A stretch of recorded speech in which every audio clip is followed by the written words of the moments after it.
the FOMO. He's gonna miss the apprehend there. Not ideal at all. And that damage was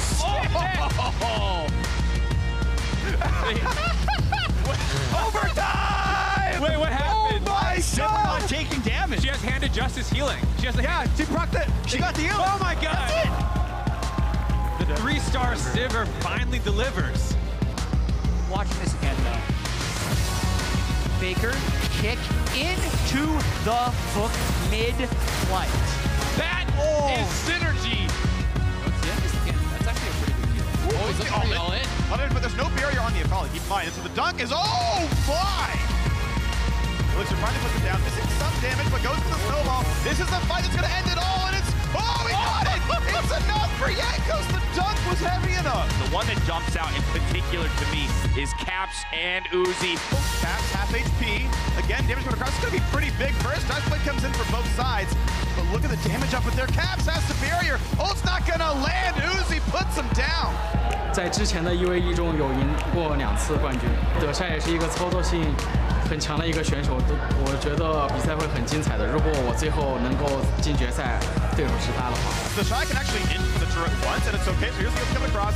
Big damage. The Shy is so far ahead, though. He's going to kill him outright with Frank through the ultimate. Gets that one. It's not going to matter. The Shy, the second player to win the turret. Hopefully, Can he get the cannon? I don't know if he cares about the cannon. Like, he might legit charge the Aurelia. He knows. He's gonna go. This could be the damage. All he needs. He gets away from the stun. And shuts him down. That was such a smart play. As we get down to our final 4, Whippo keeping the EU dream alive. I want to just see who makes the Shy keep his hands on the keyboard the whole game. Nobody has done it. Will Levi really have something up his sleeve to kind of put it to our 2-time champion, our most winningest 1v1 player in history?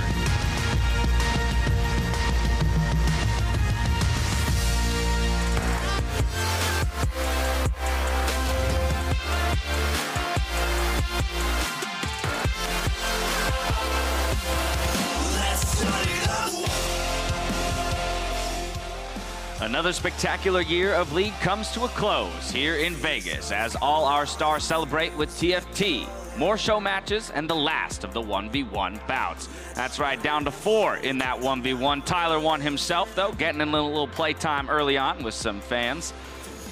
Plenty to do here at the Esports Arena at the beautiful Luxor here in Vegas. The roundabout, and just below the State Farm sign printing station, which has helped fill this arena with our fans today. There you can see Jat waving from all the way across. You had to check if it was live? Yeah, I want to see if it was a pre-tape or not, so I threw my hand up. All right, well, I'm Dash, happy to bring you into day 3 alongside Whippo, Mark, and Jap. Whippo, you have been crushing it at this event so far, involved in multiple different events, and one of those 4 remaining in the 1v1. I want to talk about that in just a moment. Before we get there, we got to talk about all of the people, you know, who have come before and won in the past. Someone else will be claiming that 1v1 crown, perhaps someone on this desk here, but these are the previous 1v1 world champions. Yeah, so 2015 was Doublelift, then 2016 and 2017, Uzi won the back-to-back title. Last year, though, Caps was able to take it. Caps already eliminated, so we won't have a back-to-back champion this year. Will it be another European?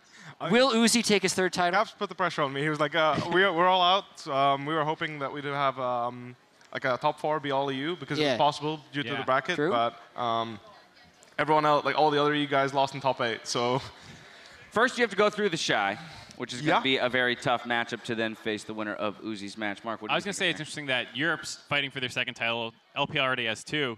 Where's LCK? Even NA has one. Even NA, that's the one world title that we get to hold on to. I don't know. But don't you worry, we also have not forgotten. Later on, you will see the results of the Tyler 1 Kobe Push-Up Challenge. Well, here's the bracket of the 1v1 tournament. Right. Let's talk about that first then. Yeah, so the Shy, to me, I said this yesterday, should probably be the favorite coming in. I feel like the top lane champions are going to be more meta, so if Uzi makes it to the finals, I expect, I think the top lane players should have an advantage. So You don't need to tell me how you're going to take down Shy. I mean, I feel like Shy is gonna... more known for like the squishier top lane champions, like okay. Akali, Yasuo maybe, like the beefy bruisers like the Renekton, the Olaf, Darius. I don't feel like that's really his thing. So honestly, I don't feel like I'm too much of a disadvantage because so far it's been like the beefiest bruisers that have been looked the strongest, at least to me. So I feel like, sure, he has some like of the big plays, really flashy outplay champions, like almost assassin-esque. Yeah. He might have the flashy champions, but I think you've had some of the flashy wins, like that Rengar that we saw in the tease here coming into the day. Yeah, I mean, even though that ended on a highlight, the entire thing was super close. You almost killed him another time, or maybe it was 2 other times you almost got a kill. Like, it was both ways. Like, I could have died, he could have died. We like both backed off. Like, okay, let's not decide it here. But I misplayed it quite a bit, so I got away with it. The funny thing is, I thought Fofo was an AD carry player, so I banned AD carries, and I was like seriously surprised he was this good at Irelia. I was like, oh my god, he's so good at Irelia. Did you not see him play Doinby? Because I did, but that's what I'm saying. I'm like, well, how is he that good at Irelia? Like, I know AD carry players pick it, but I was like, wow. Like LWX, for example, he's really good at Irelia as well. He plays a lot of it in solo queue, so I was like, it must be another one of those guys. Like, no, he's just a mid laner. I'm like, wait, what? Yeah, he wasn't Worlds. Real quick thoughts on the other side. It's Uzi versus Levi. You think Uzi's gonna go and defend or look for a third title? Well, fun fact, Levi copied Uzi's strategy. So I feel like it's going to be the student against the master if they decide to play the Vayne Mirror, which unlikely. All right, now let's talk about that Tyler 1 Kobe push-up challenge. Again, this is a result of the LPL LCK show match bet that Kobe and I had. Tyler won, mad dogging for the camera. This is leading up to what will be an incredible showdown. He has very large arms. Yes, I agree with that statement. That's usually an advantage in a push-up contest. However, we talked a lot about push-up strategy with Kobe yesterday because there's a lot of different ways you can decide to push up, whether you want to go wide, whether you want to use your triceps, and how is he really going to do it? So, Mark, take us through some of the push-up. Well, so the angry lumberjack from my earlier years. I really like going wide. It works your pecs a little bit more. Right, chest dominant. And I think it's a little bit easier, bigger muscle group to use. So I think the wide grip is the way to go. Oh, interesting. Yeah, I think so. Tricep what dominant. What if you alternated between a wide grip and a tricep dominant strategy to try and exhaust both muscles? Because you could just go up once, switch your stance, and keep going. That is true. Yeah, you could throw some clappers in there, or like the diamond push-ups while you're at it, the Jay-Z's. Those would be maybe some style points. What's your over-under on number of push-ups Kobe will do? I think it's 30. I was going to say around 35. What do you think? Do you have more confidence or less confidence? I feel like 35 is possible. Okay, and what about T1? 55. 55? Yeah. Okay. Maybe 60? Woo! 60. I think he's got it. Work equals force times distance, so he's got a little bit of an advantage. Bring the science into it. I love it. There's also in terms of strategy, the question of whether or not do you just try and go as quick as possible, right, and bust them out, or do you go with a more measured, kind of slow? It depends on how the rules are enforced as well. Like how deep do you have to go, and who's reffing this contest? It'll be. Well, I'm the ref. Okay. Of course. It'll be 90 degrees, right? You have to hit at least 90 degrees, and the butt has to be flat. Like a level on the arm. Yeah, exactly. Make just watching the bubble. Slide back and forth. All right, to start out day 3, we've got another set of tandem mode competitors taking to the stage to kick things off before the 1v1 semifinals, and then another iteration of Earth and the conclusion of the TFT tournament before we wrap up our time in Vegas with that all-important 1v1 best of 3 finals. Outside of the 1v1s, which we've talked plenty about, what else are you guys looking at here on the schedule? I'm looking forward to the 5v5 matchup. We're going to be having 10 pro players on the map at once. Maybe get some really cool matchups between them that maybe we won't see the Zach mid type troll picks, but maybe we'll get some good stuff in the matchup. And also, Whipple, you're pretty busy today. You're going to be in the TFT. I play TFT. I play the 1v1. Is the semifinals best of 1 or best of 3? It's best of 3. That's going to be really interesting. And then I play Earth as well, so I'm going to have some fun. Oh my goodness. Yeah. You've been a workhorse at this event so far. If you end up winning, you get more stage time. So it's like kind of fair, I guess. Yeah, so it's like gives you incentive to try hard. We celebrate winners here. No, we celebrate all League of Legends players here. All right, for the next iteration of tandem mode, I am going to hand it over to Droby for the cast. Thank you, Daja Posey. I'm Daniel Dragos. Happy to get into another 20. That was hard. Clash with Sam, Kobe Hartman, Spencer. And did you hear that? We celebrate all League of Legends players, even washed up pros and the noob, Kobe. Thank you. It's an event for everyone. But let's jump right into the duos set up on stage. Today for Blue Side, we've got this compelling list. We've got Uzi God, Levi 1996, Holulu, Manitos, and Rose. And on the red side, we've got Stanziv, Tisaya, Shrimpiuka. I'll go with that. Exosaur and Pally. I kind of bowled into it and just like I'm not worried about if I nail this pronunciation. I like that you gave each name a cautious once over. You're like, let's make sure. You gotta feel it out. Feel it out. Where you want to hit hit the eyes. coming out of the mouth. You know, we'll see. Well, as you saw yesterday, tandem mode is an up and down experience, and it's a bit of a mix of quality. But before we get into pick ban, it is blind pick. There are no bans. It's important. Kobe and I have set aside a list based on the work that Azael and I started yesterday. Yeah. 5 champions that will earn you bonus points in our eyes. Yeah, because you're going to get flamed if you use the super easy ones. But we saw the Gragas pick yesterday, which I thought was, a very admirable pick because high complexity champion for a tandem mode. It didn't turn out that well. Made me want to reward players. If you pick any of these 5 champions, you get the side quest bonus. Yeah. Daniel, what are 5 reward champions? Well, Kobe, in order to win the side quest bonus, players must choose between Lee Sin, Akali, Katarina, Yasuo, or Gragas. Now, if you're wondering what the side quest bonus is, it's something that Kobe and I have made up on the spot. We'll tweet. I don't know. We'll tweet if you did something cool. we'll shout you out on our Twitter. We'll beg LOL Esports social media You get to a follow. big hug. Unless you don't want a hug, and then we'll give you a high five. And if you don't want that, we'll buy you a soda. Sugar, maybe not. Okay, Water's we'll give you a good. bottle of water. We're going to tell you it's a great prize. We're not entirely, it's a great prize. Also, I'm very thankful that Daniel is my tandem here for this casting because I'm just trying not to move my arms or chest at all in preparation for the push-up The Tyler one contest. You have to do everything that I would do with my arms. Okay? Okay, so I'm going to push you into the client so that you can see the champ select. Spectator, please. Okay, perfect. Okay, you're signed in. And now we get to talk a little bit about the champions. And I'll, in the meantime, hype you up. Oh, Lee Sin is one of the hover-overs right now. Now, that's a popular one. So that's a side quester. So right I think clearly Tandem Blue Side has already prepped a little bit or knows exactly what they want to play coming into this one because we have the Tristana, we have the Mord. Rakan might deserve to be, now, not probably doesn't deserve to be on the list, but that's definitely close to the bonus points territory. But Lee Sin locked in from Levi 1996. We talked about Gnar, too. We discussed Gnar because turning Mega Gnar and getting a big Mega Gnar ultimate, like a big play like that in tandem mode can get you very big bonus points. We also did mention the Talia. Talia is very exciting because getting the flick, getting that side jump feels impossible. Like I actually don't. So as someone who's smart casts, I assume that, or for myself, I just assume that everything has to be casted normally, or it would just fall apart. I think for sure in tandem mode you have to turn off smart cast so that your mouse player can see the skill shot lines. And that would definitely make it easier.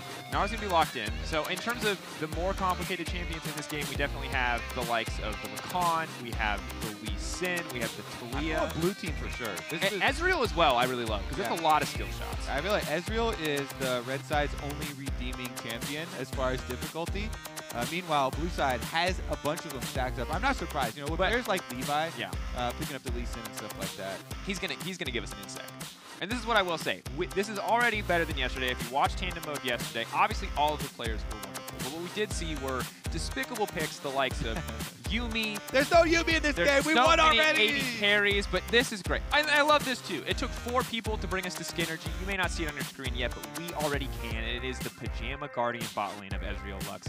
And those are the little things, those are the little details that I love. And if you watch the player cams, they're in pajamas. They're in onesies on stage right now as well. So this is better than Skinnergy. This is also real life champion. Real life. There you go. Synergy. I'm gonna run down though. Did they agree to this? I'm not sure, but I love what we're seeing already here, Kobe. Straight running down mid, slightly at an angle. They've veered off of mid. It's a game of chicken. I take it back. Curve now. Everybody's veering off towards the opponent red buff, so we aren't gonna have any sort of confrontation. I like the boldness though. Everyone's sticking together too. 10 people per side. The thing is if someone tunes in and doesn't know that tandem's going on, the thing that I love about this game so far is you wouldn't really know. It's like you would be like, oh, this is a weird pick game, but you wouldn't assume it's a tandem game. So far, this just looks like a very serious, you gotta watch for start. The details, Daniel. Like when they skill shots going backwards. And, I feel like that's how we should do tandem. I think tandem, like one random game during an All-Star Day is a tandem game, but you don't tell people which one it is. So they're like, Spot the Faker? tandem. Like, Spot the tandem, yeah. Yeah, they're having a really rough day today. Ooh. I'm actually very curious how the tandem shot calling goes, because a lot of the tandems talk a lot during the game too. Yeah. And do they even attempt team-wide shot calling, or is it done through pings? Oh, Uzi got stepped forward. Good bit of damage comes in from the Gnar. Just gonna get walked at by the Mummy though. That's a Conqueror Mummy, by the way. Stan Ziv stacking it up there. Conqueror's so good on the new patch. He's making a loop. Uzi God. Should still be able to get a little bit of damage down. I respect it so. And this, I love the Stan Ziv duo because it's Stanley and Ziv. So it's the greatest, I think, LMS top laner of all time, in my opinion. Ziv, along with Stanley, one of the most historic, one of the most successful. So cool little duo. Rakan going to go in. Bad obliterate from the Mordekaiser. And Exosaur doing well so far. Haven't seen him miss a Mystic Shot. Haven't seen him really fire one out, however. Conqueror now proc with the Mord. That's going to be bad news for the Ezreal obliterate. Where's it going to go? A little bit wide, and that's how you know we're right in the midst of a tandem match. And now Mordekaiser has overstayed his welcome. Mortus, though, the knock-up, the flash away from Pally. Clean play from the Lux so far. Doesn't really look like a not duo. Ooh, Exosaur. Now sweeping in. Thanatos, Conqueror, no!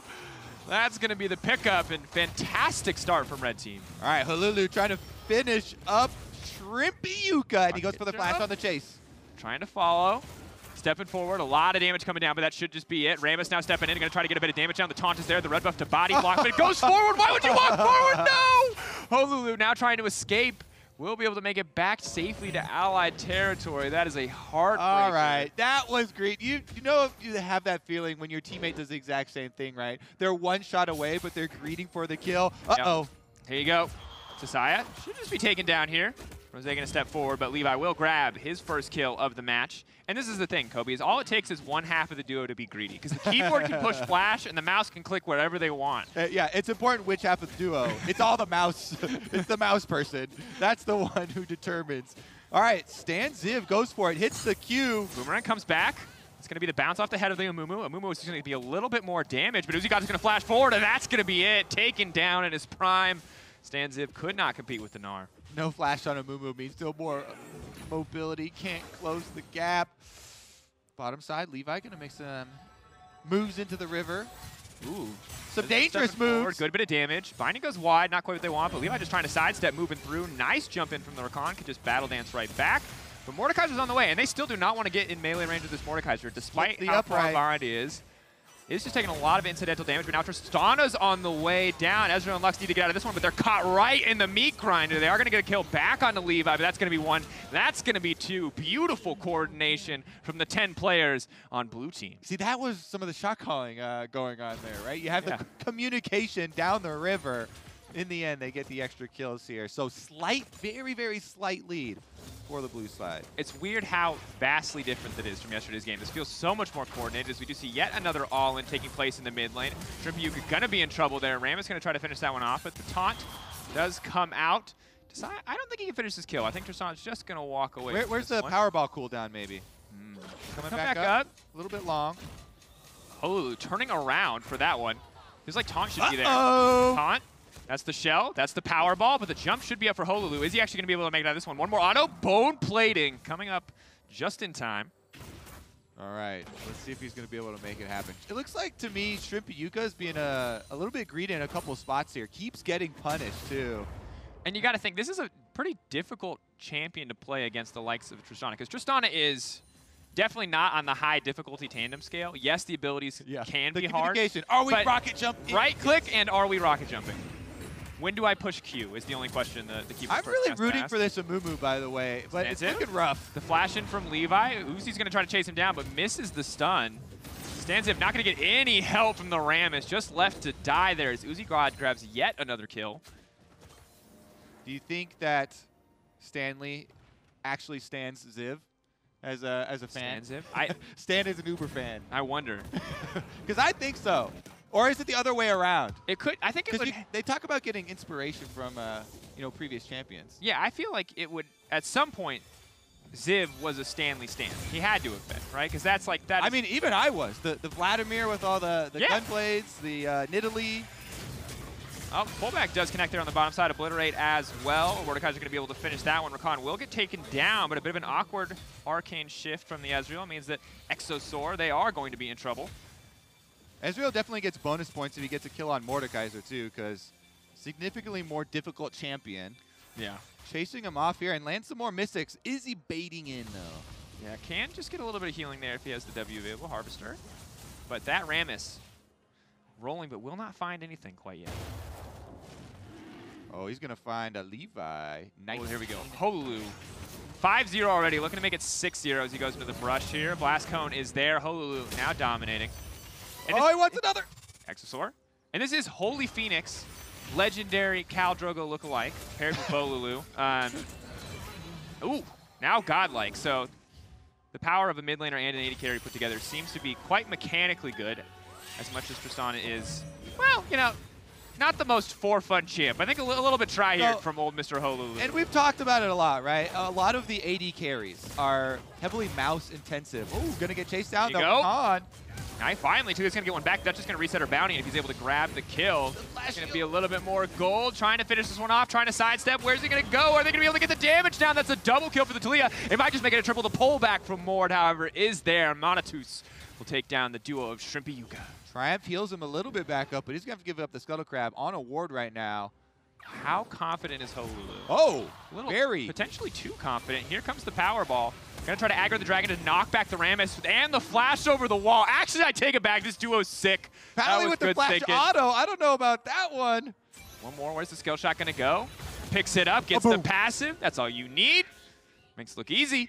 But now the level 5 Lee Sin versus the level 4 Rammus. Rakan coming in as well, but they don't really have a ton of damage here in this duo.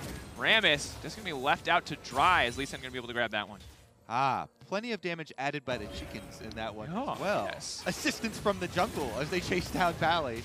Pally throws the shield out, but landed some skill shots, but it might be too little too late. Now Ezreal coming in from the side. Doesn't have a ton of damage quite yet, but a dodge on the Sonic Wave may just be enough. Talia now on the way down. Going to be a pretty big deal if she can lay down those rocks. The Unraveled Earth against the likes of the Rakan and the Lee Sin.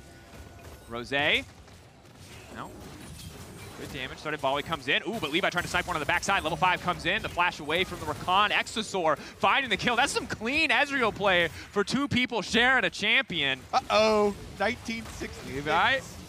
Holulu is here. Holulu is just going to do so much damage. Here comes Uzi God, smacks him right into the wall, but gets interrupted mid-flight by the Rammus Powerball. That is absolutely massive. TI Exosaur now trying to run as Holulu is just so incredibly powerful. The reset on the rocket jump. He wants one more, but Exosaur wants to turn it back. He wants that shutdown, and he's going to get it. Oh, right in the face. Puts a stop to the Tristana. And up until this point, this has been a Tristana Smurf in the tandem mode. Yes. Talk about it being one of the easier champions, but going down right there, getting the shutdown kill. See if they can use that money, put it to some good use. What's he going to pick up? What are they going to pick up? It's a good question. Just pieces. Didn't turn into any full items. Bits and pieces so far. Going for an expensive build path, it would appear. I'm excited to see what the Mordekaiser duo can do once they get Leandry's under their belt. Leandry's very, very powerful on that champion. Definitely core item build here. So far, I mean, Blue Squad really pulling away, and even though the Tristana went base planted and died, still the most... It might not be a problem. The rocket jump, the reset is there. Holulu gonna grab yet another kill. Rammus, though, should be able to grab this one. Red Smite, burning. Yeah, burn, the interrupt, nice. And that's gonna be the shutdown, so... As strong as the Tristana duo is of Holulu, they are giving a lot of gold over to the enemy team. It seems like it is a pairing of two very over-aggressive players. Yeah, absolutely. That extra jump forward, the kick in. 1996, excuse me. 1996. The incorrect year. Yeah, he's 300 years younger than you gave him credit for. And that's interesting is that I feel like the other game devolved into chaos so quickly, whereas this one is, we've had a very established laning phase. Yes, we've had a lot of roaming, but like no one has really permanently left their lane quite yet. And Uzi, the Uzi God duo has a 40 CS lead, which I don't watch a lot of this top lane matchup, but I would say is probably pretty expected. Top lane Conqueror Mumu having a rough time getting in there with the Stand Civ. But that's really who I'm rooting for. I'm holding out for a late game comeback here. I want to see the Amumu build, what direction we're going to go. If it's going to be tank with Conqueror, or if we're maybe going to get an AP splash in there. Rakan is going to go in.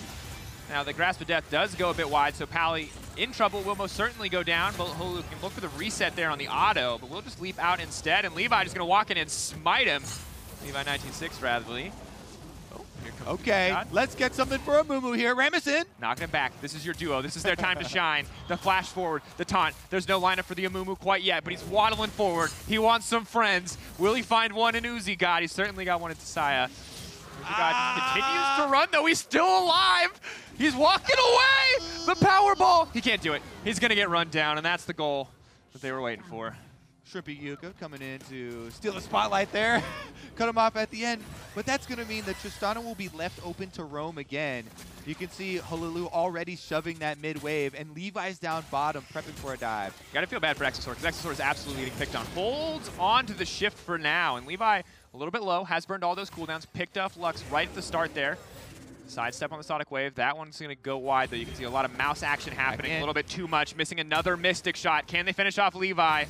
The shift forward. That's a lot of damage. Just going to die to the tower, but here comes Holu on the backside. That's going to be one. He's going to be able to grab a second. Reset right back onto the Rammus. Death Realm now comes out, actually isolating Holu with 2 members of the team. I don't know if that was the one that they wanted. Mordekaiser leaving Holu to die. He's going to come out of the Death Realm and realize he's in the thick of it. 3 teammates, or 3 enemy members of the team. 6, I guess. Shutdown is there. Stanziv getting some kills on the Amumu now. Conquer Amumu with full tank items. Starting to stack up. That's their hope. I think Infernal Drake was picked up during that, though. As it was. Only a 2,500 gold lead, which, given the potential for mechanical missteps, is not a ton. And you do sacrifice some in mechanics in tandem mode, but having 10 brains on one team should theoretically increase your team's strategy. Do you think people get smarter the more people you put in a room? Or do you think they get... It depends on the clear flow of information. Yeah, that's true. As long as they all have decently clear comms, then you're going to have more ideas. But if people are adding bad ideas, then you're just going to have more bad ideas in the room. That's true. I don't even know what communication looks like, because clearly there needs to be communication between each member of each respective duo. And then there needs to be communication between the team of duos. So I imagine it's very unclear when someone says just go in, if they're referring to the person controlling their character or if they're referring to the other person on their team. All right, I've got an idea. Play one headphone off. I think you have to. The ear that is next to your duo should be the one that's off.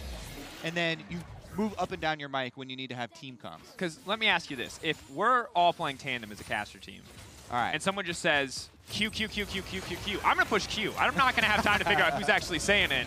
And now the fight is breaking off. Will they be able to grab another one? The knockback is there. Good bit of Unraveled Earth. Stanziv in the midst of the entire team. The Amumu Ultimate has already been used, and he's been kicked right out of the fight. Uzi God wants to run him down, but no, once again, Ram is playing the savior to keep Stanziv alive, and now he may have given his own life as he walks in there. There's just too much damage on the side of blue team.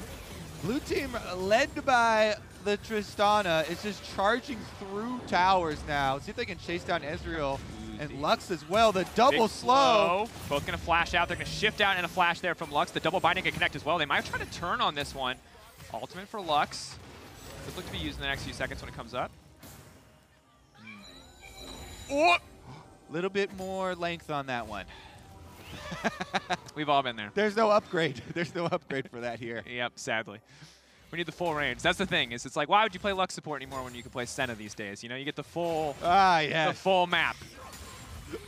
Senna, a bit too many advantages. Safe to say. Safe to say. Mordekaiser though with the Rylai's now coming out, so will be a little bit easier to find a target to lock it down for Manitos. All right, we need to construct a comeback strategy for red team here because it looks like the game's kind of running away from with the map opening. And actually, Shrimpy Yuka is absolutely doomed here. All right, step one's going to have to be some defensive warding then because they continue to lose track of the Tristana. Bottom side, they're under attack again. Defensive play, the flash into the W. That is a grand entrance, most certainly. Mordekaiser not going to grab the kill in the end as it goes over to the recon, but now the Death Realm has locked down Ezreal. Can he or they survive rather long enough to make it out of this one? It's going to be difficult. The flash finally comes out, but Levi just kicks him right in the face. Levi 1966 finding that one, and Rammus is going to drop as well. Thank you, MasterCard, for this graph, by the way. If you see that gold graph that was just on your screen. Now, technically, that graph does have a negative y-axis. It's just that red team never got a lead at any point in this game, so you never got to see that there actually is. Oh! That didn't quite work. Holulu gonna try to finish this one off. Come on, Stanza, if you could do it one more.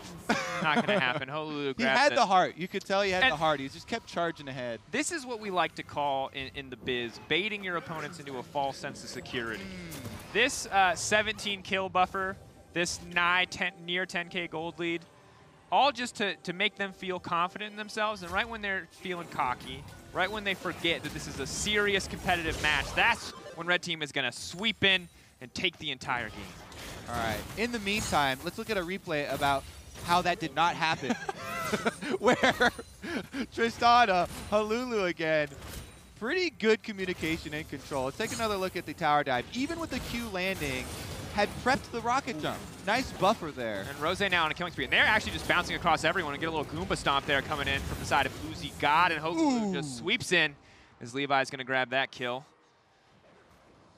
Nowhere is safe. Shrimpy Yuka trying to get back into the fountain. More knockup. Shrimpy Yuka definitely on the retreat here. The flash over from Rammus. A lot of CC present. And we said Amumu was going to be one of the simpler champions, but Amumu also just in the hands of two people does not seem... Also in a matchup top lane versus Gnar. Oh, Yeah. here we go.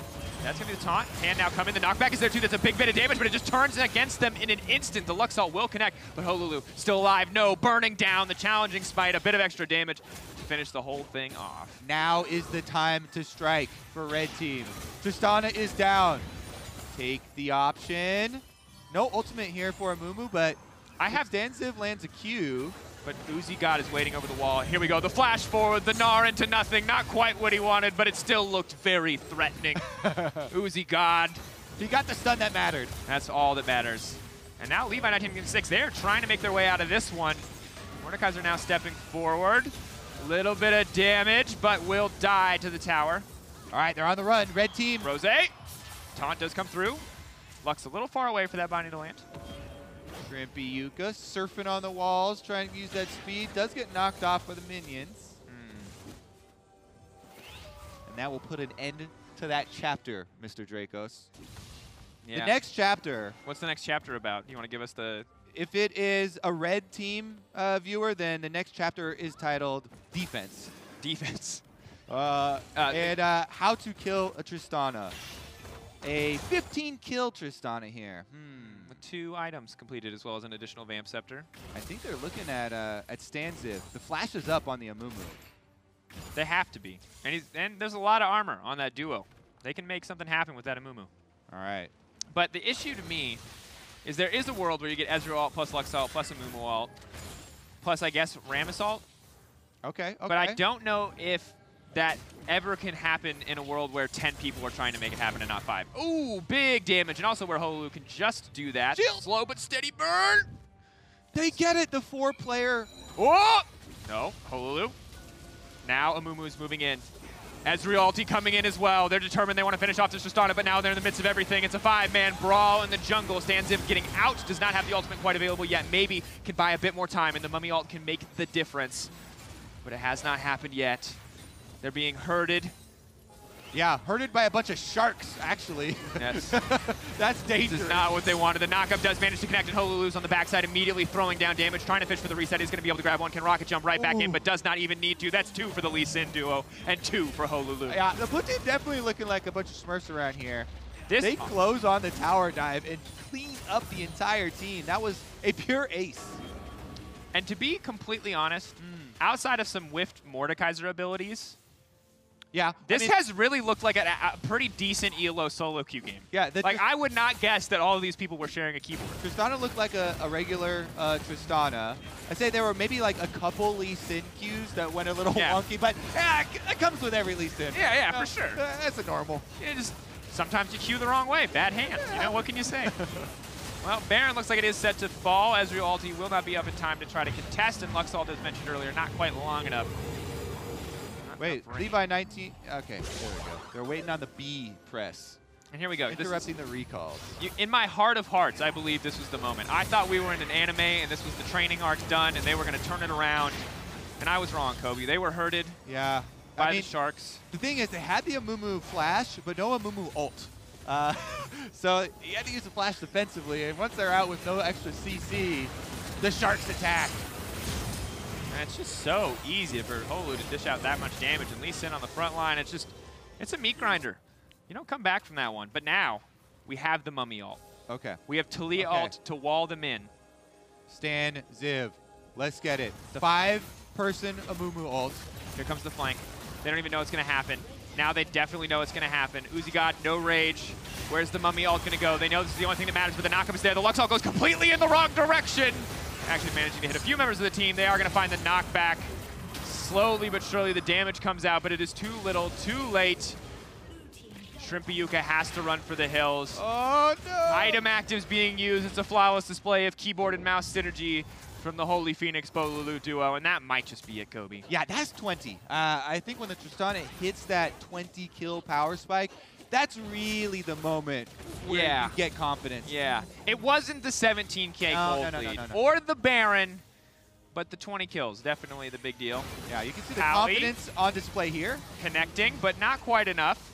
It's a lot of damage. Triumph going to come in as well. They will manage to get the shutdown. That'll keep the game alive for at least a little bit longer. And now they're trying to keep it going. Tasaya wants to get something done, but the Mordekaiser is very powerful, and the CC is coming in a little bit too late from the side of the Stan Ziv duo. Even with the Q backwards, almost 2v1. Tower's going to go down with the buff, though.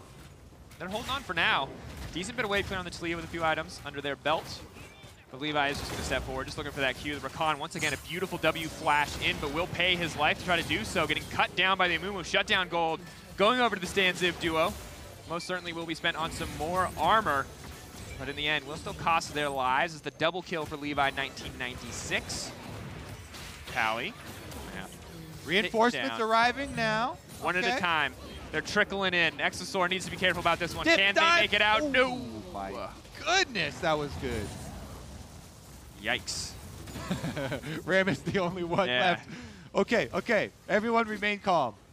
Okay, they're running away. Perfect. It feels appropriate that it's the football Rammus. You want a defense. We're going to see it. Now it's tower defense at this point, and Rammus is on the wrong tower. So we're going to see, can they stop those super minions? No. That will be a single Nexus tower taken down.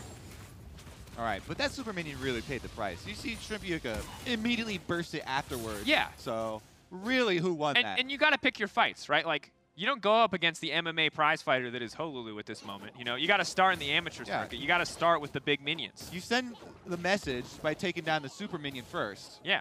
Then all the other super minions are going to be a bit more wary next time they enter the base. And when you kill a couple hundred of them, you know, you're going to have enough stuff to go toe-to-toe with Holulu. All right, let's see. They've returned already.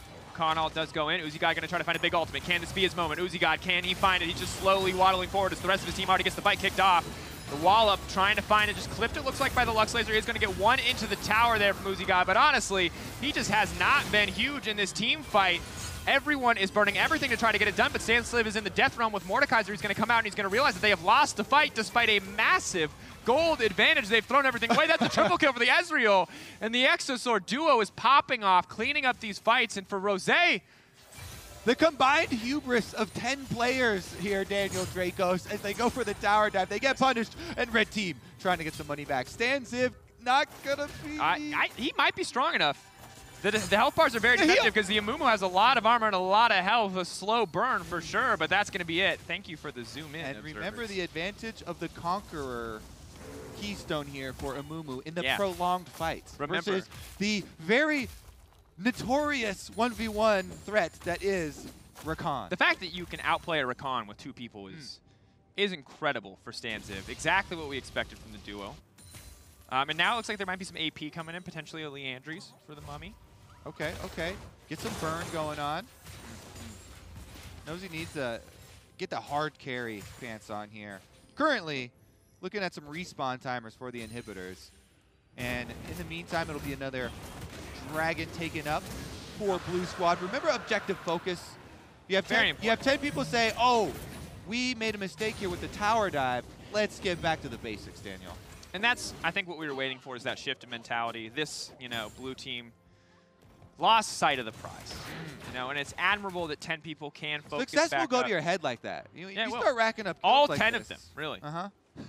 Yeah. All 10 of those heads. Just completely full.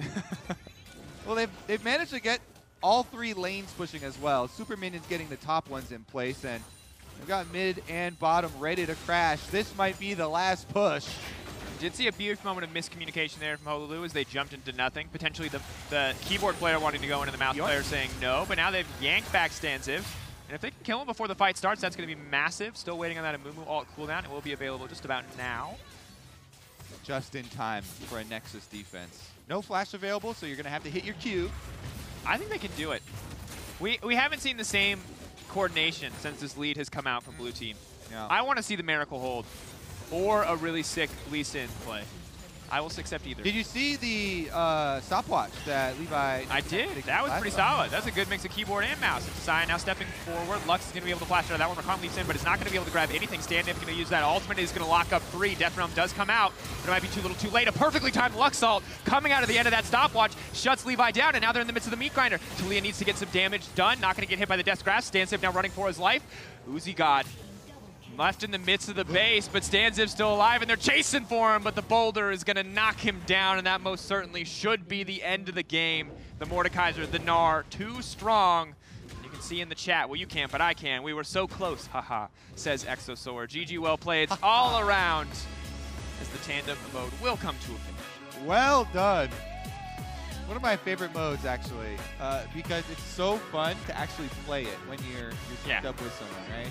Everything feels like an accomplishment. Like when you flash the right direction, you're like, we're so good.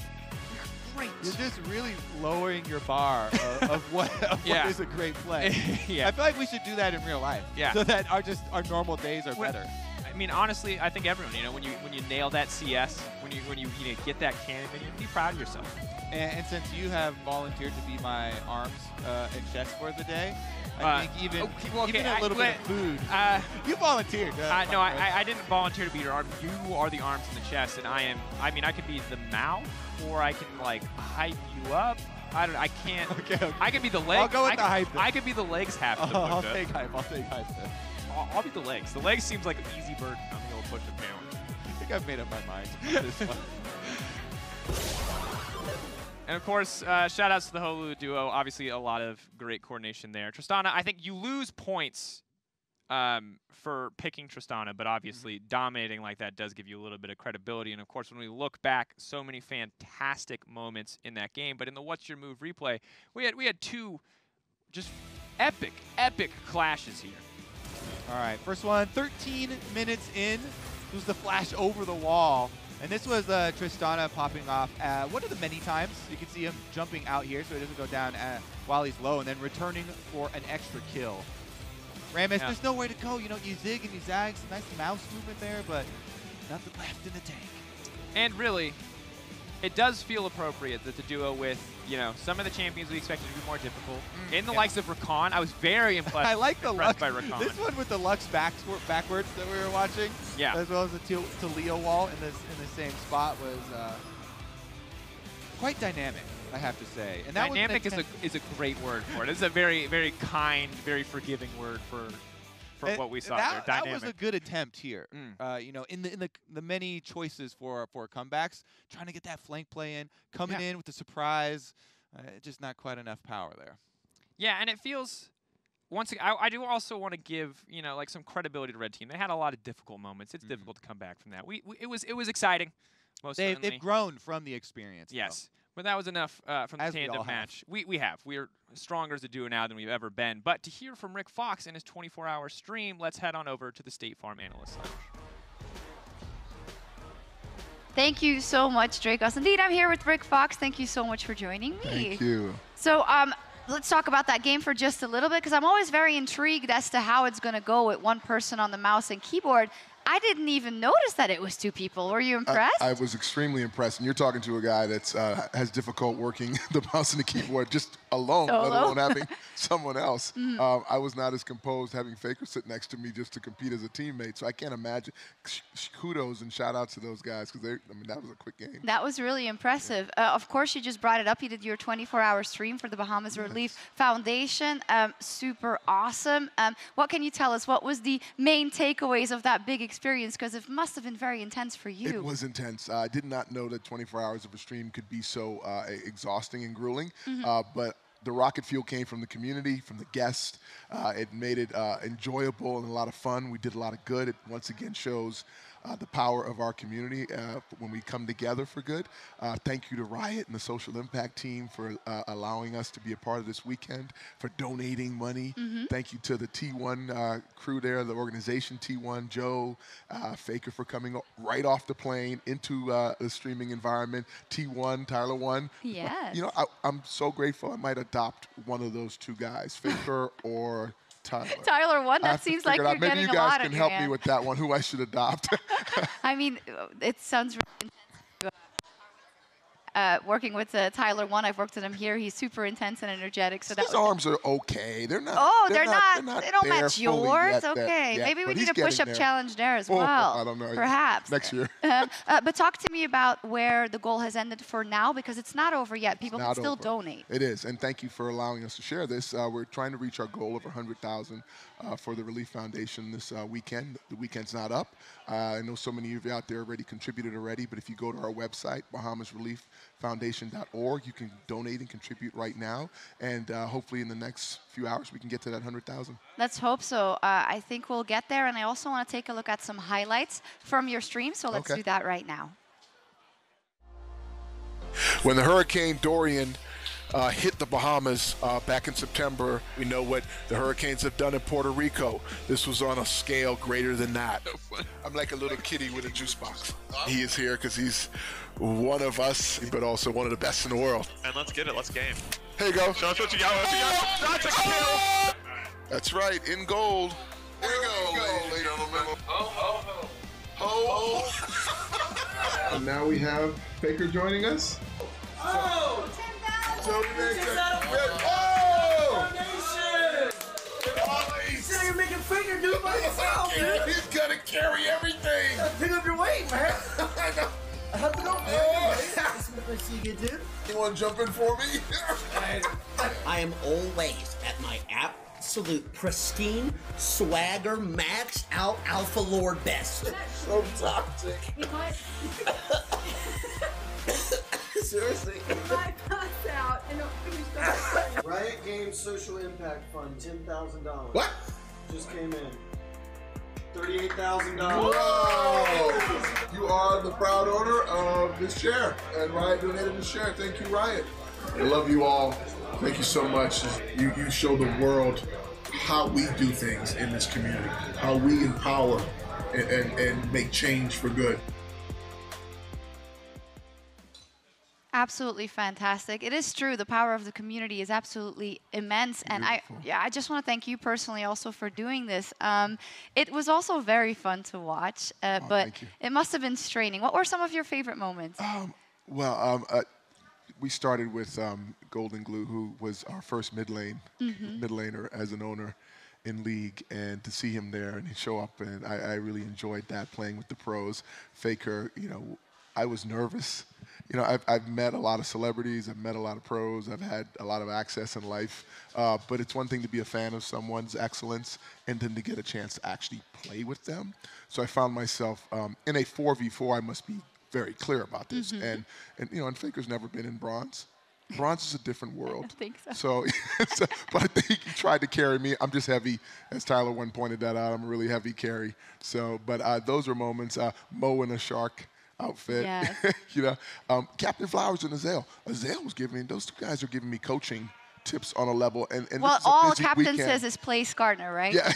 What are you going to do with that? Exactly. But I appreciate those guys taking the time, because this is a busy week for them. And thank you, Riot, for letting them share a few hours with us. And just in general, just my favorite moment in all of this has just been the outpouring of love and support for my country and the situation that we're trying to rebuild and recover from. And so many kind words were shared, and it was rocket fuel for me to keep me going after 24 hours. Absolutely fantastic. Thank you for all you do for the community as well, Rick. I'm going to let you go because I can imagine it's just been a whirlwind for you also this weekend. I'm happy to have my voice still, but again, thank you to all of you out there, and I hope you keep chiming in so we can get to that 100,000. Absolutely so. Thank you so much, Rick. We're going to take a quick break but when we return, it'll be the 1v1 semifinals. You won't want to miss it.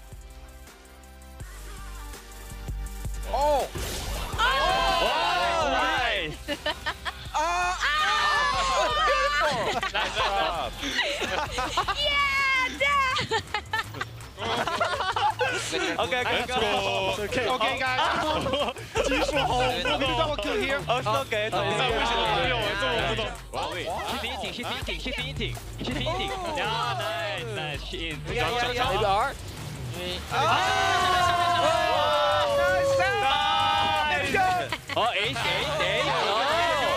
Oh, we got this, guys! This is our turning point! Oh, never mind. Win.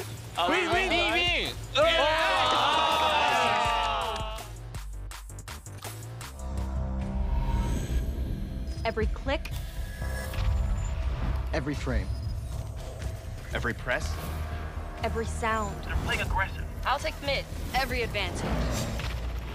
When the difference Between winning and losing, is measured in milliseconds. everything. Everything. Everything. Everything counts.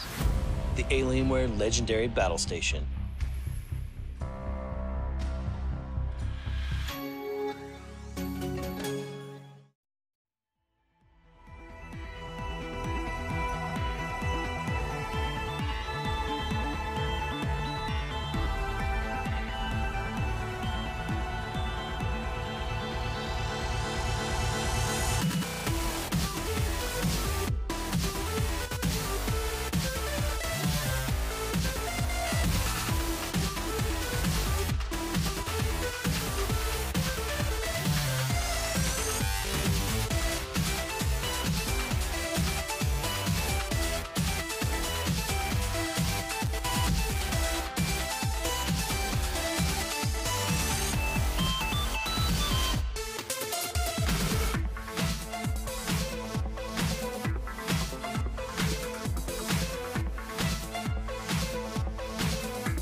Welcome back to Las Vegas for the final day of the All-Star event. Freak and Azael Hill ready to finish out the 1v1 brackets, which will be best of 3 from here on out. Let's take a look at who's vying for the 1v1 crown. There's only 4 players left. It's the Shy versus Whippo and Uzi versus Levi. It's going to be hype, man. I'm actually so excited to be moving on into the best of 3 where players can make adjustments back and forth. We have seen some games, come down to a lot of champion pick. When we watched Pure versus Tom Kench, for example, it was kind of hard to see how Tom Kench was going to play out of it. So yeah. I'm going to be really interested to see what the bans are, but also how the players adapt game over game. Yeah, it's going to be interesting reads because I think if you're in a world of very good information where people actually start to understand the tier list and you're like, I'm going to ban these 3 champions that all counter pick Yasuo. And then you're like, I'm going to make them think I'm picking Yasuo. It's not Yasuo! Like that. You can start doing that kind of stuff. I'm not saying that's going to happen. It's actually Janna. And you just play to knock the turret down. Surprise them. You ult them out, and then you turn them back out, and you win via the Ring of Fire. Yeah, I like it. Q-Max Janna. That's the new Q-Max Janna. Johnny Cash is singing the whole time, and it's going to be beautiful. But this is going to be hype. I mean, we're down to the top 4 players. The semifinals are going to be these 2 matches. The end of the day closes out the finals, so we're going to have 2 BO3s for you, and then we're on to more Summoner's Rift and TFT. And to me, I'm still with the Shy here. I know, best laner in the world, arguably just the fact, and it's hard to bet against him. I am the Shy's #1 fanboy. #1, really? Claimed the title. Well, it's probably not true. I bet there's some really hardcore fans out there. Yeah, like have you bought his bathwater? No? Okay, no, then you're not #1. I don't have the Shy gamer bathwater. Though perhaps I could be persuaded, if it's going to make me more play like the Shy. Maybe I might order some, yeah. Might order some. Yeah, depending on the price point. Yeah, of course. I'm not made of gold here. No, of course not. Yeah. No. It's only your elo. Yeah. Yeah, makes exactly. sense. There you go. Yeah, diamond, by the way. Diamond, by the way. Yeah, you're above me by like 3 divisions. But, pretty much, worse than gold compared to the Shy. Is that really how that works? I feel like he's probably... Like, if he's challenging, you have to, recalibrate all the ranks. No. What elo does being a world champion get you? 9,001. So he's pretty far ahead of me. That's true. Yeah. By a little bit. He's pretty good. What elo does getting you to World Finals? Because that's Whippo right here. Pretty damn good, Against the Shy, by the way. Yeah. They met in the final. Well, it was a 3-0. Yes, it was. So if the Shy's 9,000, we'll give Whippo 8K. So he's up there. He's up there. He's still behind. Yeah. So maybe he needs a good pick, Mm-hmm. Yeah. And he's had good matchups so far, and we're going to have Champ Select itself actually happen here. The Shy in blue, Whippo on reds.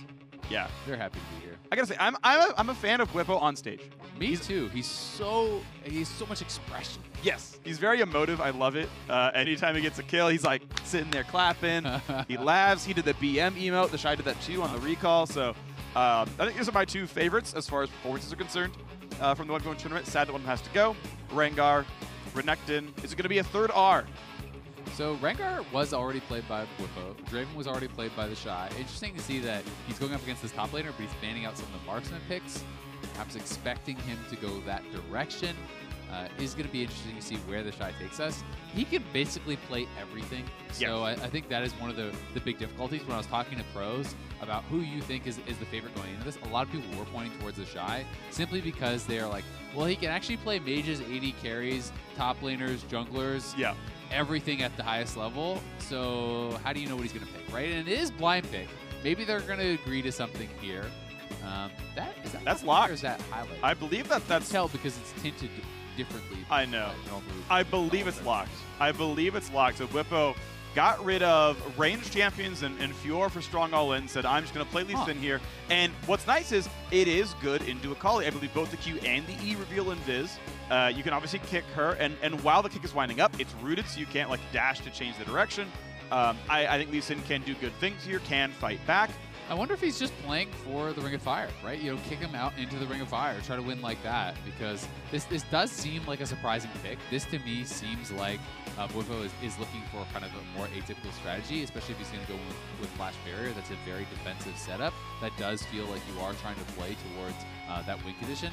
We haven't actually seen that work out. We have seen a number of players go towards Gragas, towards Lee Sin, towards these different things. It isn't in Poppy. It has never actually happened that someone has just lost by being knocked out into the Ring of Fire and burned down, because generally players have been pressured so heavily prior to that they haven't really gotten there. So going to be interesting to see how Bwipo can actually survive. I do think it'll be pretty damn hard to win a 1v1 against the Shy when he's, you know, a Gunblade Akali with double combat sums and you're at least in with just the one combat summoner. Like, almost feels like you're already locking yourself in to just playing for that Ring of Fire.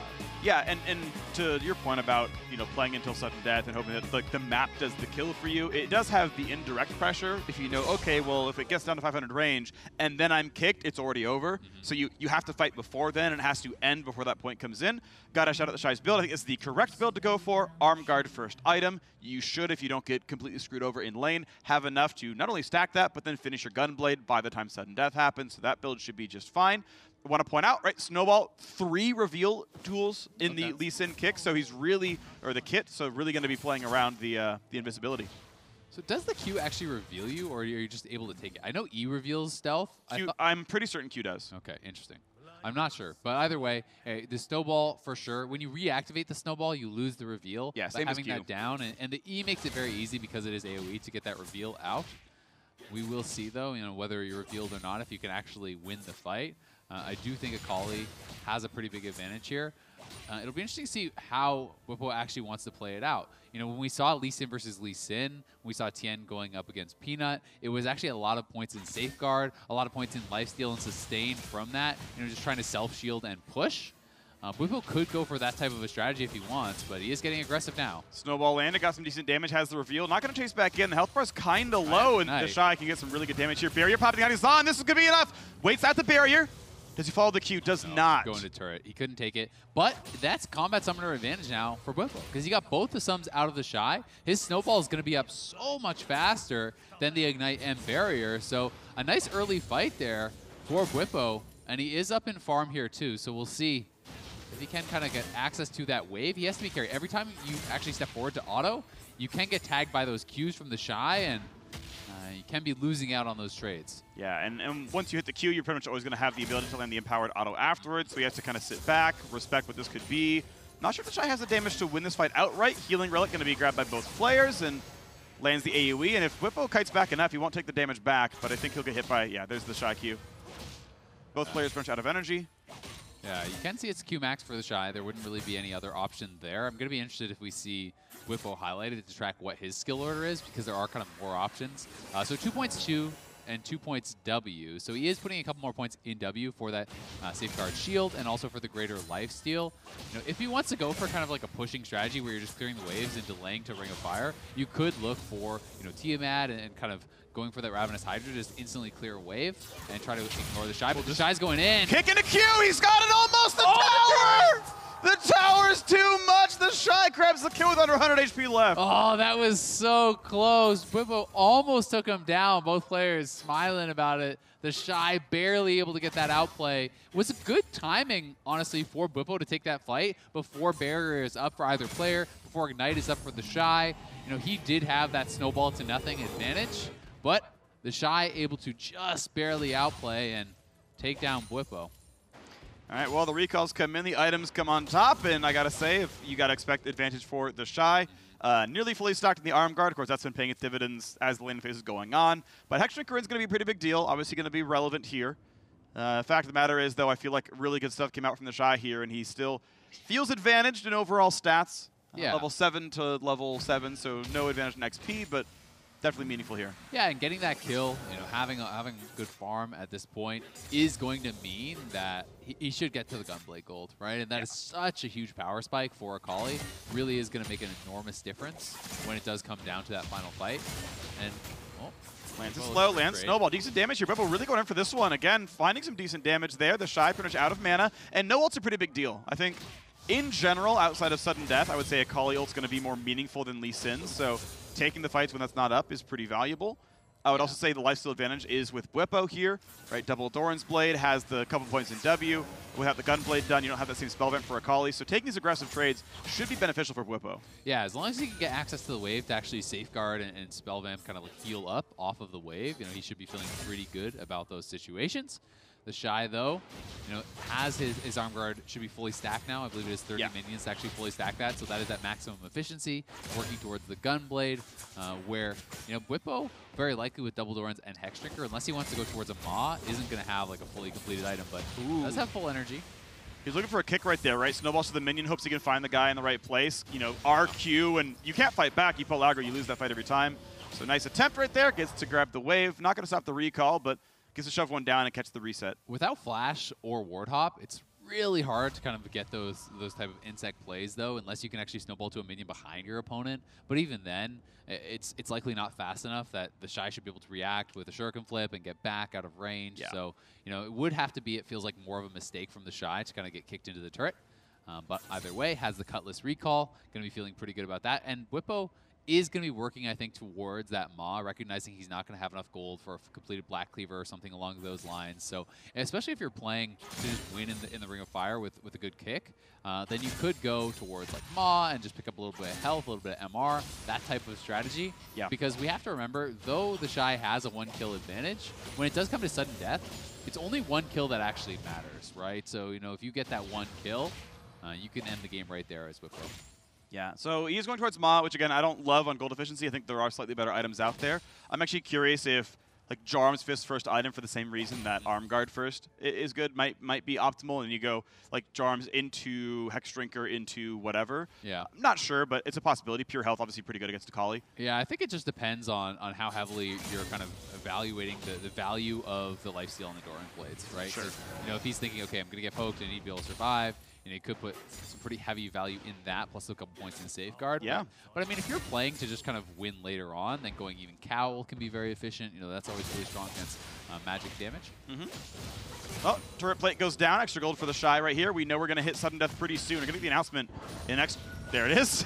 Yep, so they have a chance to do one more wave if they want, but I mean, the Shy is already on his Gunblade plus Seekers. Whippo's likely going to go back and just try to finish up whatever he can here. I'd recall for an Elixir. Yeah, that's what I was going to say. If the Shy can actually get 500 gold, he can go back for an Elixir right now. It will be enough time, I think, for Whippo just barely to at least take the cannon, Yeah. and then base for his final recall, and then we are going to have that final sudden death fight in the Ring of Fire between these two guys. The Shy only with a 300 gold advantage from that initial kill, and he does get an Elixir plus a Doran's Blade and a Cloth Armor, so actually a pretty big buy there for the Shy down at the end, grabbing some very efficient little pieces. And there's no Elixir on Whippo, so he did actually just complete the Kindle Gem. He has the Maw now, and I think a lot of it is just going to be, can the Shy actually force the fight before the Ring of Fire closes on him, or can he avoid getting kicked out into that Ring of Fire? Well, goes in forward, lands the Q, decent damage at the start of this one. Still level 12 on both sides. The fight's going back and forth. Kicks him right away, but it's not into the ring. And now that's a important cooldown missing, and the Shy getting back up over it. The Shy still has both his combat sums and his ult. I don't know how Whippo is actually going to win this at this point, now that he's down that ultimate. He's got shields, he's got 20 CDR, he's got a little bit here, but the Shy getting really good damage across. Here comes the E backwards. He's going to have so much damage available. There's the R going across, but the health bar difference is pretty big. Pops the shields again on Whippo, but he's running out of HP. He's going to try to find a bit more to lifesteal on, and he's got really good sustain, though. He's healing so much back and forth there. This might be enough to drain take, but the Shy is going to get the rest of it through, lands his second heart of the E, and that is game one going over to the Shy. That just seemed like such a big mistake from Whippo to use the kick that early. The Ring of Fire was there. Imagine if he just saved his kick until those final moments, right? Yeah. Like, you could have actually kicked him out of the Ring of Fire. He did have a tremendous amount of sustain with the Lifeline proc from the Maw, plus a lot of the points at W, the double Dorans. I just don't get why he used the kick so early. The Ring of Fire wasn't yet there. He survived until that final circle. It's not going to get smaller. It was down, to that 500 range. This is that first initial kill. The Shy ulting in. Did not actually connect with that. Nice kick from Whippo, lands the Q, goes back through, but the turret shot and that final little bit of damage coming through from the Shy was enough. Whippo actually had landed the snowball too. He actually had the ability to cast dash and kind of come back in, maybe immune some of the damage there, so very, very tight timing. Yeah, that was really, really close, but it all came down to this, and this was the final moments after we had actually seen that kick used, but the Shy still had his barrier. He's still sitting at basically full health. Whippo made this a lot closer than I thought it was going to be because of all the additional sustain that he did have, but never actually even forced out the defensive cooldown of the barrier, and the Shy very comfortably winning this, and I think Whippo is going to be kicking himself for using that ultimate too early. Like, I think he had a chance to win it if he saved the kick until that final Ring of Fire. I'm not exactly sure how much damage the ring burns you for. I don't know either. So, because we haven't really actually You're not getting seen one anyone shot getting by knocked it, out but in there, but if you could get like the Shy right on top of you and kick him max distance out on the Ring of Fire, I think it's a chance to win, right? You get him low enough that maybe your Q can kill him with an execute. Yeah, the one fight I saw where someone was taking ring damage, it felt like it roughly doubled the damage of Ignite. It's like it's roughly an Ignite for the 2 seconds he's in there, which like 700 health, right? Still meaningful, definitely matters there. We'll see what comes through. They switch sides. Bwipo now in the blue, the Shy in the red, and so far these bans have been close to identical. The Shy. For Rengar and Pantheon would be the last 2 if he does the same bans as last time. Yeah, and Bwipo would just be missing Draven if he's going to go the same direction as the first set of bans. Vayne instead? Vayne instead of the Draven. Okay, interesting. We didn't see Vayne played by the Shy, but obviously he can play it. He did play the Draven before. Perhaps Bwipo is hoping that the Shy will go towards that Draven by leaving it open and maybe hasn't answered for it. I don't think Olaf, we're going to see the Lee Sin again. The one matchup I saw Vayne clap was Vayne over Olaf, and it's like, okay, if you're trying to play that pick, but it means the Pantheon is up. And so this is the first time we're going to see Pantheon available since ever, basically. Was banned throughout almost all of Worlds, got one game, brand new champion. Has had some changes since then. Pant versus Aurelia, going to be the matchup, 40 seconds for runes. So this is so interesting because I actually talked to some people about Pantheon, and kind of my hypothesis of why we hadn't really been seeing a ton of Pantheon in the 1v1 is actually, you know, what are the biggest points of power for Pantheon is those early levels. Kind of 1 to 4, you can actually sometimes bully people pretty heavily. And this is, you know, a level 11 fight. The ultimate is not really a tremendous amount of combat power. You know, using the actual empowered shield to actually block a tremendous amount of damage can be valuable in 1v1, but it's generally more kind of team fight utility where you're drawing threat and then actually blocking out a lot. So I'm going to be interested to see how Bwipo can play this out, and especially if the Shy is building towards a pretty tanky build. You know, if you're grabbing an early Jorums and stacking that up and going fairly defensive, does Pantheon have the sustained damage to actually take down Aurelia in an extended fight? Maybe we'll have to see. Aurelia's definitely been really scary. We've seen her crush Tank Rise, for example, and it's been strong. And obviously the Shy, pretty good as champion, so it's going to be one to watch for. Of course, we need Bwipo to win 2 straight if you want an LEC player back in the finals yet again. Follow up from Caps, but we'll see. Yeah, they did have 4 people in the quarterfinals. Yep. But then 3 of the 4 actually did get knocked out. So Bwipo is the last remaining LEC representative here, having a very good showing at All-Stars and trying to keep that running with a couple back-to-back wins he's going to need to get over the Shy. So you can do it. Pantheon's a great champion. Q is now a skill shot. Look at these animations. Didn't get to watch them almost all of Worlds. So cool. Yeah, so the empowered Q, I think, is going to be a lot of this. You know, can Bwipo actually, you know, perhaps poke down his opponent? There is a lot of strength in just throwing out those Q spears. And the Shy is going to play very defensively early on. Pantheon, I expect to win pretty heavily if they were to fight at these early levels, both with that kind of immunity from the block as well as point-and-click stun. And you do have the execute on your Q. It is a tremendous amount of upfront burst damage, but as the levels get higher and higher, it becomes more difficult. You don't really have a combat ultimate. Aurelia is going to be feeling, I think, much more comfortable post-6. I mean, yes, it is a combat ultimate, but it's not it's like, you don't just start channeling it while the Aurelia is killing you. No, I don't think you're going to land it in almost any case. I mean, you could try to start an all-in with it. Yeah, sure. And from the brush, just randomly. That works. I mean, I think, so I'm going to guess that the value is you're going to take some random recall and just ult the wave. Right? You instantly kill most of the wave. You know, saved a lot of time getting back to lane. Like, it's at least a map control ultimate, which does have relevance here. Yeah, and I mean, you can see how much respect the Shy is giving over to Bwipo in these early levels, right? You know, these are the levels where it's going to be most difficult for Aurelia. Post-6 is where the matchup can start to swing in the other direction. So the Shy is just going to sit back and chill and just try to kind of wait to get some experience and look to outscale essentially here, where Bwipo, the onus is going to be on him to try to, you know, kind of outplay or get something done early on to create enough of an advantage that, you know, maybe when you do get to that rank 2 ultimate stage, you have an ability to just outstat your opponent or outplay your opponent in some sort of way. Yep, Bwipo starting to get the empowered Q back up. There's the big trade, backwards E. Turret shots though, hits 2 or 3. They're going for the fight right now. Ignite is on, Conqueror there as well though, and whoo! Barriers in case that spear was going to land, but you might see round 2. Bwipo, keep in mind, has barrier. Can maybe survive the dive. The Shy really messed up there. I don't think you ever want to take that trade. He took that massive trade with a huge wave at his turret, so now he's missing all the farm that he waited for. Oh, look at that damage output there. Now, can he drop the aggro? He's okay. Nice. Yeah, that is really well played by Bwipo, and I think the Shy completely failed to play this out properly. He showed that he knew he wasn't going to win these early fights, Then he just opted into one when he hit the stun. He completely baited himself. He just needed to farm the wave.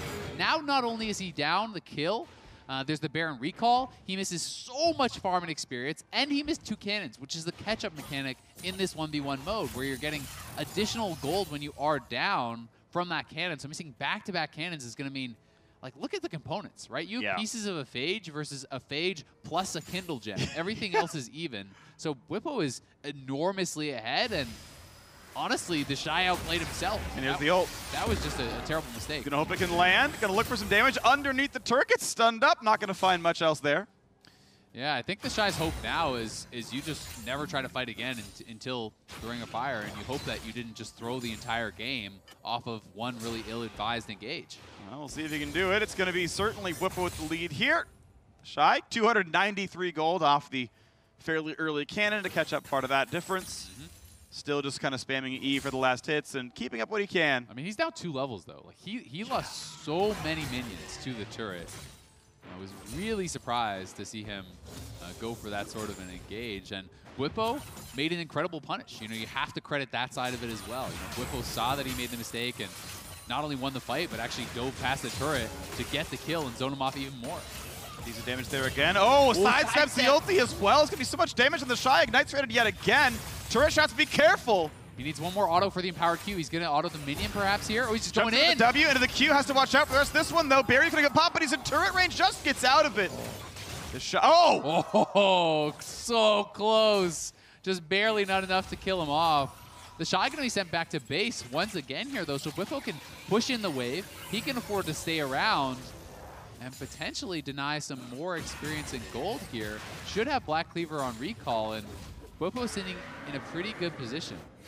Yeah, really good stuff right here. Most of that wave's going to get missed as well. It's a non-cannon wave, so nothing to, like, tank the turret shots for him. But you can see, like, look how close that all-in was, and Bwipo sidestepped the ultimate. Yeah. You lose that for sure. So this is why I was saying you just need to not fight pre-6. You need to wait. Imagine if they were even gold for that, right? Like, he was like 1,500 gold behind. Yeah. If he was even gold, he probably would have won the fight despite missing his ultimate. So, you know, the Shy still has ways to take this down. He does have the ability to try to play for that sudden death, look for a kill there, but the item completion is so good now for Bwipo because it is just going to be components for the Shy. Shy almost finds the stun right there, goes back for the stun. Decent damage coming across, and yeah, puts the E on, though, dodges a decent part of it. And as Conqueror comes up, he's going to sit there and try to pull the wave away from his turret. And if he's trying to force the Shy to take a recall, yeah, this is going to be maybe some CS lost if he keeps it away from his turret. Yeah, I just wonder how worthwhile that was, because with both potions down, he actually did take a fair bit of damage there. The Shy just healed up with the health pack, so he's not actually going to really deny anything from him then. And is just kind of lower health. He was hoping to get that recall, but we'll see if he can chase in here. Black Cleaver advantage. Look at that damage output. There's no way out. He built enough space so he could run him down. Says, get on my side of the lane. If you overstep, I will chase you through. Bwipo does it. Gets 2 kills before sudden death. Yeah, that was really well done. You know, forcing him back in, as you said. You know, we saw that, yeah, he was taking some damage from the minions, but the Shy, I guess, felt pressured to actually go back. And this is where I think the game was decided. You know, you hit that turret shot on him, you hit the E, and like, look at the minions though. What are you doing engaging into this? This is kind of the basics. There's like 10 ranged minions and a cannon hitting you against an early game champion. Yeah. The Shy is never going to win that, and he really should know that. Got very overzealous. I think just overestimated perhaps how much damage the turret was going to do. And then Bwipo here, this is a great punish. Diving past the turret, zoning him off. Even if you don't get a kill here, you are denying so much experience in gold that the Shy feels like, no, I need to fight for this. I can't actually afford to lose this much after already dropping 1 cannon. But Bwipo goes in, gets the kill, and does survive. And here's this final fight. It all really came down to that item advantage. He had the Black Cleaver. He drew in the Shy to try to reset the wave and just knocked him down. Yeah, well done by Bwipo. Had a level lead for that second fight right there. Q into E, chase him forward in the other one. And in that first fight, actually pretty crucial timing because the Shy did land his stun underneath the turret, but Bwipo had just barely started the Q animation. So even though the stun lands, he still puts his arm out, gets that stab, gets the giant execute damage, and gets the kill anyway. So some tight timings there. Still agree with your point, right? The idea of the Shy going in under the wave, really a misstep there. I mean, you were down a level. You're playing a bad early game matchup, and you engaged into 10, 15 minions, right? And that is just a mistake that you rarely will see someone of the Shy's caliber make. You know, Right. That's kind of irrelevant whether we're on a 1v1 map or SR. That's just Yeah, kind of the basics of League of Legends. A wave like that. So the Shy going to be kicking himself, but he will have a chance to make up for that mistake. We are in Game 3. Winner here going to be moving on to the finals to fight off against the winner of Uzi and Levi. A lot of the line is these guys really want to prove they are the best in this game mode. The Shy back in the Pants Band. Like, nope.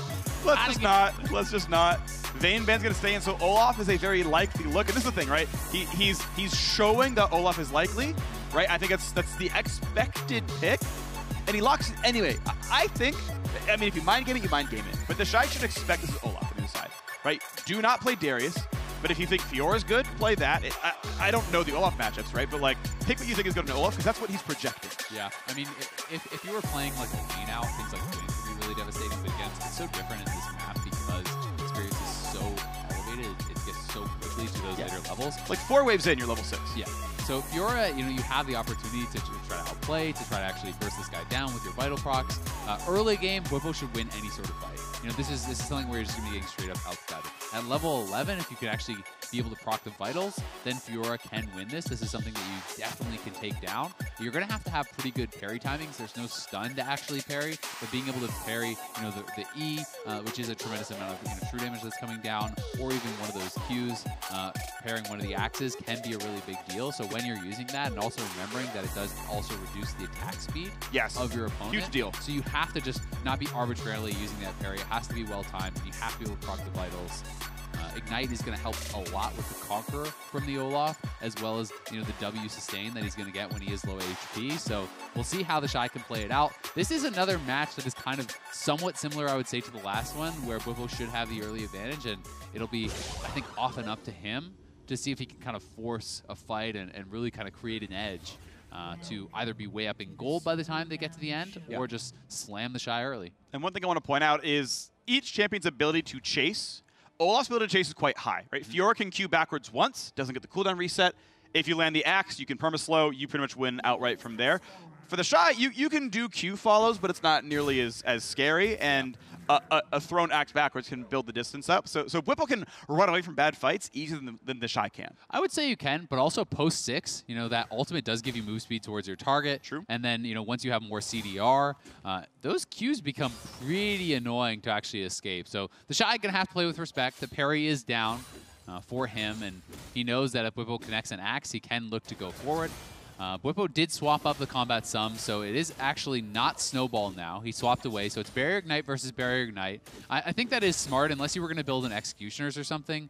Fiora has a lot of sustain in that kit too. When you're proccing those vitals, and especially if you can get all 4 and actually chill in that heal, you're going to need some sort of healing reduction. And Bwipo wanting to go towards the Black Cleaver with that Kindle Gem start is going to be relying on the Ignite most likely. Yeah, it means we're going to see Black Cleaver into probably Executioners, maybe a Boots upgrade. There's not like a lot of space for Dorans if you're trying to get all those items through.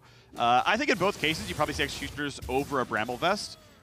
In the case where Ignite is down, you still need Grievous Wounds, and I think the offensive option is better. Both these champs have true damage in the kit, so you're not always getting full value out of the armor itself. Yeah, the Shy is actually playing this out really well. He's just been constantly proccing the vitals, and Bwipo is starting to have a tough time here. He's just been getting chipped down, not been able to really necessarily get good return damage on this. And anytime you have a vital proc on the Shy towards the Shy, he's just posturing forward, holding that Q, trying to poke out Bwipo. And Bwipo is being put on the back foot here early, which is not really going to be where he wants to be sitting. One thing that did work for him is I think Shy actually missed the cannon when he went forward. Oh, this is enough damage, though. Jeez. Walked in to get the health relic, got into the circle, didn't matter. The Shy so far ahead in this one. Yeah, and I'm not sure if the Shy actually still had his 20% current health damage buff, because he never used it from stealing away Bwipo's pack. But either way, Bwipo walked into that. The parry was available. He was already lower health. The vital got proc from the Shy, and this one is seeming very one-sided. It's not going to get better for Olaf. It's going to get worse. Oh, that's going to be a rough stuff, but we'll see if, some way to turn it around can happen. Maybe you outplay all the skill shots, you get away from the vitals. You always give him the chance, but you're right, it is looking more and more the Shy favored. We've been cleared. CS not really very close. Executioners and Ninja Tabi now done on the one side. Second Doran's picked up here for Bwipo, so he's got a long road ahead of him until he can catch up in items. Yeah, I think the Shy is going to have an opportunity here, you know, with level 6 and that Executioners. You have a healing debuff, your opponent does not, because both Ignites are on cooldown. If you can take a fight where you can actually prop your vitals with the ultimate, you should just win that right now. Well, level 7 to level 6. Can't quite get that one. That means Q's on cooldown. Slow. I think Bwipo might go for this one. This might be the best chance you may have. Last couple Qs, force the Shy backwards, but it's not getting meaningful damage in. It's tough, though, because you know if you chase away from the wall without Ignite, you're exposing yourself to actually all the vitals getting proc from the ultimate. So I think Bwipo is going to be pretty hesitant to actually look for a full-on all-in. Oh, missed the cannon. And Bwipo's already behind gold, so every cannon misses. Nice riposte, gets the slow as well. Yeah, and that was on Bwipo's E, so really well-timed one. You know, you get that slow, you get the attack speed debuff on your opponent, and Bwipo was just getting zoned off the wave, so he's not actually getting to use the sustain from the Doran's Blades or from his kit in this fight. He has just been kind of zoned out, and when you take a bad trade or two, Fiora is just starting to stand past the wave and look for these quick trades for vitals nonstop. Yeah, gets the vital, gets the health difference. Doesn't quite get the vital on that one, but still gets some damage across. Looking for this one now. Look now. Ulti's in, going for the win right now. The Shy under the turret. Can't get the fourth, but with the damage done, could force Bwipo to recall again. Yeah, but he's going to force him back, and it is, you know, a combat summoner advantage. So Bwipo does have his ultimate available, but you know the Shy was able to save his barrier, where Bwipo had to use both. And I think there was a possibility he could have killed him there, but why risk it when you're feeling more and more confident as the game extends with your kind of scaling edge on Fiora? So the Shy is not going to risk it. He is up 2 levels right now. Bwipo should be able to close some of that experience deficit on this wave here, as there's a ton of minions to actually collect, but the Shy likely will still be up a level.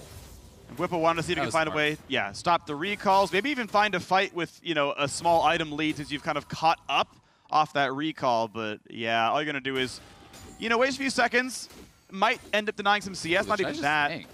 Okay, but this means you have equal items for this fight, but look at the health lead.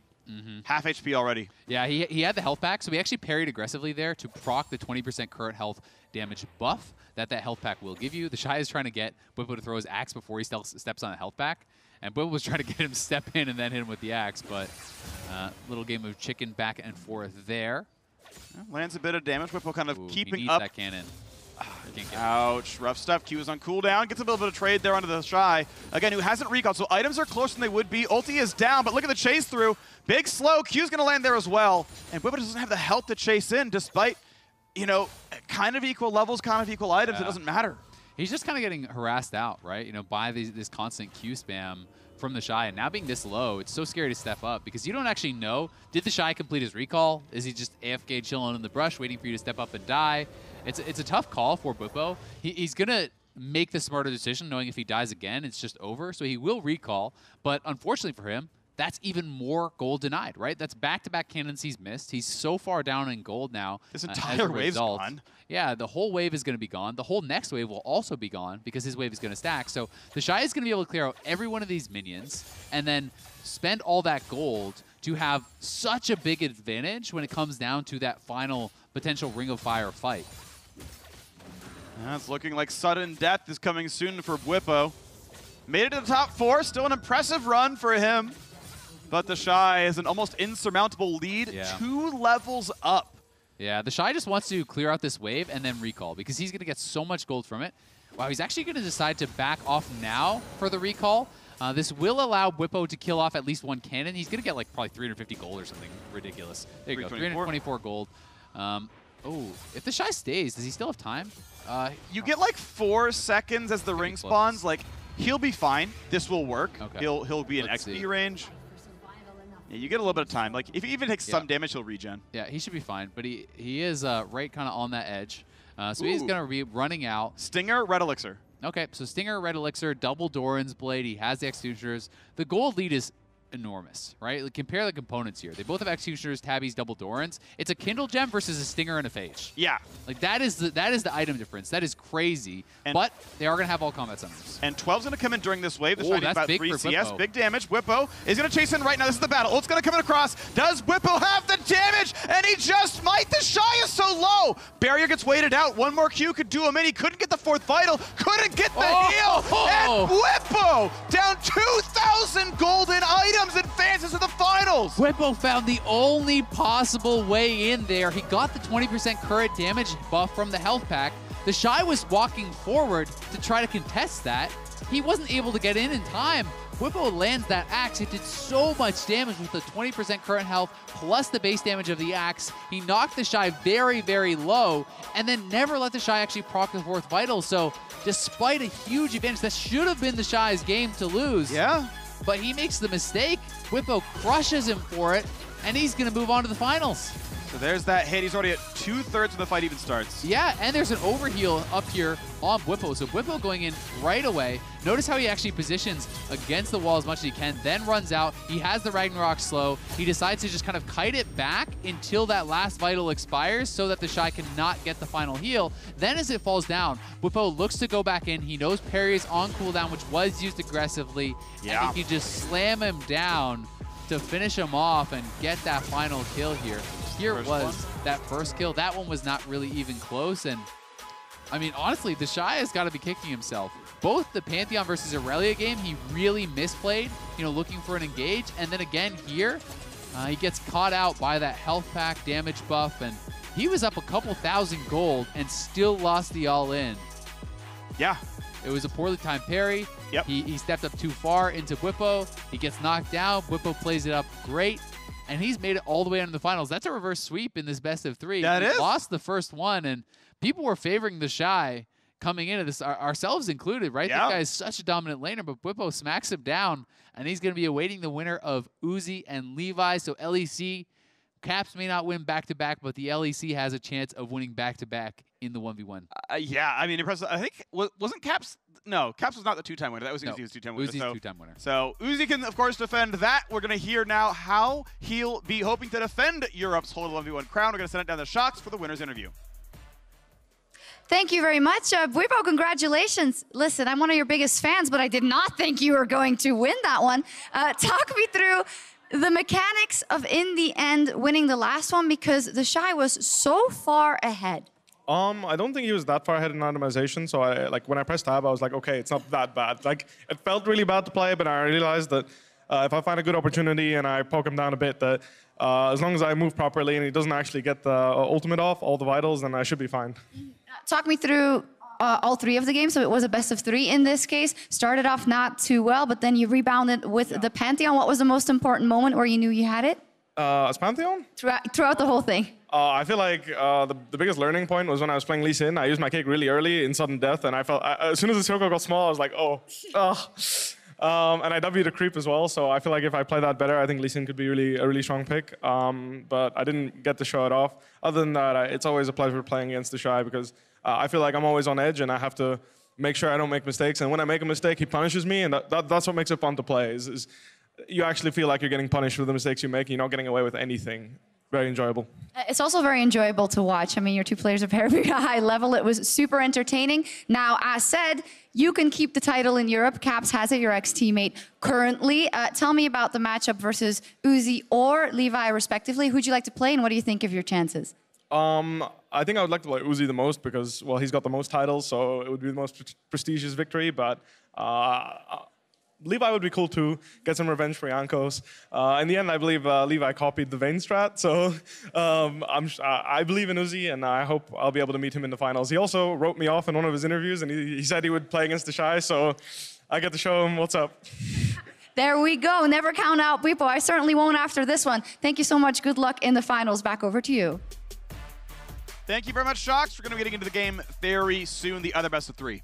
And I've got to say, you can never count out Whippo because he has been one of the most, I think, cerebral players throughout this event as far as the 1v1. Yep. He has really been getting intelligent picks. He's been thinking through what his opponents might do and how to get an advantage. It's not just been purely about the skill because he has that too, but he has often really come up with clever ways to actually play these matchups out, you know, clever ways to win not only outside the game as far as the picks, but also how to play it out. When you think back to that Rengar game, you know, when he based and instead of actually waiting around to heal up to full, he immediately ulted straight back and actually caught his opponent on a recall for that second kill. That's something that I think a lot of players wouldn't have gone for, and he's been really clever about how to get those edges, but we are on in to Levi versus Uzi. This is Callista going up against a Renekton. Ignite versus Ignite, Cleanse versus Flash. Yeah, so you're going to want to cleanse the Empowered Connect and Stun, and if Levi plays it wrong, you also drop the Ignite damage. So if you can get the 2 for 1 on Cleanse, it's really beautiful. Levi definitely needs to distance those. Ban 3 Marksman still gets one. Big stuff here for Uzi. Keep in mind, there have been a lot of Kalista changes over the years. Most recent version of Kalista, all of her base stats, she gets them by herself, doesn't need to be with a champion for that. The W on hit damage is not going to be found. So that's probably a skill you don't rank up at all. Yeah, we have seen an Uzi, if I'm recalling correctly, play this previously in a 1v1, and he was going for actually the Q-Max and looking kind of for Q-Poke to try to harass through the minions. You know, he applies the spear to a minion, he Qs through that minion onto his opponent, and is able to actually use that E damage right away. But Uzi just going to face check Levi. That was ill-advised. I wonder if he thinks he has the damage anyway. Walks forward, gets decent damage across, and yeah, I mean, pretty much pops the instant defensive play. I feel like Levi should just insta-base. Yeah, like you should just be getting back to base as fast as you can, because that is a negative health trade, but it's a positive summoner trade, right? You still have your Ignite available, your opponent does not, and I don't think Uzi can actually push it in fast enough to deny much, because the next wave is coming here for Levi. So this is a good base for Levi. He's going to be able to recoup the health. Uzi will have an early golden experience advantage, and probably not going to be punished for the Ignite use because it's such a short cooldown. But I think correct play kind of on both sides here. And right now, Uzi, I think he's likely to recall off of this wave here as well. Knock down the cannon, 156 for that one. One more caster, and if it's the reset, then he'll be fine. And as you kind of pointed out, yeah, we have 60 seconds on the Ignite coming back up, and Levi might try to stop this one. Q's not going to land. I thought he was going to get chased down, but he went back. Cannon gets picked up. Hezbollah keeps...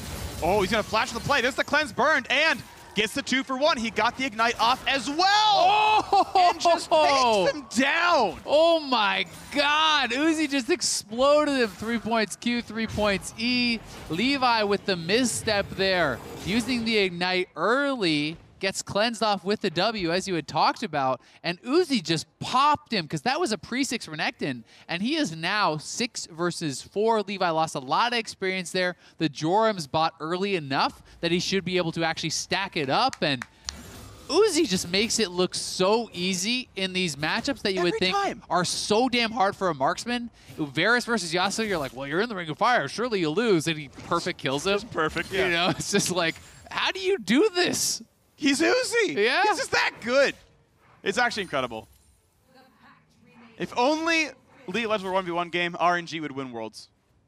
Well, Uzi would win Worlds. Uzi would win Worlds. Team Uzi. He's still wearing the jersey at Worlds, right? It's still RNG. I mean, if it's a logo. 1v1 game, does he just not make his own squad? He's just Team Uzi? I mean, maybe. I'm just saying Team Liquid's good at Quake. Sponsor himself. He's got the cash. Yeah, we'll see.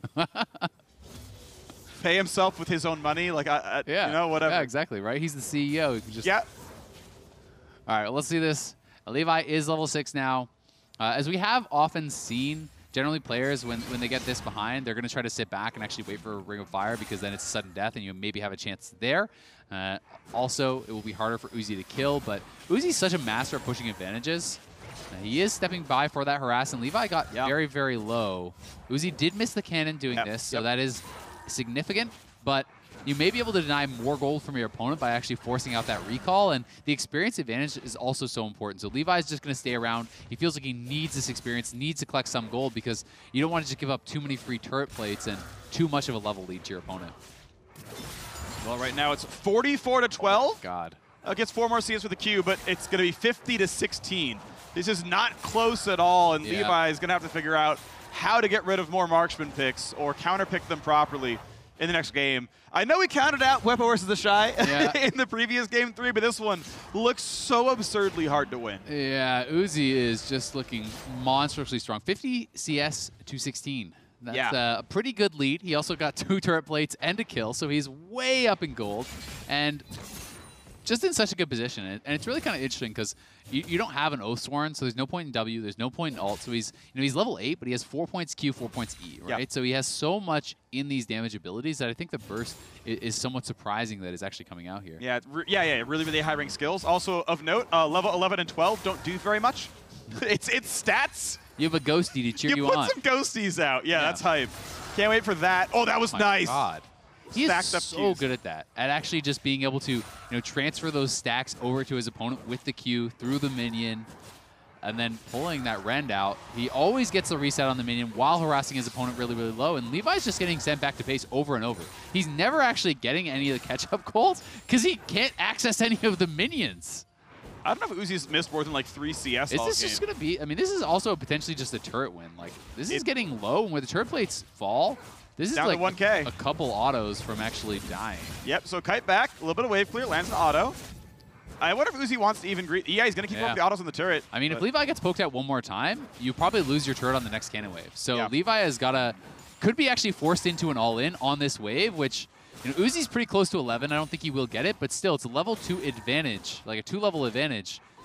This is really, really rough for Levi. He is getting dumpstered. Cleanse is up, Ignite is up. He's got ways around. Uzi knows he's got time, right? Like, I would like to force this before sudden death in case something really outlandish happens. Yeah. Just hey, you know, use the 1-kill lead, push through, knock down the minions. It's the risk averse play. It's you know, a pretty odds positive play, and yeah, he's gonna stay on the map and force Levi to do something about this. He can wave clear, and hey, Empowered Q is really good wave clear. Yeah, that was well done. So now Uzi won't actually have time to be able to get this, and Uzi may be hoping that the Ghost could prevent a recall. He does actually interrupt it. Yeah. So now Levi has to stay, because if you leave, your turret dies. So you can actually choose when Levi gets to recall. Maybe Uzi just says, you know what? I'm not going to recall, but neither are you, because you know, I like the item setup as it is, right? I don't want either of us, you know, kind of being able to get that reset. Levi's got to go in. Okay, ult comes in, Ignite there on well, and there's the cleanse to get away from. He's got to keep cutting backwards. This is way too much damage. He's dead to the Ren. There we go, Uzi. 2 kills before sudden death, a game away from the final. It's just not fair. Uzi's too damn good. He is. Someone, you know, like unplug his mouse halfway through. You know, maybe he can only play with one hand. Make him play left-handed, he'll still win. He has to play tandem with one of the refs. You know, like, Uzi's still probably going to win. This guy's just such a monster. This was utter domination. This was not close whatsoever. Levi did look for the early potential all-in. Thought he had an opening, you know, flashing into the health pack, trying to surprise his opponent, but the stun was stacked with the Ignite. They both got cleansed off, and Levi didn't have Slice or Dice or Flash to actually get back onto Uzi. So Uzi, master that he is, nails that kill. And then this was just complete domination, right? This was all about Uzi extending the advantage, zoning Levi off of minions, poking him out constantly to expand the gold lead to ridiculous margins. Levi had to try to go for something here. He looked for it, but it's not even remotely close at this point. Uzi just played it too damn well. Second time through, at least, he did layer the spells right, wait for the cleanse, then ignited. Kudos for that one, smart play. But the item difference and XP difference. Item difference, experience difference. Way too high. Yeah, even honestly in that game, it just looked like the skill difference. Uzi was just looking so incredible. And, you know, normally we don't see junglers go that far in the 1v1. We don't see supports go that far. So credit to Levi for even making it here. We will see if he can actually figure out some sort of a clever way to get an advantageous matchup. But it is tough because Uzi is a guy who is comfortable on every single marksman, right? Oh, yeah. And he is so damn good. So great. Kallista's banned out now. Draven was banned by Uzi. We already have the Vayne and the Lucian taken down, but Varus was played earlier by Uzi. You know, he is a guy also who, when mages were meta, he still won that year. He did actually just swap over, and he's like, oh, no, that's fine. I'll just play mages, beat all the mid laners with that. That's fine. Like he was early to 2019, you know? Drops down the Darius here as well. I'm curious what he thinks is going to be counterpicked on that one. Okay, Akali. Plenty of marksmen still available, right? Tristan Varus, as you mentioned, ones he's played earlier in this tournament. There's the Tristan indeed. So said, you know, Darius, if he apprehends of a rocket jump, that's a bad matchup. Let's not have that one happen. Draven's a better one-on-one auto attacker. So, like, the bans are champions that were good into Trist, leaves that one up, has that play. And this will be an exciting matchup. I think there's room for play on both sides. Yeah, we did see FLICKR actually lose to this matchup as Akali, but FLICKR, you know, didn't have his ultimate for when that sudden death came up, right? And FLICKR had been dominating the matchup actually on the Akali.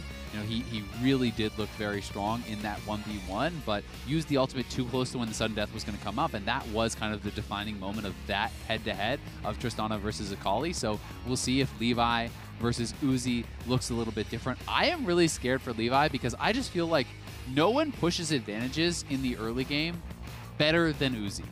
Both on Summoner's Rift, and it seems like here, right?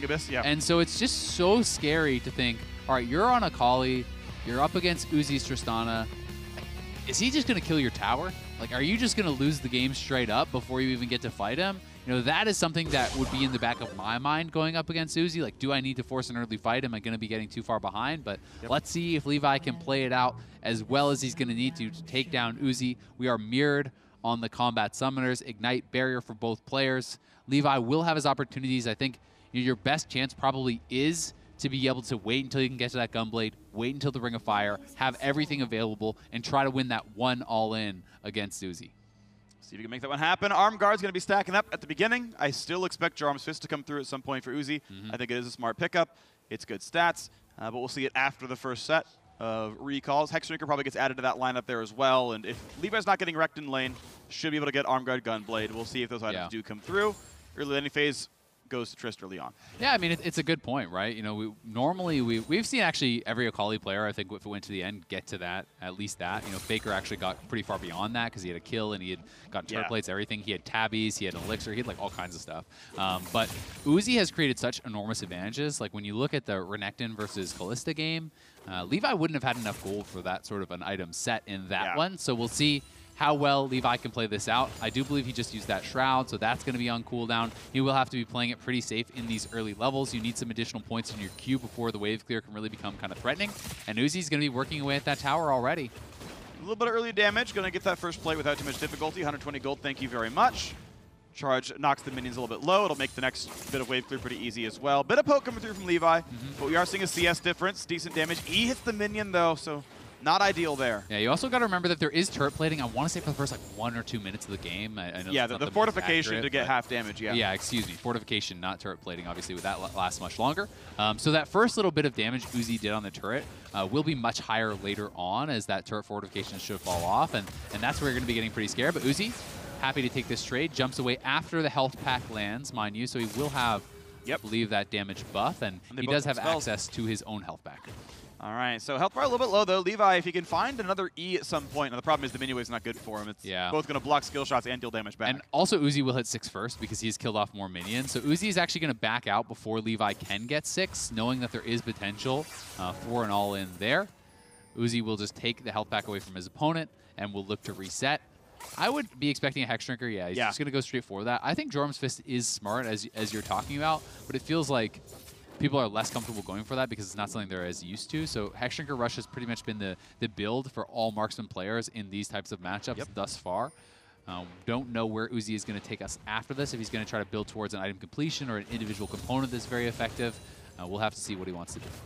Yeah, definitely some options. We've seen a lot of stopwatches. I wouldn't, by the way, ever build it until sudden death or you've died once, because immuning, like if you immune a kill, you stop 400 gold. Congrats, that item costs you more than that. Yeah. Like, and the opportunity cost of the stats it would have given you. So I don't think it's ever worth doing until the kill would end the game for you, and then it's fine. Yeah, and I mean, if you can bring in a stopwatch of sudden death and actually stopwatch the R2 from Akali or something like that, that can be a game-winning play because, you know, yes, Akali could win that potential 1v1 in a small enclosed quarter. We know Akali can burst down a marksman, but Triss can also buster shot you out into the Ring of Fire, which can be an advantage for her. So we'll see how Uzi's going to be able to play this out. But thus far, much more even than the Kalista versus Renekton game. You know, Levi keeping close in the experience. His farm has been pretty good. He's been actually, you know, playing out this Akali match very well. Picks up another cannon there. So, you know, he's on pace to make this much more competitive. Waits out the E-Ignite, comes in. Big damage coming across. As the rock jump over the top. But back to his own turret. Needs to land the lost vision. Oh. When can Levi find a skill shot? Because Uzi's going to push this wave in. But now where can he go? He's waiting, and rock jumps up in a couple seconds. Yeah, Uzi didn't know how close Levi was in that brush, so he actually used the barrier. You know, Levi wasn't in range, but he didn't know, could he shuriken flip in and actually hit me down? So Uzi was, you know, 1 hit from death. It is a full trade, ults and both summoners down for both players, but Uzi, because he has all that lifesteal, is going to sustain up enough to stay around, where Levi, it's much more dangerous, it feels like. So Uzi's going to be able to get a second turret plate. Levi wants to stay around wave clear, wants to get that cannon, will miss it, and will lose, it looks like 2 more turret plates. So one has already fallen. Another one's going to fall at least on the next wave. And if you know that Levi recalled, you can actually stay around and potentially get it even lower. But Uzi's going to prioritize refilling his health, refilling his mana, and making sure that he's on even footing for any potential fight. I think it's the right call. I think greeting for the 120 gold on that plate is not worth it. We'll see what he adds. Blue trinket picked up at level 9, I believe it is. You can buy a blue trinket. We've only seen some of the players recognize that, and looks like Hextrinker upgraded all the way into Ma, so we are seeing the upgrade path quite a lot. If you are going to call that item gold efficient, it's through the lifesteal and spell vamp. That happens after the shield breaks. Otherwise, on a base stat level, it's not worth bidding. But if he's going for a more protected trade where you got a lifesteal back up, then that shield can be useful. And we have seen that actually happen even just today, right? Yeah. You know, in the Lee Sin matchup where Bwipo had, I believe it was that Maw, he actually got a ton out of the lifeline, you know, kind of healing that up. But we will see how Uzi is going to be able to play this out.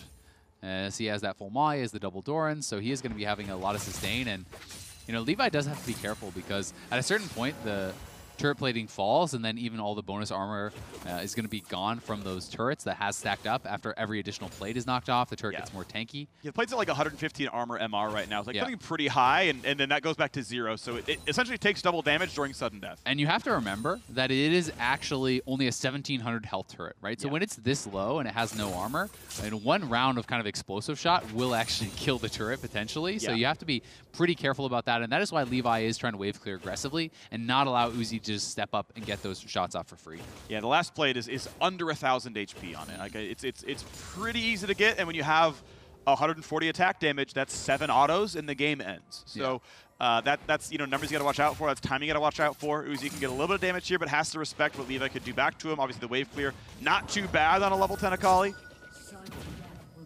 He's one hit from that turret plate falling, and this is the last wave that you can really kill. And I would take the recall. There should be almost 1,000 gold in Uzi's inventory. Yeah, Levi, I think, probably wants to clear this wave, get the final cannon, and make sure he has Gunblade gold, right? And then it's just going to be all down to this fight. How can these guys play it out in the final moments? They're both going to be level 11, both combat sums up, ignite, everything available, and the ultimates here. So we'll see. He does have the Gunblade. He does have an additional cloth armor. He gets a rejuve bead. That's probably the only gold he had. He would have been 50 gold off an elixir, which if you could have got, probably would have been better than the cloth plus the rejuve bead. Yeah. Cloth was bought a while ago. Cloth was actually on a previous recall when he got like double longsword cloth armor, so that gets awkward with selling. Then you obviously couldn't have done that. To the elixir point though, for Uzi, I would have done longsword red elixir instead of vamp scepter.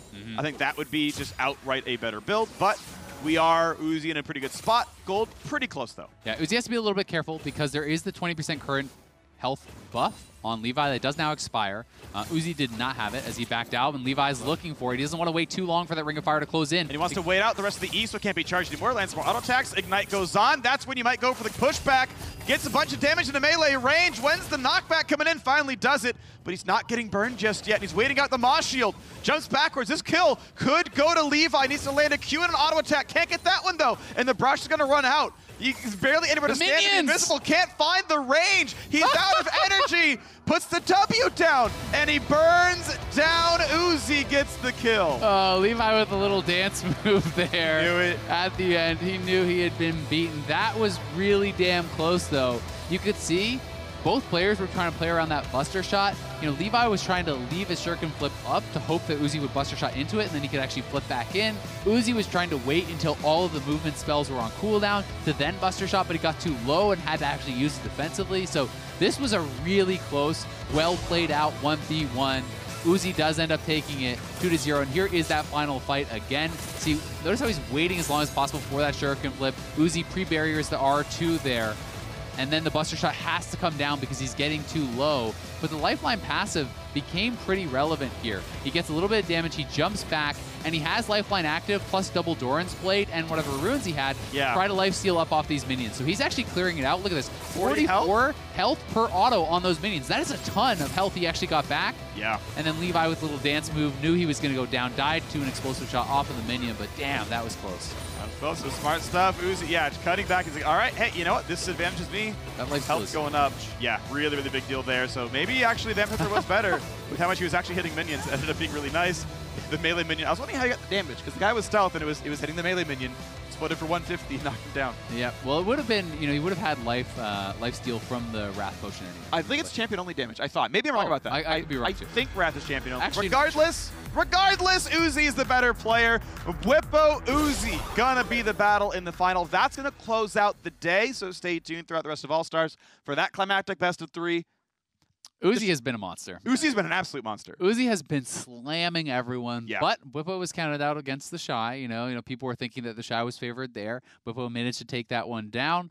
But Uzi just doesn't seem to make mistakes. That is the craziest thing to me, is that even in these matchups that seem really, really difficult, he is always playing exactly around what his opponent's win conditions are. He is executing flawlessly on what he needs to do. Yeah. He is CSing perfectly. Like, he is just doing everything right, and it is so hard to see holes in his game. So I'm excited to see what Bwipo can come up with. Gonna be a lot of fun. So for more on how Uzi made his return to the 1v1 final, let's hear from the analysts.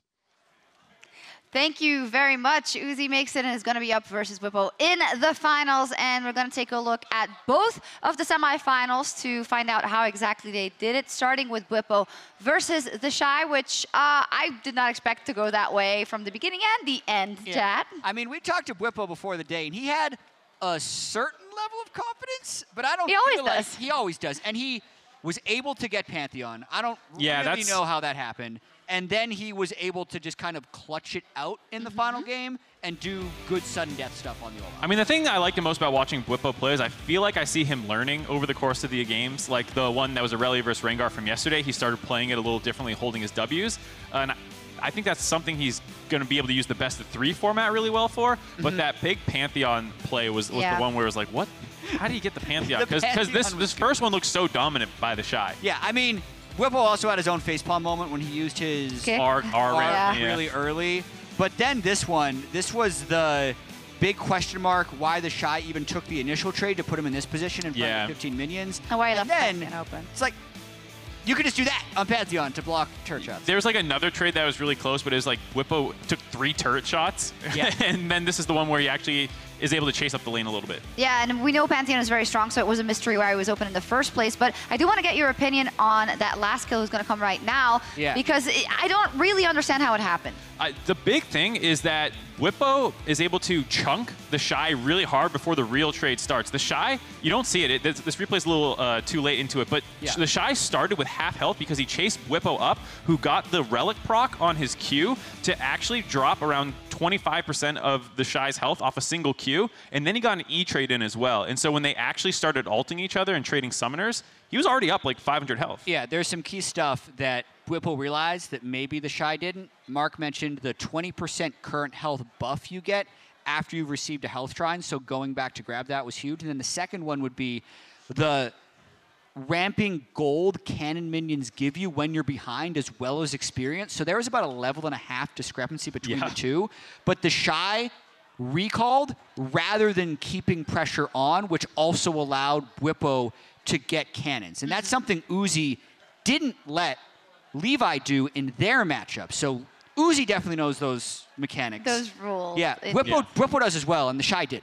Yeah. So I think that's where Bwipo earned his victory. He did, and as you said, let's take a look at that Uzi versus Levi victory as well. And something that's been brought up numerous times is if you give Uzi a lead, no, actually let me rephrase that, when he takes a little bit of a lead, he just knows how to push it in every situation. And this was one of Uzi's go-to picks way back in 2016 when he won his first 1v1 championship. He's going to be going for his 3rd overall 1v1 title, by the way, but it's just so satisfying watching Uzi play Callista. It's just, he knows always when he's going to have someone in kill range. Levi was really unable to estimate the damage, and Uzi basically played that Callista game flawlessly. And then the lifeline passive here, you heard the casters talking about it, just how much he heals up. It's like 40, 50, 20, 50, and it takes it from a pretty even trade that probably favors Akali for getting the last 200 damage quickly, and puts it 100% in Uzi's favor, because now you have to do 600 damage. You're not going to do that. Yeah, and Uzi's constantly delaying the enemy recalls. He's putting pressure on their turret as well, which is something almost no one else has been doing. Yeah. So it'll be an interesting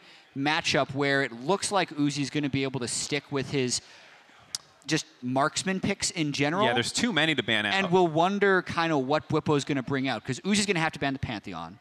Maybe Renekton. We're kind of trying to theory craft what's going to happen. I think he would ban the Olaf potentially. That would be one of the better anti-ADC picks with the Snowball Olaf. Snowball Olaf, and we've seen Whippo pretty good about just hanging on and clearing the wave with axes, and then when you get into sudden death, being able to all in. Yeah. So I think if you ban those two, he needs to have an answer, and then you almost need another answer because definitely Uzi's going to adapt in a best of 3 and ban whatever beats him once. Yeah. So Whippo needs 2 cards up his sleeve. Well, I do think, yeah, it is a super difficult matchup for Whippo, right? But his flexibility that is shown could help. You know, the Rengar came out as well, for instance. And when you think about it, you know that Uzi is going to most likely play those AD carries or the marksman. So definitely ban out the Tristan stuff that can push you into the ring. Or have that mobility, I think. Right. Some of them are a little bit easier to all in too, I think. Something like a Lucian is probably a little bit easier because he doesn't have quite as much self-peel. He just has that little dash, whereas a Tristana can shoot you out if you're not the Olaf and have the invulnerability. So, like, Tristana's really good in all-ins in that sense in the late game because she gets you out of the ring. Vayne probably also beats Bruiser's late game. Yeah, so I think that's going to be a ban for Whippo. Not Vayne. I mean, Uzi's really smart, too. He's not just a mechanical player. Like, the Jorum's Fist Vayne was like, oh, my God, this thing has, 2k HP. Yeah, but to your point, Shocks, I think Whippo is actually one of the most versatile players we have in League of Legends, actually, because he played a season professionally in bottom lane and in top lane. Like That's a good point. We did so much to credit Perks for being able to swap between mid and bot. Whippo did it first, right? in terms of being able to play. He was playing a different set of champions. Yeah. But, yeah, so he's going to have theory crafting. All the other EU guys were in their own little pocket of practice to be able to have him raise the crown now that Caps is. They were tryharding so much. They practiced. I feel like every time I tell this, I add a couple of hours. So they practiced for 17 hours straight. They were on the plane for the 1v1, and maybe to avenge Caps that got knocked out as ex-teammate. We'll see. But Uzi definitely the favorite. Let's take a look at the final bracket. It's pretty simple. It's Uzi versus Whippo in the final. Yeah, it's the path they took to get here. This is from the quarterfinals. Remember, this was a 32-player tournament, so you got to win 5 rounds in a row, including 2 best-of-3s back-to-back. So have a lot of consistency in these 1v1s. Yeah, I mean, that's what I think stands out for Uzi over the course of these kinds of events. This is his 3rd final. Yep. Yeah. Out of 5. Right. I mean, he might have played more finals. I think he lost pre-final because it was Pabu. Yeah, I think Pabu last year was semifinal. And I don't think Bjergsen beat Uzi in the final. Oh. Caps knocked out Uzi in the semifinal last year, I think. Yeah, and then it was Pabu Caps final. We know what we're talking about, guys. Don't worry. Yeah. Yeah, totally. We'll see. Yeah, I just have a lot of confidence in Uzi because he is a great combination of, like, I've theory crafted this matchup as well as the mechanics to pull it off. Yeah, I've done my own theory crafting, and I thought that a top laner's champion pool would probably be advantage. So I was thinking the Shy was going to win it. But now that Whippo's upset the Shy, still maybe he would have some type of advantage. But like watching Uzi in these 1v1s throughout the years, it doesn't even really matter what champion should be the best. Back in 2016, he beat Peke and the other big mid laners with mid laners when they were the best. So based on his success so far with Marksman, he's probably going to stick with those picks because as we were talking about, it's probably too much to ban out. But I've gotten sufficiently hyped for this final. I want to see what happens. Yeah, me too. And I also think if you just look at, and this is no shade to Whippo whatsoever, but Uzi and the level of player that he is with those margins, it is just very hard to beat him. Is any of you willing to bet on Whippo for the final? No. Well, I got it. That could happen, Shocks. I will. Listen, Is that a surprise? I'm going to do it. We're taking a break now, though, but when we return, it is the TFT Littles Finals. Don't go anywhere. See if you can chase in your Black Leaper advantage. Look at that damage output. There's no way out. Barrier gets weighted out. One more Q could do him in. He couldn't get the 4th vital. Couldn't get the heal. And Whippo down 2,000 golden items advances to the finals. There's the cleanse to get away, but he's got to keep cutting backwards. This is way too much damage. He's dead to the Ren. There we go. Uzi. And the range. He's out of energy. Puts the W down. And he burns down. Uzi gets the kill.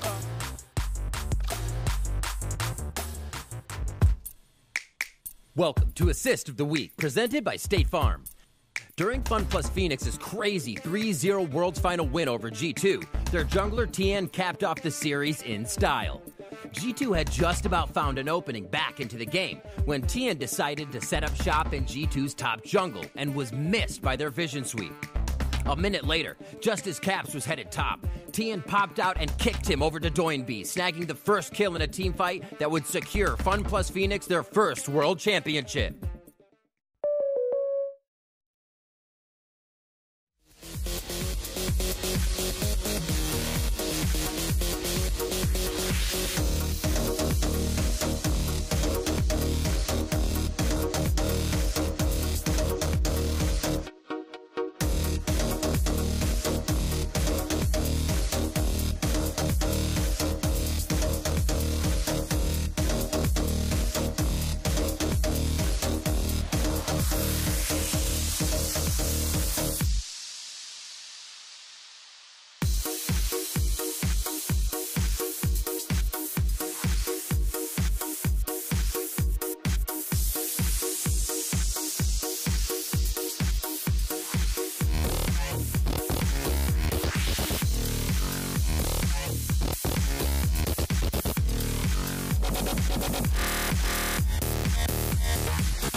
final finals, where I'm joined once again by Mark. Plus, we have the disguised toast here with us to close out this leg of the competition.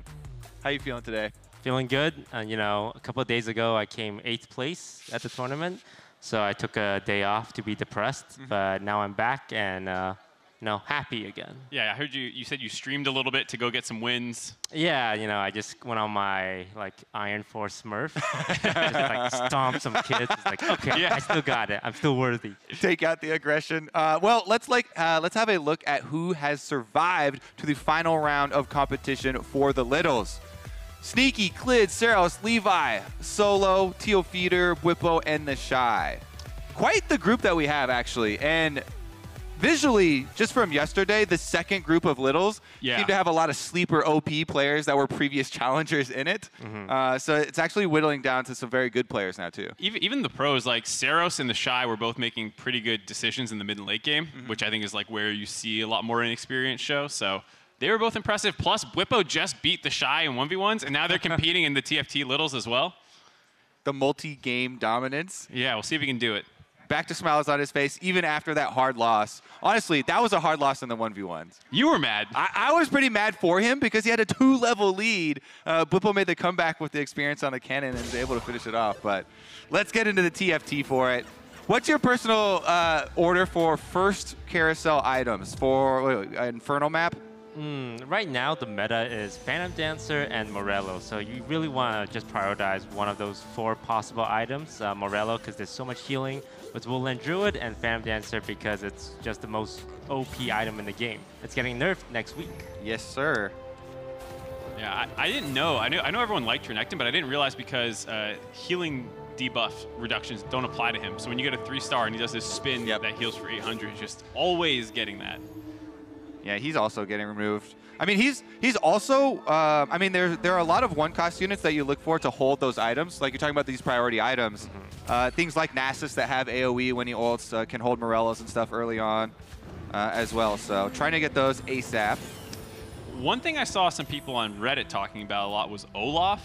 But I wasn't sure. I feel like that's kind of aged out. Yeah, I thought that was like a little bit ago. Because Olaf got nerfed. Plus, it's kind of hard to position Berserkers, I feel like. For later, it's easier for people to separate their DPS and kind of block Berserkers. Yeah, Olaf is one of the few counters to Renekton because he can perma-freeze them once he gets going. The problem with Olaf is he loses to the other meta comp, which is Singe. And like you just see your Olaf chasing this Singe running around. I like that the meta comp is Singed. Yeah, just Singe. Singe with Morellos. I've seen people just like put in the Singe with 0 poison and yeah, go carry. You think you can beat Zed, the Olaf, if he's itemized correctly, or you think the perma? Because he's single target, so I don't see how. Like you might get a trade at best, like a draw. Olaf's not very good right now, unfortunately. Like the whole Berserker package from the beginning has always been a little subpar, even after multiple buffs. The best thing about Olaf was 6 Glacial, like his other trait, not his Berserker trait. Right. I feel pretty happy with the state of the meta in set 2, though. Yes. Like sacrificing Glacials, Berserkers, and Olaf stuff for the success of so many other comps actually feels pretty good. Yeah. And like the things always go in little cycles. So even though I don't think anyone wants to go light right now, Ascara did say he thought light was good in a certain situation, but. Well, it is getting buffs on the next patch and adding more champions. Yeah. Who is your little? I don't think we actually. I don't think you didn't get one paired up if you come bottom 4. First day. They want to listen to you. I think it's for like the top 4 people. Oh, okay. But yeah, I didn't get one. But if I was to choose one, I'd probably choose Sneaky. Good choice. Well, let's see what he's working on right now. A lot of Vladimirs. Might be thinking about Ocean Mages. Always good. I feel like you want to... Checking to see what items he can build. Always a promising sign. We had a couple theories of trying to determine how good people were at the game. Jat was a big believer in just looking at people's APM. The higher your APM is, the better he thinks you are at TFT. So honestly, if you're looking at people who are learning the game, if they're decisive and they're clicking their purchases out of the shop first, at least that means they know where they're going, right? And that's a good sign. Yeah. In Sneaky's position there, you had 2 Warwicks in the shop. Would you find a way to fit those onto your bench? Because I feel like just keeping yourself open to Predators is... Yeah, definitely. Like Hyper Roll Predators, was the strategy Beckup ended up winning with day 1. But you have to really scout to make sure no one else is going it, because if 2 players are going Predators, you're both going to bottom out here. Or make some deals. Make some deals there. You get the Skarner. Yeah. Clid, he got level 2 Maokai, but no other Woodland Druids, so he's going to go for the 2 stars. Yeah, early on, it's just like, if you can't get any synergy, just put in 2 stars, put in 2 stars. Ooh, with that Renekton too, looking real good. Also, decent electrics. That's an early volley bear too, and holding on to an Ornn. Yeah, and he actually leveled too to get that in, to get the other Warden. Yeah, how often do you actually level early? Because I feel like it's insanely rare now. I think so much people enjoy hyper rolling, like whether it's Lights, Predators, Woodland Druid. You really do not want to level to maximize your odds. I feel like even if you're not in one of the hyper roll strategies like Ocean Mage, you still just want like pure econ to get to 8, so then you can, you know, do your rolling. Yeah. So like even then people aren't spending early levels because you don't care about the damage, you just want to get to 50 econ immediately. So I feel like early leveling is pretty dead. From Serap's position though, Woodland Druid's pretty versatile. Ooh, Rek'Sai upgrade. Got Rek'Sai, another Warwick. Levi was one of the ones from the second group who I think looked pretty good, right? I feel like he was first group. I feel like he was the one that went Shadow, the uncontested Shadow, but maybe not. I forget. Here we have Solo Gasang, who is probably the highest rated player here. He played in the Red Bull Invitational, Challenger level. Knows what he's building. He's got a Morello on his Zyra already too. Should probably be the favorite, I think, in this lobby, but I said that about Lothar should do pretty well yesterday, and he got 7th. So, I mean, Zyra this early with Morellos is one of my favorite carries in the entire game, even for the entire duration of the game, too. So he's definitely set up with a very good early start.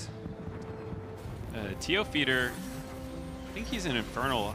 He also did really good in the second group as well. He was the one with the Zed, yeah, with the pretty much perfect items. He had Phantom Dancer, Dragon Claw Redemption, I think. It's pretty good. I hate going into the carousels for these, not knowing what they have. Yeah, exactly. Yeah. Not knowing the items that are on bench because you don't know what to look for. You see one person flicking back and forth trying to see what he wants.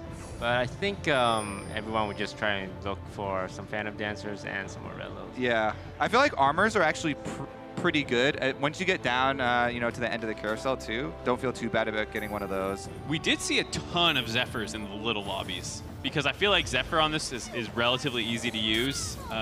You just kind of build it and stick it on one of the units you're going to put in a hex tile. Yeah. So I felt there was someone who had like 3 or 4 yesterday by himself. I think that's a little excessive, but sometimes you get a lot of belts. I'm just saying, I saw a lot of people with Negatrons on their bench as well. So. And we saw a couple games that are actually won by a good Zephyr on the enemy carry.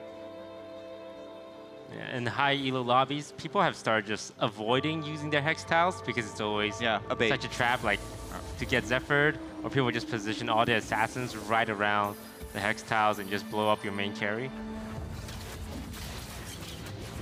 Yes, this is Tio who is in the Infernal right now.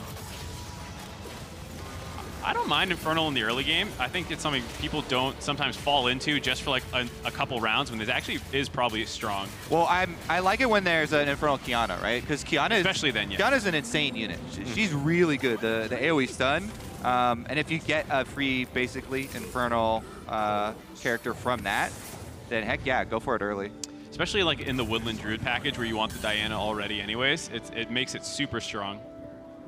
Deshae with 100% health right now. Wonder what he's running. He had a really good early game yesterday as well when they started. Let's see. We got Woodland Druid. That's going to be a good early game. Yeah, some Predator potentially as well. Got 4 Vladimirs on side, a Vayne that he should definitely sell because from experience, if you get 9 Vaynes, it's still probably one of your worst units. 9 Vaynes, not as good as 1 Yorick. Yeah. He also leveled, so he is going a little bit more aggressive in the early game. Yeah. So here's something, though. A lot of people have talked about how good Ezreal is as a mid-game carry. but then it also feels kind of bad to upgrade him and sell him off later because he's 3-cost and you lose out on gold efficiency. Yeah. Do you ever just splash him in? I love, like, if you have Seraph, you always either go Kindred or you go Israel. Because his ultimate, he can cast it once between every auto with the Seraph. Yeah, my personal favorite mid game was Ezreal with Seraphs and Ludens. Oh yeah, felt super nice. I don't think you'll ever lose with that. Yeah, for the mid game. That's definitely gonna carry you. Yeah, but like you mentioned, like late game when everyone has like the biggest monsters and you're he's just like pew pew and doesn't do enough. Exactly. That's the hard thing. He falls off so hard later. Yeah, front lines get really gross late game. Predator with all its 3 stars, and then the poison package with Mundo and Singed. Even Zed's basically become super obnoxious because there's so many you need like AoE to deal with. All right, I'd say he's almost definitely going to go transition into Ocean Mages. He already has a Merlinomicon, already has another needlessly large rod. What is he get? Bow's fine. Yeah, look at his econ, 50 gold by Krugs. Oh, he did level there. 4 level 2 units as well. Like Solga Sinks is in such a good spot. All right, I want to see him scout around, see if he looks for any other Ocean Mage players, because that's one of the ones. Even littles, a lot of littles will go for that comp because everyone gives that advice to a lot of new players. Let's see. The thing I like about Ocean Mage and why I feel like it's so consistent too is because you don't need to 3-star anything. And a lot of like your carry comes from other parts that aren't Ocean, like the Vladimirs and the Syndras. It's just there to kind of get you your mana regen, and then it's other things in the mid to late game that you can be a little bit more flexible with. If you were in Whippo's spot, you have a Zyra too. There's a brand in shop. He's thinking about it. He's holding on to 2 Nasus and 2 Veins. So he could probably just sell those and pick up the brand if he doesn't want to lose econ. Yeah, I feel like a transition because once you have the brand and you already has the 2 Zyra, he's not doing it though. Oh no, is he thinking about lights? He had a 1-star Kindred, but I think he likes Shadow a lot. He played Shadow yesterday, and I think he's looking to do it again. Yep, Shadow is one of those teams where if you're the only one running it and you can 3-star your Veigar, your Kindred, your Scion, your Malzahar, all 4 of them can be your hyper carry. Ooh, Solga Sang trying to roll down a little bit. Yeah, he was buying a bunch of Kindreds and stuff just to block 3 costs. Yo, Maokai. Don't think he got too much out of that. He also leveled to 6 there as well, so he dumped about 20 gold into that. He added a Nautilus for Ocean and Warden, but... yeah.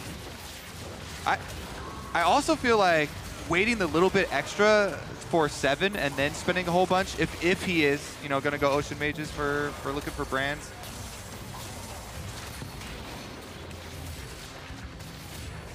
That Kog'Maw Thief's Glove, trying to get the... oh, that Predator! I feel like Predator, one of the reasons it's the strongest or so strong is because the Predator calculation happens after damage is dealt. Yeah, so you saw the Kog'Maw ult look like it killed him from almost half health, and it's because the Kog'Maw ult damage comes in, and then it checks if he's below 20%. It feels like one of those changes that I would bet at some point they reverse that calculation.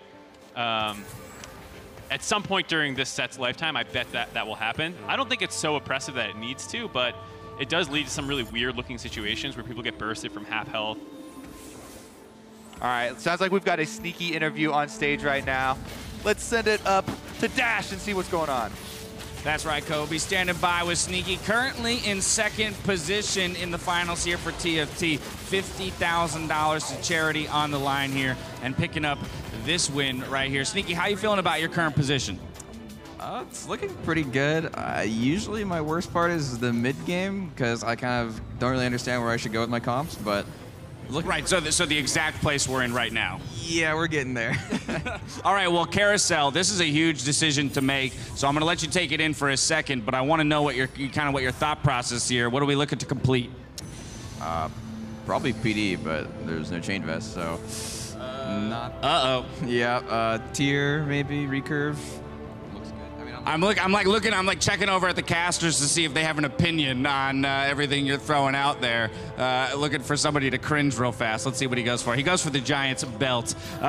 So far, we've got a 3 Inferno, 2 Warden. Looks like Assassins might be an option. But what's as you say, the transitions mid to late is usually the hardest part for you. What is your current thinking? Where are you going to go? So I've heard the late game is, Sin, Zed, and Nami battle. So I'm looking to get those. Might be a little far away. Right, a lot less to do with the synergies and more to do with individual pieces. The double Annie pickup, though, that's got to feel pretty good. Only sitting at 19 gold, though. Is Eco a concern? I don't know. I'm not an expert, honestly. He's not an expert, and that's why he's in the little tournament. All right, I'm going to let you get back to it because you're in solid position to take home that $50K for your charity. Guys, back to the desk.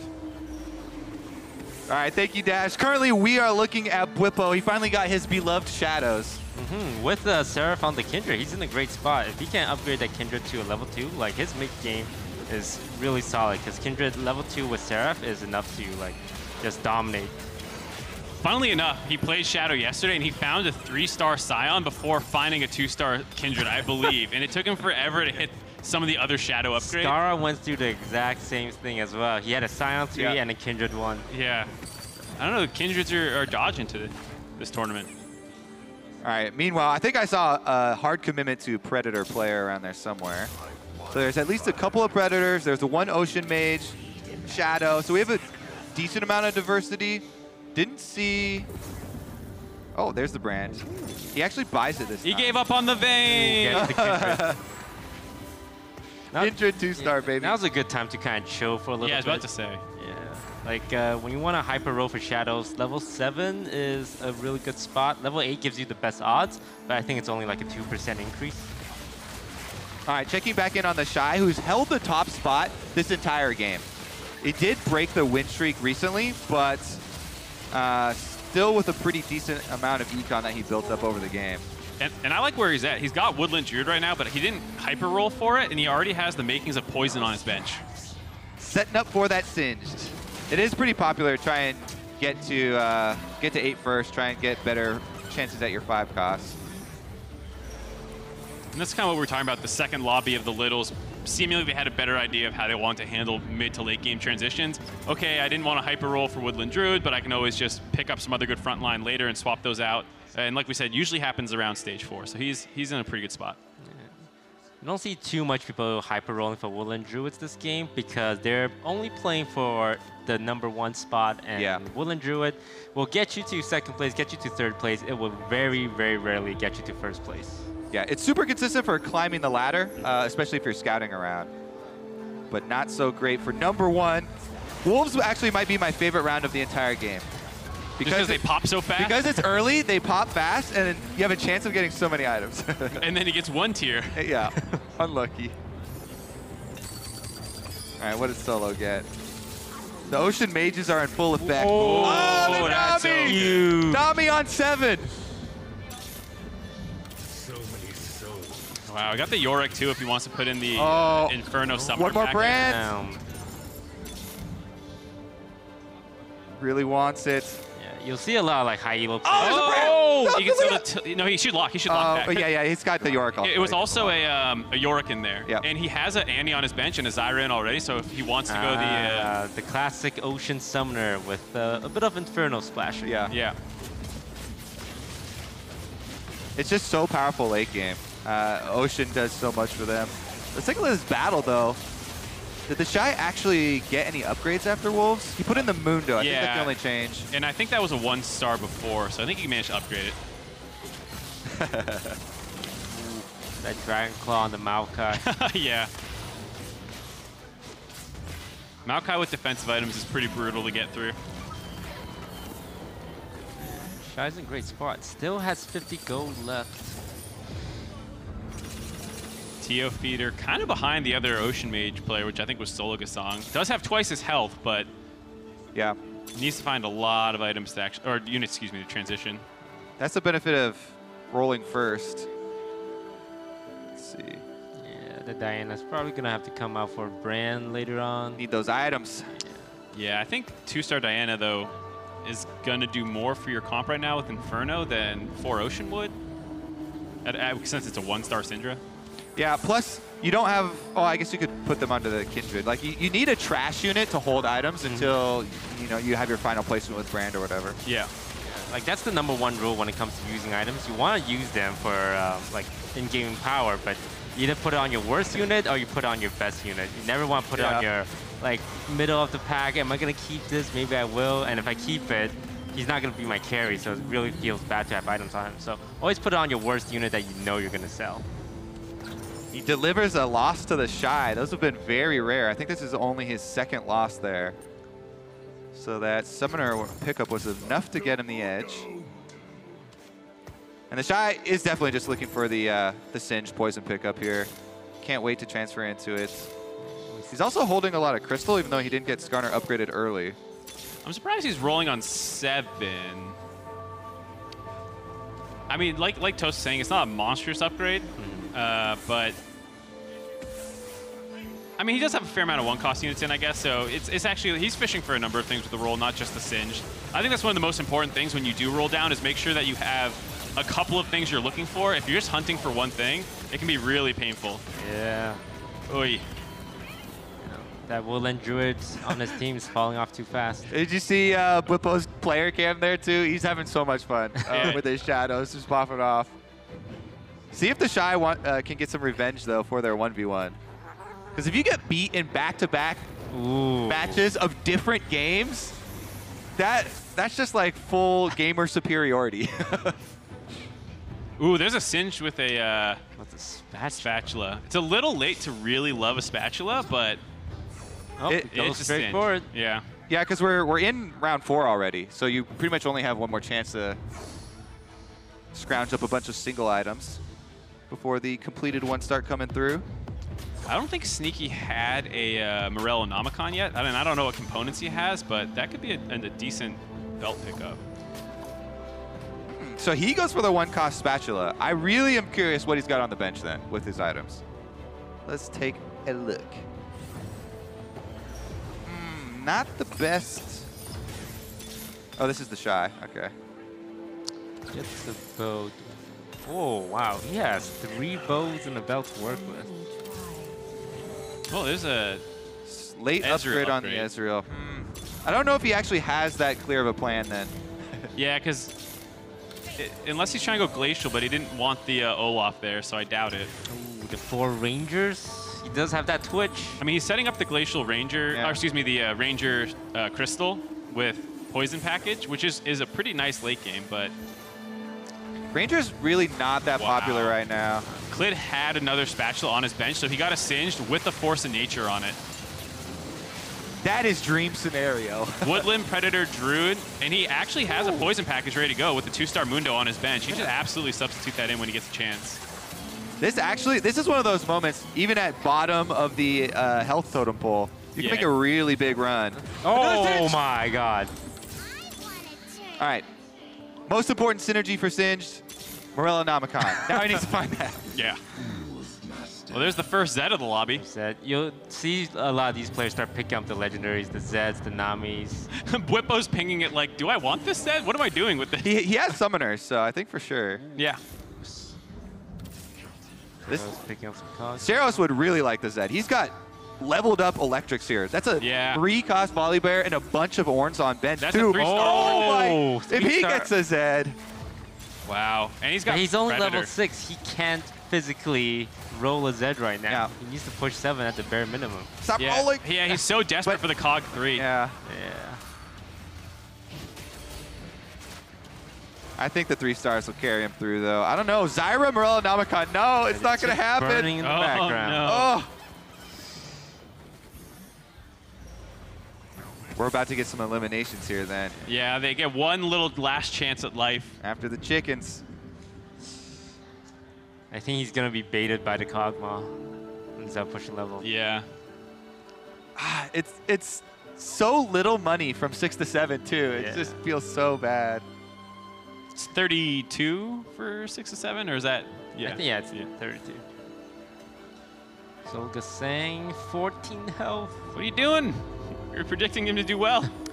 little bit of a curse predictions here from I should stop trying to. I think when it comes to high elo players, they're so used to playing like in a set meta that when they play against like silvers, gold, plat, everything they know kind of go out the window. You can't beat them if they don't know what they're doing. I always find those excuses the funniest, and it reminds me of Worlds when Double Lift was like, this Alistar's just so crazy. The only reason he could kill me is because it was a terrible move to try and kill me there. And then, but you're the one that's dead. He did find a Nico's help here, but do you use it on the Kog'Maw? Oh, man. I think you should. What's his health? He's at 22. It's so hard to use. He can go to 7. Think about what to make here. I definitely like the Deathblade over the Bloodthirster. Yeah, and then I might have even saved that for... Oh, no, we're already into 5. Not going to be able to complete. Whipple's Shadow. Oh, that Kindred hopped away from the Malphite. Oh, that was sick. The knockup goes through. Kindred with the Seraphs and Death Cap. He's actually one Kindred away from a Kindred 3 as well. I didn't realize he had 2 Kindreds on board, and Whippo has 2 on bench. So he's actually super close to hitting a 3-star Kindred. The uncontested Shadow. We can see where his love of shadows comes from. Yeah, because you see everyone, like, they see Shadow units, they're like, I'm not taking that. Doesn't fit my comp. The Shy has dropped really far. He's down to 34 health. Yeah, he's got a very janky Predator setup. Yeah, this is the 1-star Kog'Maw that you're just like, please give me a Singe so I can get this off my board. Yeah, and I mean, the only like full-ish synergy he has is the 4 Rangers, which isn't that strong. Yeah. It's getting buffed next patch, but oh, is it for Klitz? Yeah. Oh no, Klid's gonna drop. Yeah, but post 4 Shadows. The Reign of Terror continues. And he takes out the Singe with Fawn. Ooh, yeah, Levi getting out too. Solika saying holding at 14 for a while now. Whippo on a 8-game win streak. You can tell by his portrait on full fire there. I mean, that's a good feeling. Whippo's killing it. He's in the finals of the 1v1 tournament. He's in the good spot here so far. Sometimes you have a good day. He should actually go to the casino after this. Yeah. Oh, there it is. Oh, there's the 3-star Kindred. Oh. And that's such good items. He's also got the Master Yi already. Yeah, the items on the Kindred, like the Seraph and the Rabadon are the 2 best items. And then the 3rd item is like, you can go Phantom Dancer, you can go Dragon Claw. You just need him alive. Yeah, some defensive thing. All right. That Nautilus gets 1 shot. Oh my God. Bop. Who's next? Bop, bop. Yeah. And she's ulting like every 2 auto attacks, I believe. And he's playing against mages right now. The Dragon Claw is going to go a long way. 1,700. Oh like, my God. Hop, shoot. Yep. All right, so Toast, you said sometimes like challenger players will have a hard time dealing with random lower ranked players. But you also said you got on your Smurf account to do some climbing yesterday. Yeah. What's your go-to strategies for people if they want to like climb right now? To climb Smurf, I think hyper rolling Woodland Druid is always just the best option. You just need to know when to econ and like just maximize the number of times you can roll. And if not, scout to make sure no one else is doing it, because lower elos, they don't scout, they just kind of tunnel in on their own strategy, and you look around and you see 3 people go for the same strat, and you know they're just gonna cannibalize each other. I'm really liking Whippo's position. He's 1 away from a Malzahar 3 as well, 1 away from a Nami 2. 3 away from Scion 3. Yeah, he's got the Bash Brothers in front with the double upgraded Scions. Yeah. Oh, finally the Shy. Get that Kog'Maw out of there. Get this other one off my screen too. There's a Twitch upgrade. He has a little bit of healing cutting in the Twitch, but that's so much worse than... I don't know if anyone can Singe too this game. Everyone's just picking up Singes. I feel like he is being baited in by these Rangers super hard. Yeah. He's got an extra Ashe over here. You are never getting a 3... Well, actually, he's got... Well, so he's close to... I spoke to Zoom before I saw the other 2-star Ashe on board. Yeah, but I think give up on Mundo 3. I don't know. Well, he might die here. Ooh, I think it's going to be it. Get knocked out. Solga Sang out as well. We have Sneaky and Whippo. Whippo's day today takes down the Shy, you know, probably one of the best individual League of Legends players in the entire world. Then knocking out a bunch of these previous challenger TFT players as well. Ooh, I was talking to Whippo right before he went on. He said his mistake yesterday was pushing level 8 instead of just hyper rolling for more shadows, and looked like he made the adjustment, stayed at level 7, and just kept rolling for shadows, and it's gonna pay off for him. I believe Tio Feeder's the last Ocean Mage player in the game right now, but he's got a pretty good setup. The only problem is the Annie's a 1 cost right now. Yeah, you look at synergy, it's like so efficient. 4 Ocean, 3 Mages, only 1 like extra light synergy not being used. But yeah, nice synergies. Oh god, that Kindred. Yeah, the Dragon's Claw is such a counter to his build.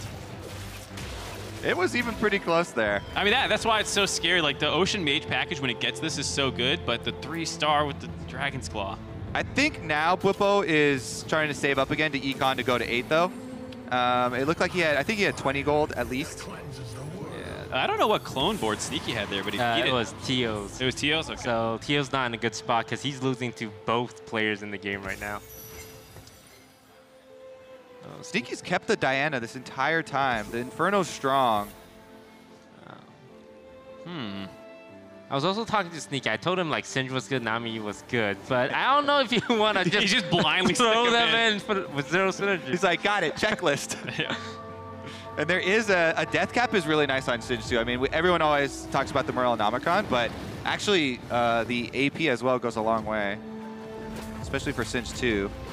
Wow, Warmogs is a really nice upgrade too. Unfortunately, he can't put it on his side. Oh, you're right. One's already got Thieves' Gloves. He could roll one. He could put it on the other one, and I don't know how the pop-off works. I think Thieves' Glove always takes priority. Got it. Wow, he's rolling down here for the upper. Oh my God! In the same shop. Oh wait, it popped off. It popped priority to pop off. That's what. But he's he puts it back on. Yeah, I was gonna say put the Warmogs on and put the damage on the Malzahar, but this works too. Ooh. He's going for the golds. Where is it? Oh my God! Rolls the E2 on level 7. Well, congratulations to Whippo. Yeah. Today is his day. I would like to crown the TFT Littles. Luckily, he did not get either board to knock them out right now. It's going to actually be between Tio Feeder and Sneaky. This is good. Let them have the honorable fight first. Yeah. Sneaky with 2 Singes on his bench. Ooh, yeah. Your advice is paying off. Well, he found a Cloud Lux as well, I believe. That's what that one is. So, real nice. Really, really strong Lux. Oh, Sneaky versus Whippo. NA versus you. Oh. Yeah, the classic. Come on. Would it be anything else? NA needs to get a win at something.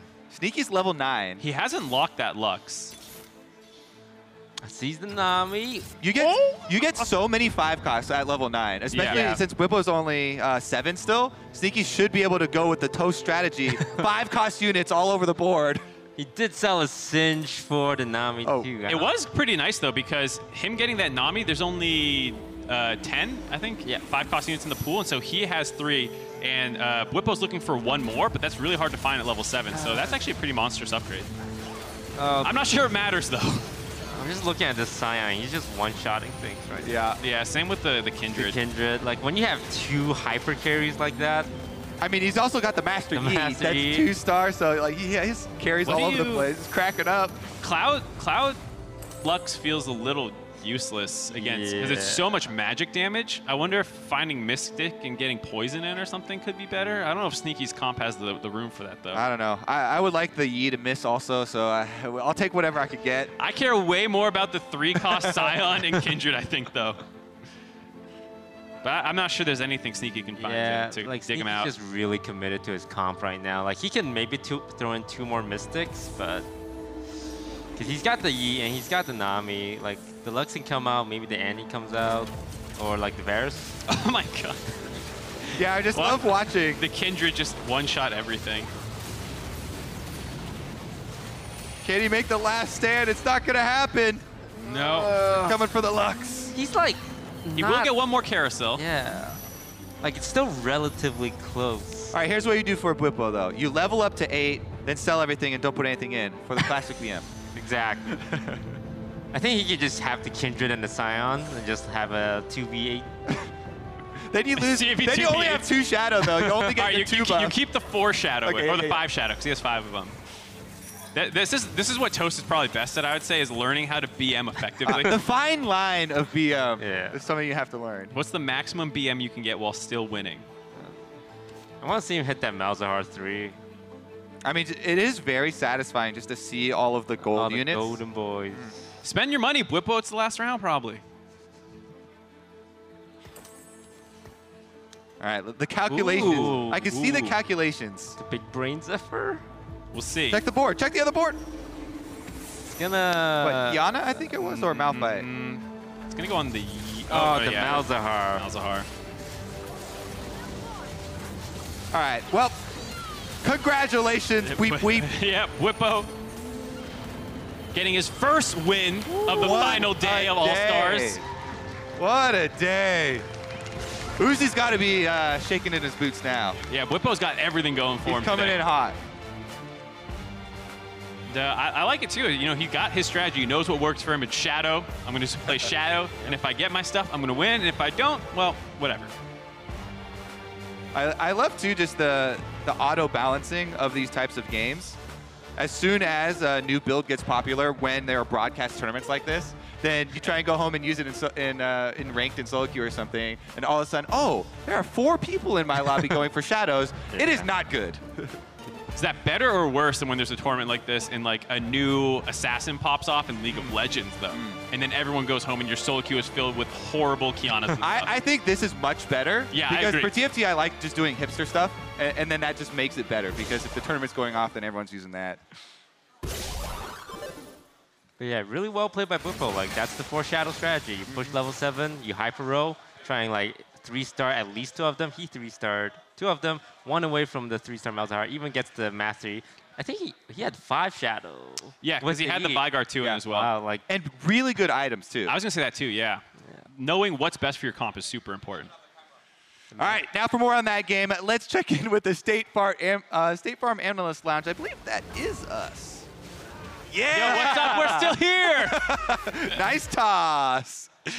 So back to the analyst. Ad-lib react to our own toss. What did you think about the shadows? So the items that we were saying, it's really important. Different builds want different items. I mean, just in general, Seraphs is one of the best items on the current patch, but making sure you get it on the right carry and identifying that. As well as the death cap, it is still really, really strong, but Morel and Nomicon is worse on Kindred, I would say, and probably worse in Shadow in general, because you're just trying to one-shot stuff for the most part. You're not really cutting healing. Morel is actually the worst thing to put on Kindred because her ability already 80%. comes with the reduction. So really smart by Whippo. Like, he didn't greed for the 3rd offensive item. He's like, I need some defenses on my Kindred, makes Dragon Claw with it. So, yep, definitely a good job covering all bases there. Are you looking forward to the Legends final matchup for TFT? The Legends. Towards the end of the day? I'm very excited. You're going to cheer on Becca, the last hope for NA. Is she the only one who made it? Yes. What are you and Scar doing? You know, it's... Hafu, Dog, none of them came through. I wanted to be cool and go light, and I got offered 7 veins, and you don't say no to 7 veins. If you win with light also, with lights, yes. Then you really get to trash talk. All right, now actually, let's hear from the winner of the Littles bracket as Dash is standing by for an interview.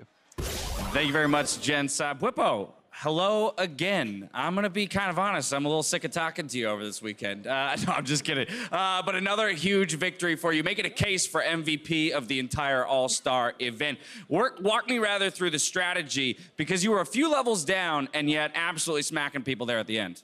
So my main strat was, I didn't have a main strat coming into the tournament, but Shadow was something that I felt like was relatively easy to play, and the only thing you need to really look out for is the right items for Kindred. So when I picked up the tier in the first round and then got another tier off the minions, I felt like going Kindred with the Seraphs was a good start. And then I believe off Wolves, I high rolled 2 large rods, so I was like, all right, this is a Kindred game. You had all the items you needed, and then, of course, for all of those pieces to end up being 3-starred in the end meant a pretty dominant victory. But with this victory, I think more importantly, you have secured $50,000, which will go towards protecting tigers, conserving habitats, and raising awareness around tigers and protecting wildlife. So what does that mean for you to have collected this money for that cause? It was difficult to pick something that I was satisfactory with because there were so many good causes.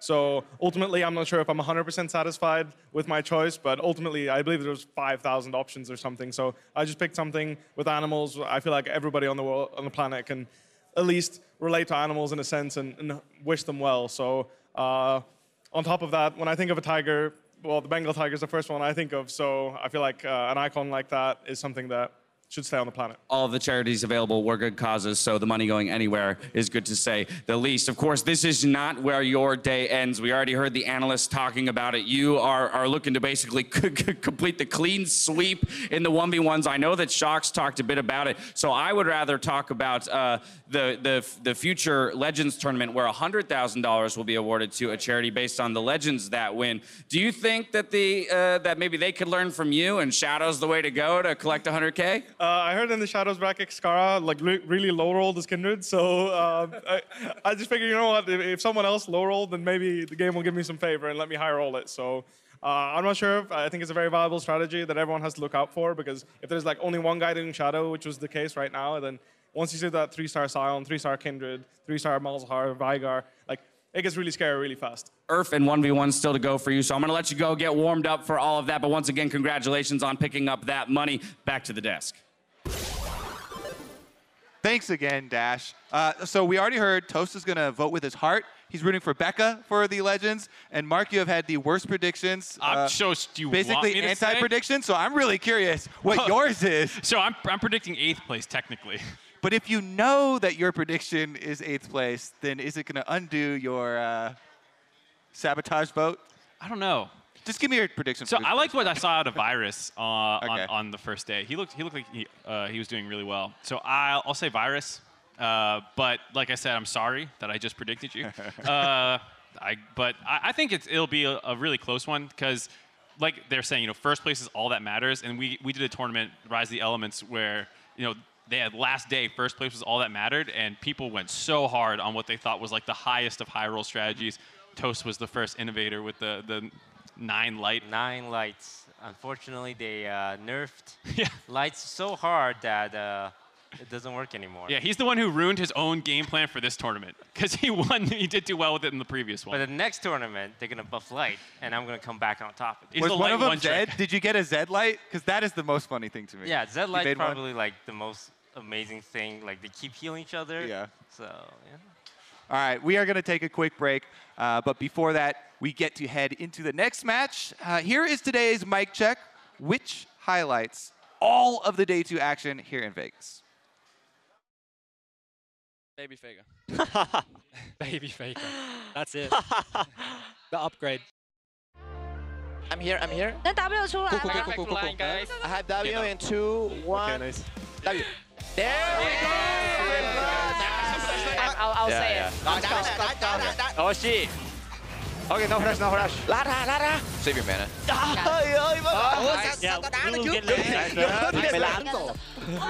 We're coming. No. Yumi jump. Yes. Ignite. 5 seconds Q. Win.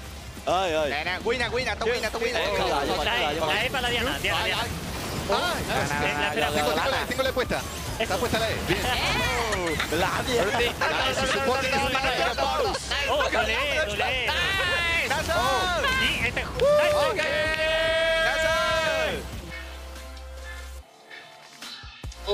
완전 没打过他耶。 Wait. What's in the dunks? Oh. Okay. Wow. Das ist Ivana. Wow. Das ist Ivana. Wow. You remember Scrim? Oh, I remember. Wow. Wow. So much damage. Yeah, I think maybe it's over. Yeah. GG. Your Kali is too good. Thank you. I need Ben.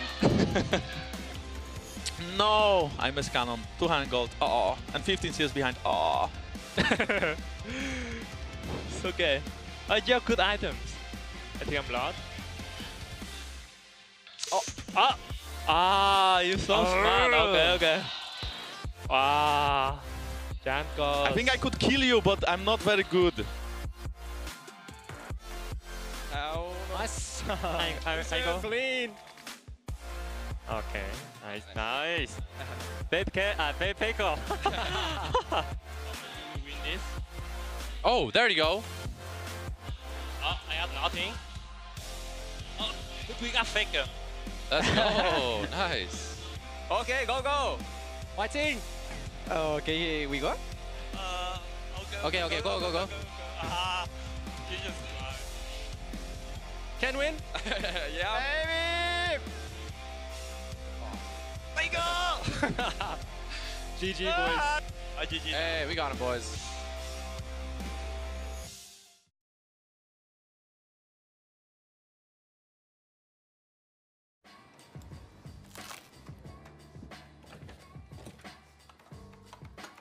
So you want to go get that coffee then?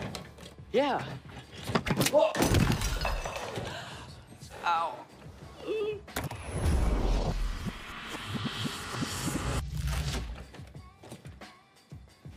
So you want to go get that coffee then? Yeah, just gonna take my headphones off and we're good. Let's go.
Welcome back to the Esports Arena for our next match, the 5v5 mixed roster show match. I'm Deanna Dracos, diving into the next match with my Aphelios podcast co-host, Joshua Jat Leesman. We could very well have episode 3 on our hands, ladies and gentlemen, but we'll wait till we see the pick and ban come through. Let's start by taking a look at how the teams are divided up.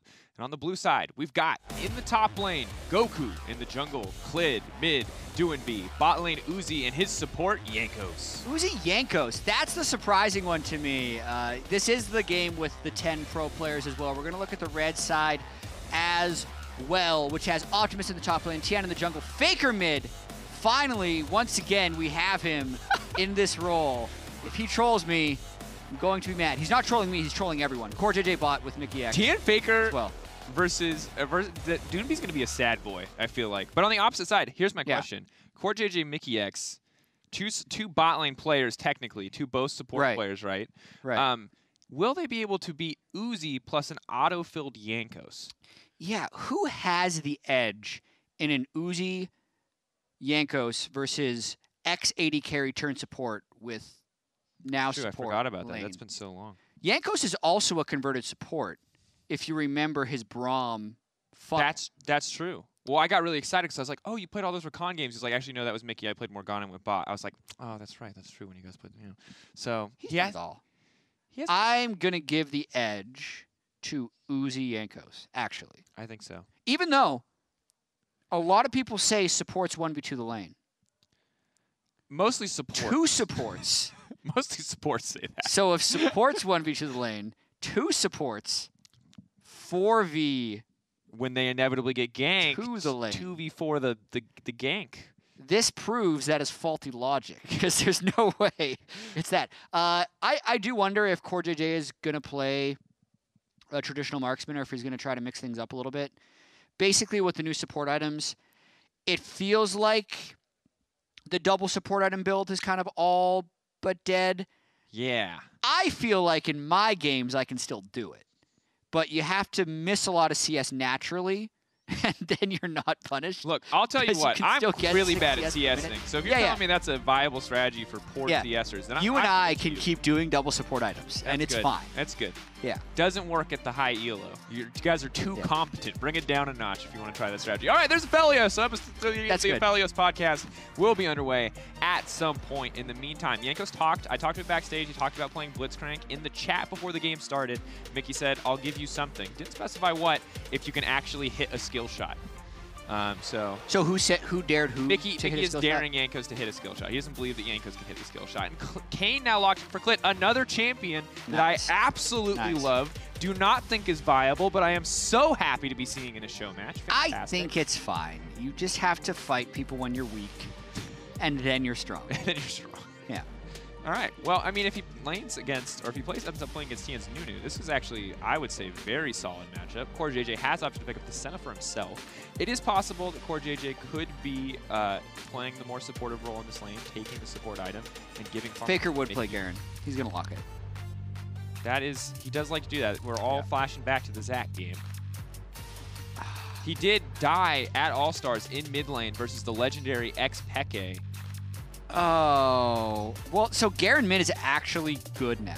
It's just hilariously boring to watch. But it's actually strong. Yeah. I think it's his highest. No. I'm going to double check. There it is, folks. That's what you were saying. You said when you woke up this morning, wherever you are in the world, you said, I want to see FLICKR Garen. FLICKR is going to give it to you. And that's he's going to show you why he often bans this champion in solo queue. Yeah. With this Not game. because it's the start of the alpha. Yeah, so according to Analytics, even though it's 1/10 of the play rate top lane, the mid lane win rate is higher than the top lane win rate on Garen. Okay. All right. I'm going to look up the builds. That's fine. Yeah. I'll pretend you didn't say that and that you just were like really knowledgeable. It should be about the Garen, same as all the other builds where it's Trinity Force into like Phantom Dancer or Static Shift. But this is also 9.24, so Garen mid has been nerfed. Ooh, does FLICKR know that? Yeah. All right, well, here we are. Getting onto the Rift. 5v5, pros versus pros. Yeah. We're prepared this time for Aphelios, by the way. We are, 100%. Do you want to go straight into Aphelios, or should we watch the level 1 first? let's watch level 1 because it's a Blitzcrank game. All right, cool. So and we have a support Jhin. Important to note, Core JJ appears to be taking the supportive role in this lane despite having heal. He has Glacial Augment. It looks like we might be seeing a fight. Jankos, I don't think he can miss a skill shot this way, but he might just be walking face first into 1v1. That's going to be a 2-man snare. Tian looking for the follow-up. Now the chase is going to be coming out on the retreat there.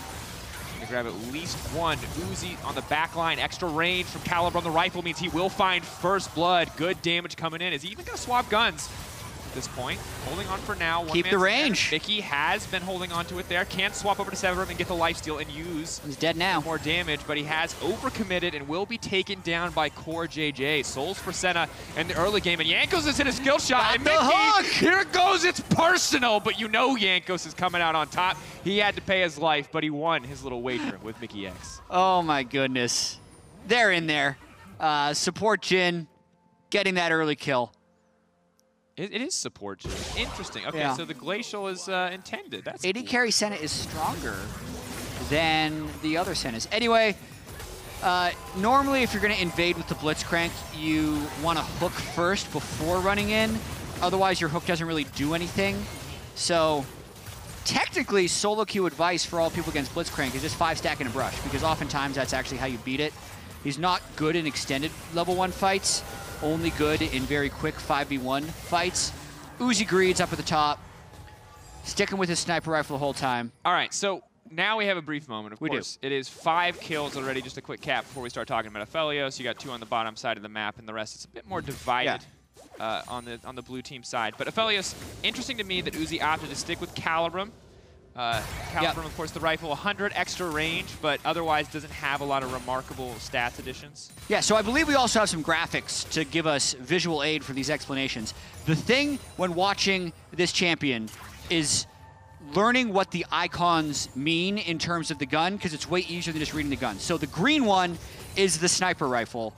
It gives you 100 extra range. Okay. You get to hold 2 guns at a time, and you can swap between them. So now he just swapped to purple gun. Yep. That's the gravity gun, which slows on auto attack. Now he's on red gun. Just took a lot of The red gun heals on attack. Kane gonna grab a kill. That's gonna be pretty massive. Yep. Uzi can now follow up with the slow. He's level 2 as well, so he gets this done. So that's a kill over to Uzi as well. Uses Gravitum. Yeah, the blue gun is a flamethrower. It gives AoEs. He's not there yet because he needs to run out of his 50 ammo per gun before switching to another gun. So really, once you just go into a game and shoot all 5 guns and learn what color each one is, I think it gets really a lot simpler to watch. I agree. So as we're hovering through Severum, the side pistol, lifesteal attacks, and obviously, guys, it's a little bit more nuanced than a single graphic can hold, but that's kind of the simple primer to get you started. Now, as we look back at this, you can see Uzi uses the final bullet on the rifle there, swaps over to Gravitum. So he's slowing them, and now that he's marked, he can actually activate his gravity gun to root if he wanted. He's very low on health, though, so watch that. The mark had worn off, so the spell doesn't actually do anything, as Clit is able to get the kill into the final hook. And get the second. While it appears that we have read up on Aphelios, I don't think Uzi is there yet. He didn't immediately try to activate the snare when he had 2 targets marked, but he is figuring it out as he goes. And you can see him starting to swap through guns a little bit more as the game goes on. So we're going to kind of get to watch Uzi learn the champ live and in person, which I actually think is pretty cool. At first I was like, wow, is he so big brain that he's only using the rifle because he wants a specific 2 sets of guns? But now I think he just wasn't swapping because he wasn't sure. I can also see at level 1, the incentive to swap guns is extremely low because at level 2, you get each gun's ability. And that's when you really want to be able to swap because each gun ability has its own cooldown. So what you would want to do in an ideal world is have 1 or 2 guns actually on low ammo, get both of those spells off. When you run out of ammo, you swap to a new gun, which will have a new ability. So in like a super idealistic world, you could get 4 fights. So he's actually low ammo on both guns right now. You might see it. Ghost Nunu does manage to make his way in. Yankos is now going to be in trouble. Burns down to the Ignite as Tian is able to grab that kill. The Chakram is going to be a little bit slower at close range, but Uzi's still going to find that one, or long range rather. As he gets a kill pickup. Optimus now in trouble. Kane grabbing yet another kill. Clit is going to be an absolute monster of the game if he gets an early transform. Chakram now popping off, getting some good damage down. The closer he is, the more damage he's going to do. As the Chakram does come back to him, swaps back to Infernum. That is going to be the flamethrower, and he's doing solid damage onto Mickey. Lays down a tower once again, uses Chakram. Uzi's already insane at this champion. Yeah. He actually did so much right in that fight. So one thing about the Chakram is it's one of the best weapons to hold in your offhand because you can basically stack up mini chakrams by attacking with your other guns, and then when you swap back to chakram, you'll be doing additional damage. He's dead now. Yeah. But it's fine, because he just gave gold to a Nunu. Really solid. Yeah. Yeah, and of course, Tian's going to be happy about that shutdown, has Predator, can continue to look to make an impact across the map. But for now, the advantage is definitely high in the favor of the blue team, because while this looks fantastic, while Yanko's going down has to feel satisfying for Mickey, Uzi's in prime position to turn this one around. Absolutely. So you can see grabbing him gun, he gets the shot, roots him, immediately switch back to the heal gun, and then after he's done that, he's run out of mana on his gravity gun, so he can switch back to chakram. That one actually incentivizes you to be closer to the target, because then you'll end up attacking faster. Switches to the flamethrower, gets a shot, can switch back very rapidly, because the longer he's in combat with the other guns, basically the more damage the chakram is going to end up doing. After getting a few more AoE attacks, switches back to the chakram, and is able to finish off Mickey. I know so much more about this champion now than I did 2 days ago. It has been a joy learning with you, yes. Yeah.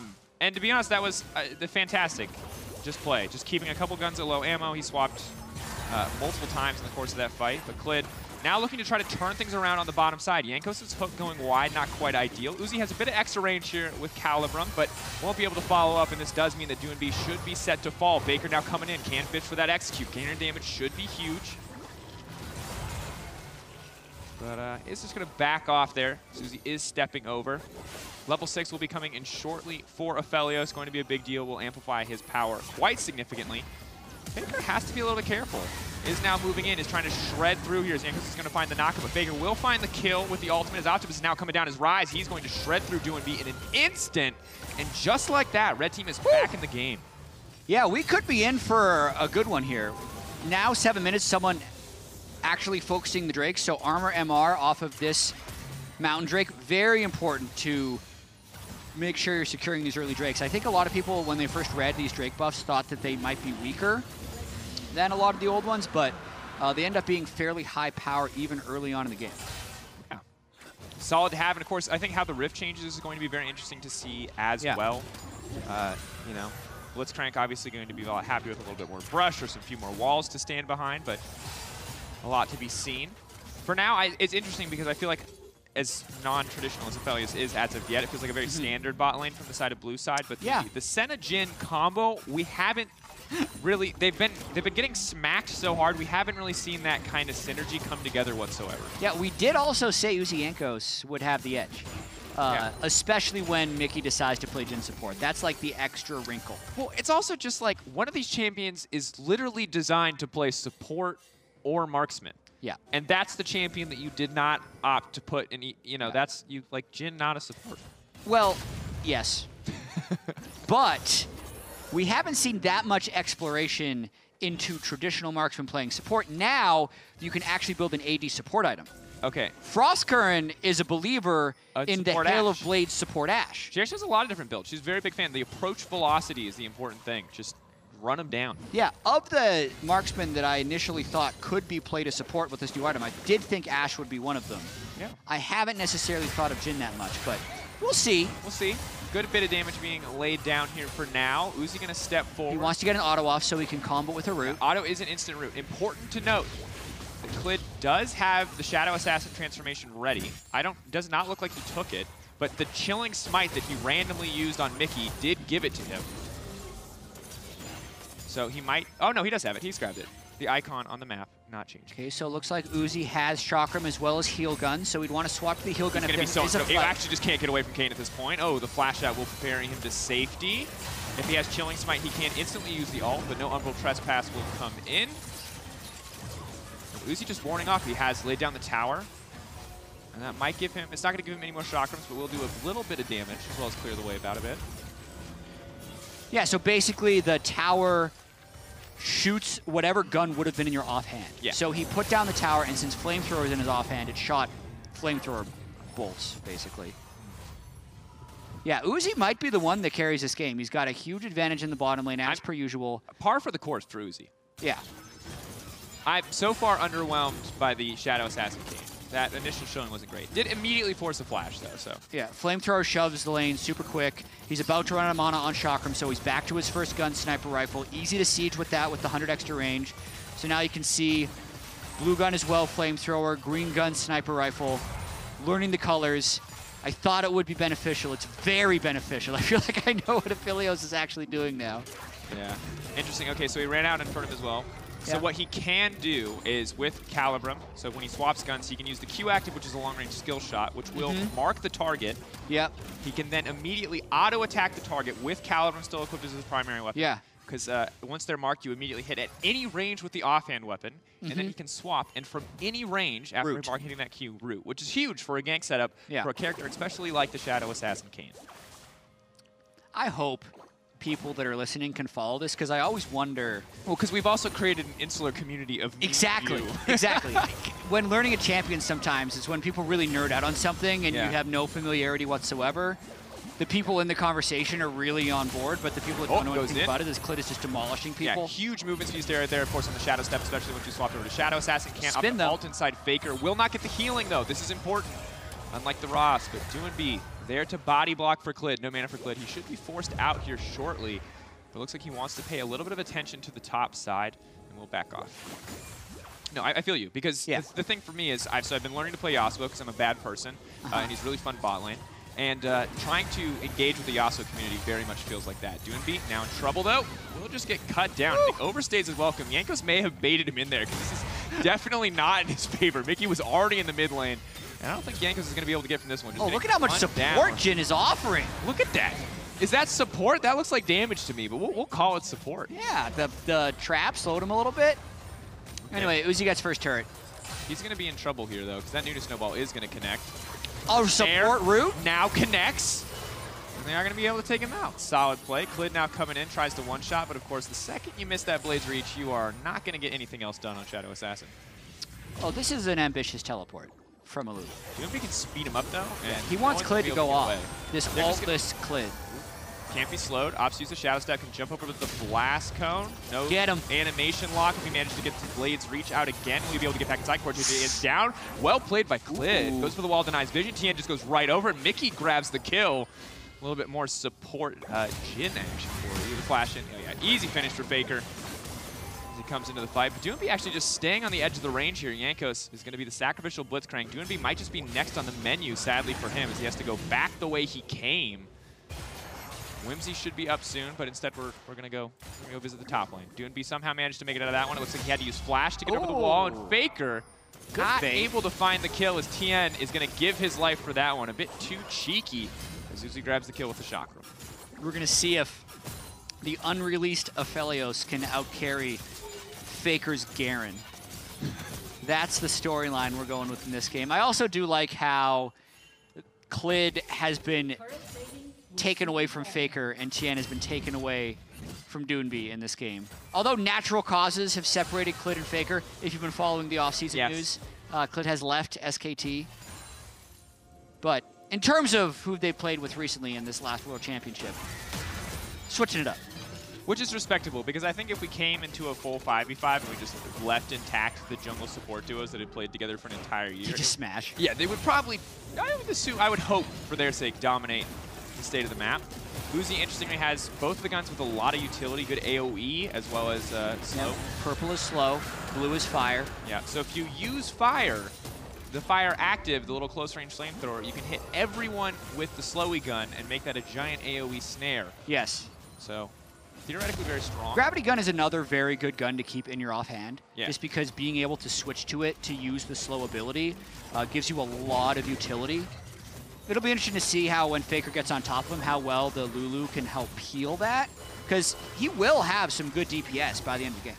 Absolutely. Clid, though, now stepping forward. Blade Reach comes out, won't connect. You put the extra range there. Jankos and the rest of the team are going to be breaking down the tower, not scared of the Predator Nunu whatsoever, as they do see the mark above their heads. The Predator Protobelt Nunu. He started off Cinderhulk. You knew when he had the Predator instead of the Aftershock, he was already going for something funny. You thought maybe it's normal when he goes Cinderhulk. But then he got a few kills and decided to... I frankly love it. Oh, this is very ambitious for Clid. He does not have enough damage solo. He is I going think to get FLICKR can just win silenced. this. And Cliff's going to be forced to ult inside, but will be doing so at low health. So the second he comes out, he should just die to FLICKR. Yeah, that's how it's going to go. Next. That is not Ross that's moving through. And FLICKR might be able to take Yankos. Everyone's coming together to keep this FLICKR train rolling. We're not even going to keep our eyes on bot lane. We already know what's going to happen. But Mickey has managed to take down Uzi as Goku. Dashing forward. Yes, ladies and gentlemen, while we were watching mid lane, it has happened. FLICKR has killed Yankos. Bot side and Tien, despite the proto belt, will still only find the 1-3-1. Oh boy. FLICKR coming in hot. Yeah. So that was a 1.5 v3. Yeah, and well, here's the thing too. We said this is the storyline you set up, and I love it. Who can carry harder, Uzi or FLICKR? The difference is the burden of learning is on Uzi, because I'll tell you, even if both these players were first timing the champion, I have a sneaking suspicion that FLICKR would figure out Garen just a little bit faster. What makes you say that? Many people use different adjectives to describe Garen. Some would say brain dead. I prefer linear. Linear. Okay. You know, you go, you run at them. They try to hit you, you push your W. They don't try to hit you, you push your Q and/or your E. I'm a glass half full kind of guy. I'll get to why Garen can be complex later. In terms of this one, Uzi's just out of position from the mist as the Senna Jin ends up getting the pick. And then Goku is just kind of trapped behind his turret. Yeah. Ooh, and interestingly, Mickey opting to go for everyone's new favorite item, and the Sanguine Blade. Sanguine Blade Jin. It's if so enemy the is attack isolated, speed gives you a D. Will give him a D, yeah. And I guess his plan is to only ever kill people who are alone, which kind of adds up. Yeah, I'm not buying it. So wait, here's my question for you actually. Okay. For all the gym players out there. If he ults sufficiently far enough away from any potential enemy champion, would he get the buff? Yes. So in theory, he's boosted his ult damage from long range. That is the only guaranteed impact of that. Yes, if he sits really far back, he won't be near enemy champions, and it'll count. Bam. It's big brain, kind of. Yeah. In that one situation. That's all he's going to do. Yeah. That's solid. So Garen. Yeah, okay. To be a good Garen player. Sure. It's about calculating the fight before it happens. Sure. Because once you're there. Someone just died. Yes. Once you're there, like FLICKR needs to know if he's going to win this fight before he goes in. He seems to think that he is. He's continuing to go forward. He's going to get one kill, but then immediately just gets dissected by the Shadow Assassin there. Uzi fires out a bit of damage. We'll try to use the ult Severum. Opts to use the Severum ulta, which is a heal. Healing. Yeah. And Mickey is now pretty much doomed despite Clid missing. No. Mickey gonna make it out of that one, but the Senna ult not gonna connect either, and now just coming in and clean it up. Quick double kill for him. Yeah. Heal ult not good for a full health person since it really does just heal out the first person hits. Everything else Uzi did there was good. Yeah. FLICKR, not a good Garen fight. No. Because he didn't judge whether or not he would win before it happened. So here's my question though. Doesn't every champion in the game have to judge whether or not they win a fight before it happens?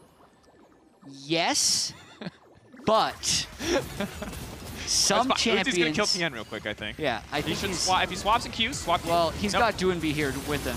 For now, Gravity he's gun. Still alive. He needs to back it Flamethrower. up. Flamethrower's there. FLICKR wants to try to make his way into this one. Shutdown is there. FLICKR will pay the iron price. Yeah, they're going to keep pushing because they also have Illusion. So Garen, and your question of all champions you need to know, yes, but some champions have more variability within the fights. So like in a Kali or Relia fight. Like champions with skill shots that could miss or hit those skill shots. Yeah, so in a Kali or Relia fight, a lot of times you can know that like, oh, these 7 spells have to land / be dodged in order to win this fight, so you're making more decisions within the battle. FLICKR doesn't have as many decisions within the battle. So he's like, you know what? I can kill Goku. Yeah. But he was wrong. So that made it a bad fight. There you go. I'm stretching you. And if you wonder why you should stay in school and take math seriously, it's for moments like that. Yankos took math seriously, knew he could one-shot Mickey there. Well done, Yankos. Yeah, Uzi's getting pretty fed as well. You can see the goal difference throughout the game staying close. You also have even Drakes as Cloud is about to come up. Yeah. And important things to note, obviously you can see the beautiful gold graph presented by MasterCard. A bit of a shift back and forth this game, but You do have a rise on the top side for Optimus. He is continuing to scale, has been notably absent from a lot of these fights. As Faker just jumps into the middle of the team and begins to shred. Conqueror is proccing, Faker is spinning, but it is too little too late. Kane in the midst of the entire team will find the kill, even as Nunu tries to snowball away, but as the ulti is down, it makes him easy pickings, and Uzi is on the hunt.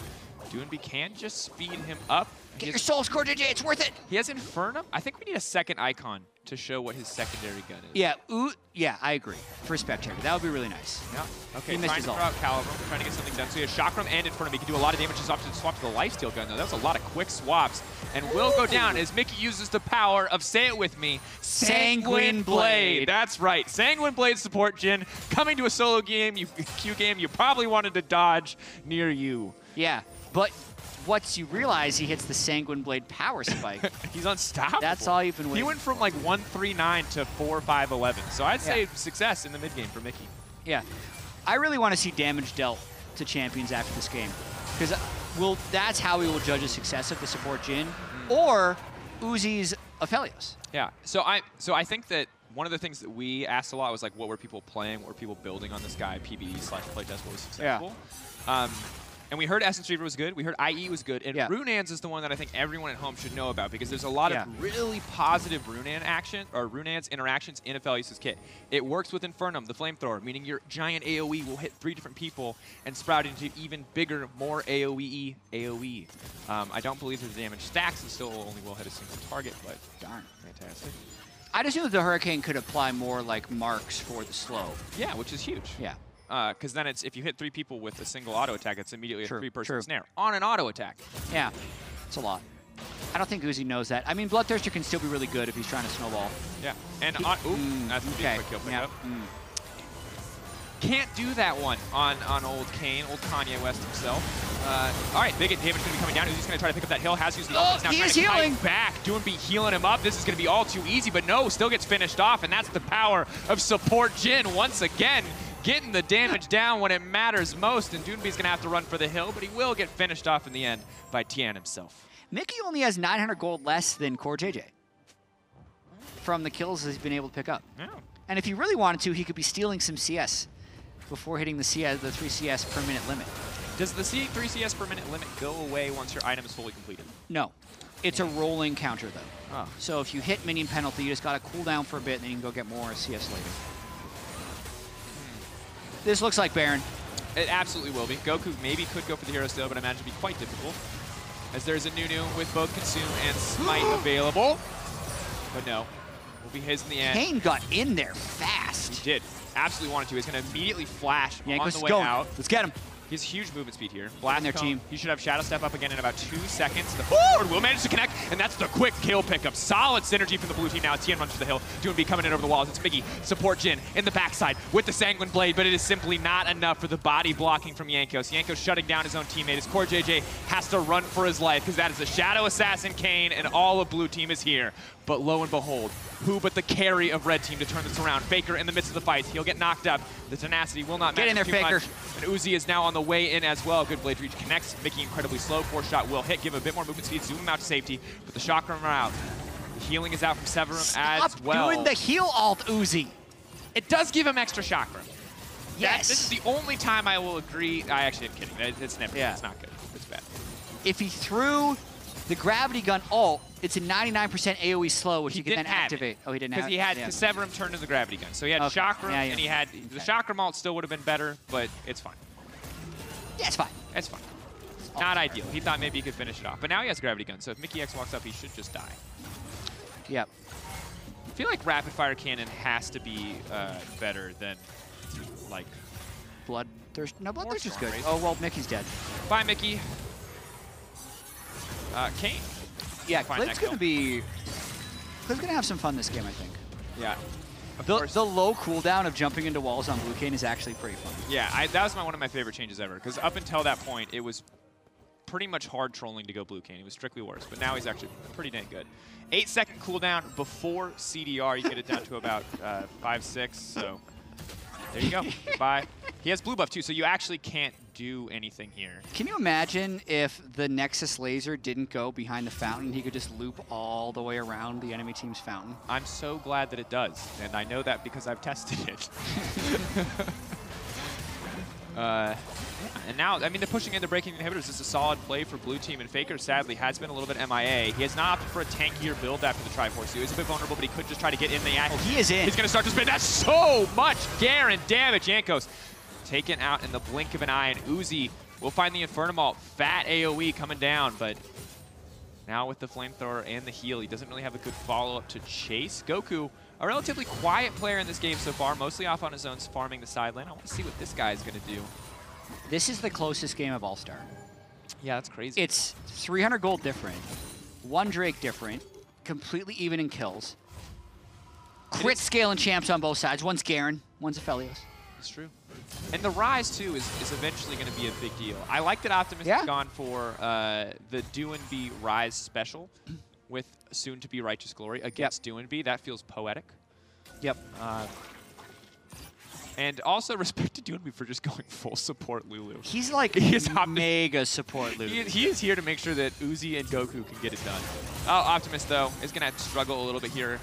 The survivability with that Umbral Trespass can make things a lot harder for Optimus to find a kill. And Nunu not going to be able to curve the snowball. Core JJ coming over the wall should be able to find the kill on Goku. FLICKR has been caught out and left on his lonesome, however. Will go golden. Of course, the Sterix gauge already procced, and that means he will go down. Uzi with the chakram equipped, has the flamethrower as well. That's a lot of potential damage for anyone who is grouped up. Core JJ and Mickey getting closer and closer together. The blades reach. It's going to be doing so much. Do&B very low. 4 shots still held for Mickey. Won't be able to find the kill. Retreat now comes out. The snare will land on Uzi, but Jankos is still hunting, waiting for someone to isolate themselves. Mickey is playing with fire here by stepping forward, but they both managed to miss the hook.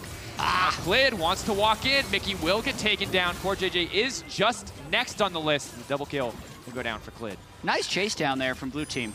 Yeah. I have a fun fact about Kayn. Yeah, sure. I didn't think I'd have the time to explain this. Okay. So I'm going to do it over this replay. Sure.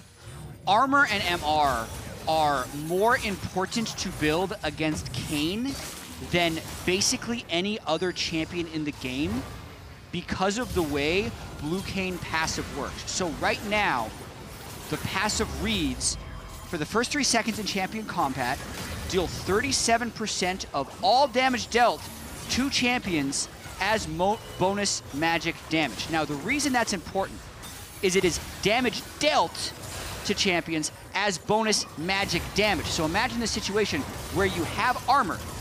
It means you deal less damage, which then means you deal less magic damage, which is also affected by MR. So it's a design choice that was made way back in the day for blue Kayn to be really bad against tanks, but extra effective against squishies. And because other champions don't really have damage calcs that work that way, he's kind of unique here. So for people who aren't building armor and MR, like blue Kayn needs to go for them, and he should basically actually be ignoring tanks. It's one of the only champions where it's like, why are you hitting the tank is super true, because he really doesn't do that much damage to them, but will one-shot squishies. And Goku here, on the other hand, is just going to find himself one shot if he doesn't get out. But Clid now stepping in, has to be careful because Optimus is actually quite tanky. Yeah.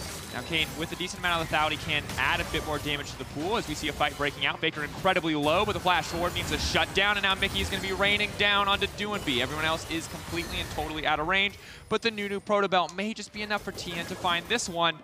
Do&B sadly not quite fast, maybe fast enough? He has to race the snowball. Snowball. Race it's the going to be snowball. the biggest snowball ever. How fast are you, Lulu? Where's your speed? Hook around the corner! He's got him. He's got him. It's Tokyo Drift. TN, no. Keep chasing. Has to keep chasing. Turn you have around. to win the fight. It's an honorable battle. TN, you can't walk away like that. He's walking away. Do&B just typed in the chat, 1v1 question mark?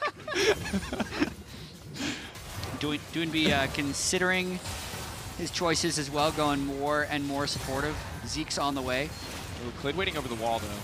Shadow Assassin, if you time it right, actually does an incredibly large amount of damage in a single combo to Baron. Back in the wall. Come on, get in there and steal it. Got a few more seconds. Fight. FLICKR now walking forward, just wants to isolate Goku. Goku will go down. FLICKR doesn't even get a chance to hit him. 4K on Baron. They're keeping it leash, just dropping. All eyes on Clid. Can he find the steal up against the Nunu? But he can't do it because Mickey's there. They're going to grab it. Red side gets the shutdown onto Kayn. Mickey trying to get Do&B, but a clean sidestep. Pull. I was like, what is Jankos going to do here? Really? And the two supports. We've seen this before, actually, where blue team ran down red team after Baron. This time it's not to be because Uzi's not close enough. They might try. They can make him FLICKR really fast. could kill him. Jankos is going to bait. They're all invisible. Jankos is going to pull Mickey over the wall and instantly take him out. Yes, flamethrower. That's so much damage. Aphelios, the chakram now coming in. He should be able to clean up this fight instantly. Aphelios looking so strong. What's his other gun? He needs to swap shortly. Keeping the chakram stacked up, though. That's going to be a triple kill. He just wants to run him down, but he's locked up now into the tower. Doomby keeping him alive and healthy. Uzi not swapping gun yet. He opts to go to the flamethrower, but it's a little bit too late and will get taken down. His core is now here to turn it around. Doomby. Run! Gonna be a bit more damage. Goku coming over the wall. That's the culling. Doomby wants to finish this one off. The delayed snare will be a bit extra. The ulti coming out to finish the job. Core JJ gets him back.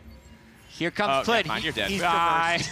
He has traversed the map at high speed to return for this winning cleanup. There are a few things in the world that feel better than home guarding out of base with Youmu's and Shadow Step on a blue can. Oh, it's awesome. When we get to this replay, I want you to pay attention to Aphelios' ultimate.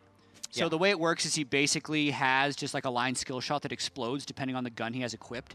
So if he has the blue one, the flamethrower equipped, it will AoE in a circle the people in the range, but basically if there's 2 people next to each other, it'll double hit both of them. Yeah. If there's 3 people, it'll triple hit them all. So the more clumped up you are, it's almost like a brand in the sense that it just really blows up.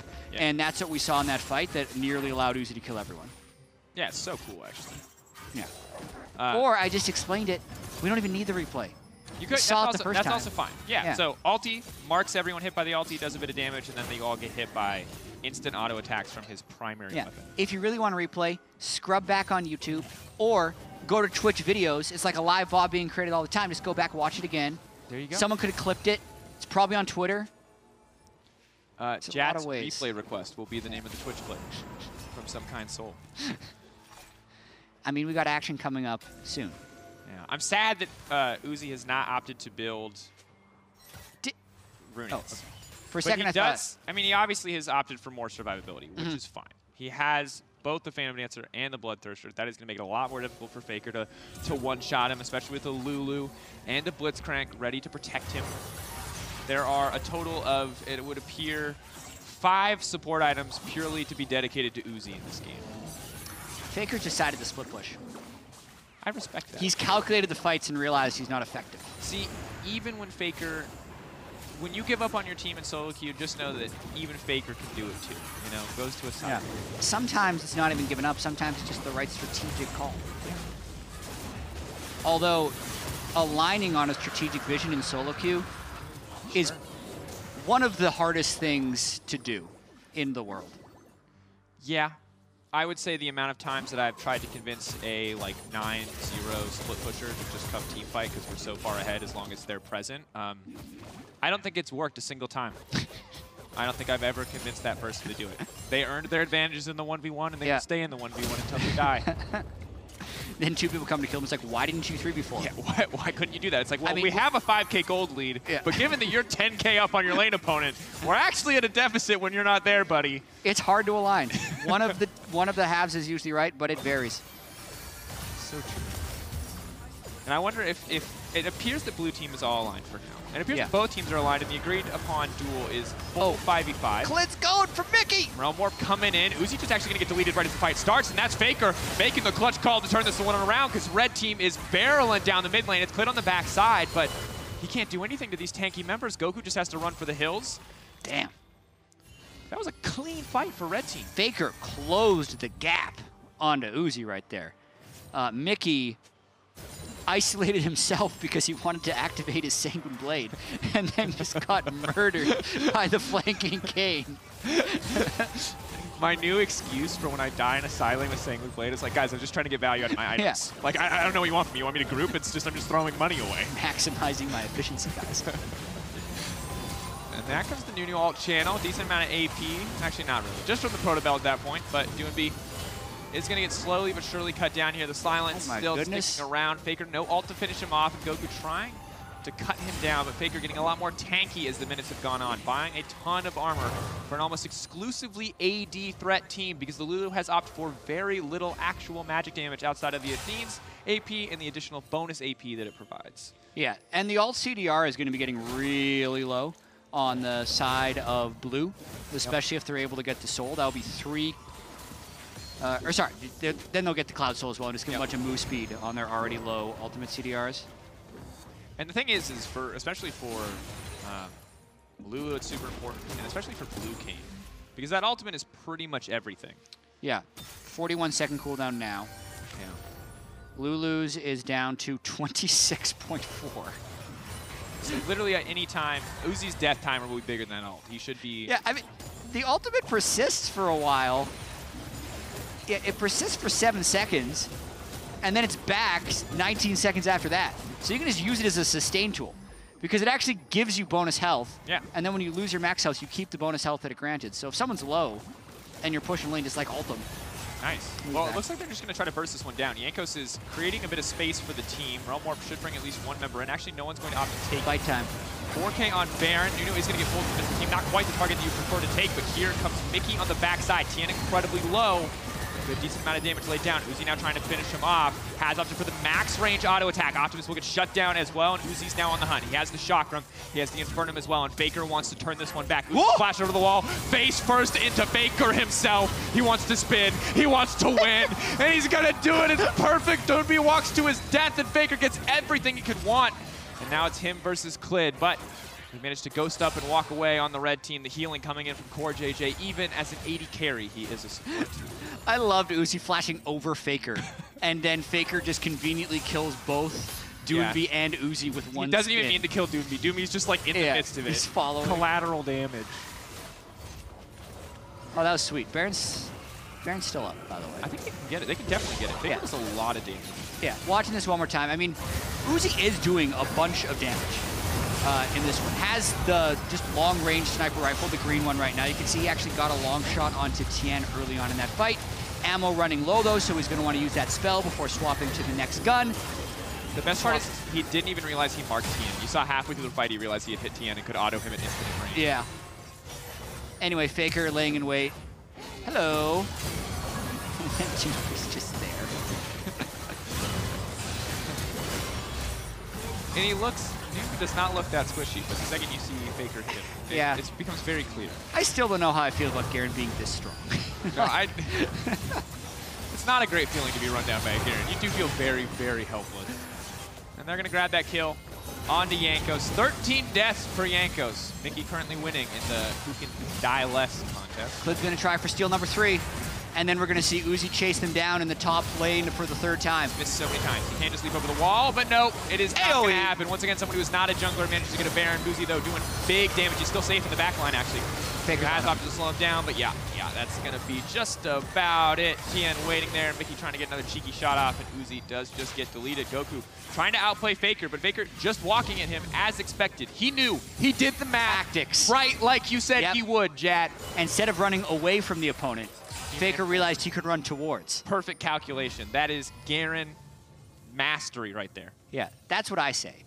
FLICKR proving it. And this could be game with the mid inhibitor already broken and Core JJ alive. Doonby is typing no in all chat, and this is a real strategy. Yeah. He also sometimes that flash makes the back timers in all chat too, so like that. He did 38-40 mid, 41-10 AD. He's diligent for both sides. Yeah. Let's let him know when they're flashing. So Clid on the backside should be able to one-shot Mickey. They're not listening to Doonby. They want to end the game. Yeah. GG. Not having it. Well played. Yep. Red team turning it around. After Uzi got so incredibly fed, it was FLICKR who held the line, turned that one back in their team's favor. Winner is the All-Pro Red team. FLICKR's Garen. Yeah. Was the MVP. I think Core JJ's supportive marksman play with some good ultimates was also important. But ultimately, it was about biding time and going in for the right spins. Things I enjoyed about this game. Felt like the top laners didn't exist. Very solo queue relatable. Tien's Nunu, wonderful. Finally got to see some more Kane on stage. And additionally, the small battle between Mickey and Jankos, where I feel like Jankos hit a lot of skill shots and thus won the challenge with Mickey. But I was surprised that once the first item came through for Mickey, support Jhin looked decent. Yeah, 15K gold on the support gin. Oh, here, you stay on with that 12, screen. 12, and 9. Let me see if I can get some posts. I don't think you can. Can I try? I'm going to try to get some posts. Okay, you can try. We'll see if they happen eventually. There'll be a way. Like it's fine. Usually, like LoL Esports Stats tweets those things out eventually as well. I also felt like we understood Aphelios a lot more. I don't know if we helped anyone else understand it more, but I would like to know. I would like to know if the color-coded guns helped. Yeah. So this is green. Yeah, green is long range. White is ramping damage if it's in your offhand. Red is healing. Yep. Yeah. Predator Nunu is fast. Yeah. Support Jin stays far away as long as he has Sanguine Blade.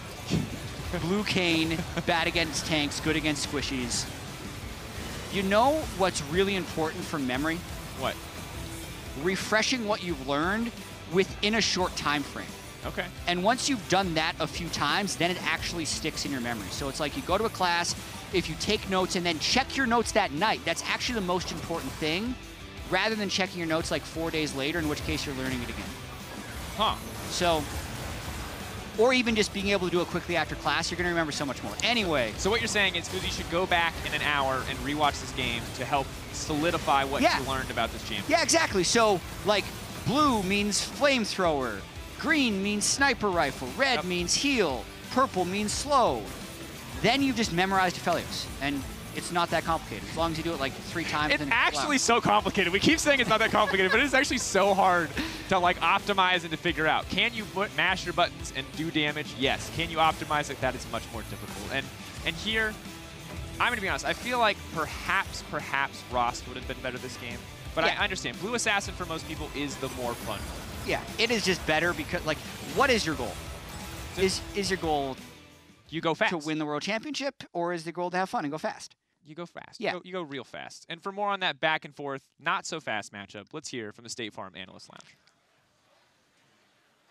Thank you so much, Didi, and welcome to Mickey X and Jankos after that game. Mickey X, why are you so much better than Jankos? I wouldn't say that. Okay, I wouldn't go that far. He was just more lucky than me. I think it was really obvious that there was a big support difference. I think the support was getting caught 24/7, and I was getting called for my team. You have to appreciate the fact that a lot of my deaths were because Dombey and Uzi were screaming in, like, you know, the language, and I didn't really know what to do, so I was just running it down. I also think you only died twice more. Like, you both had really, really bad, like, amount of deaths. You died damage like 13 times. Damage dealt. I had the most in my team for a support. You know, as a support, like.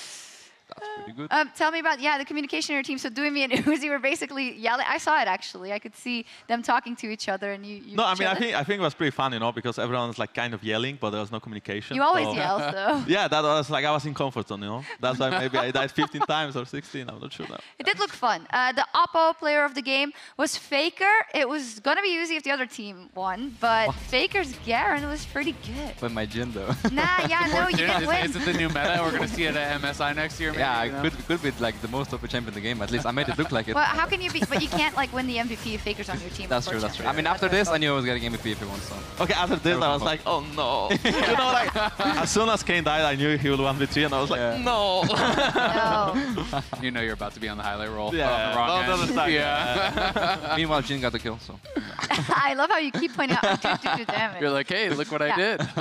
Mickey, how was it to play with FLICKR in the team? Did you talk to him a lot?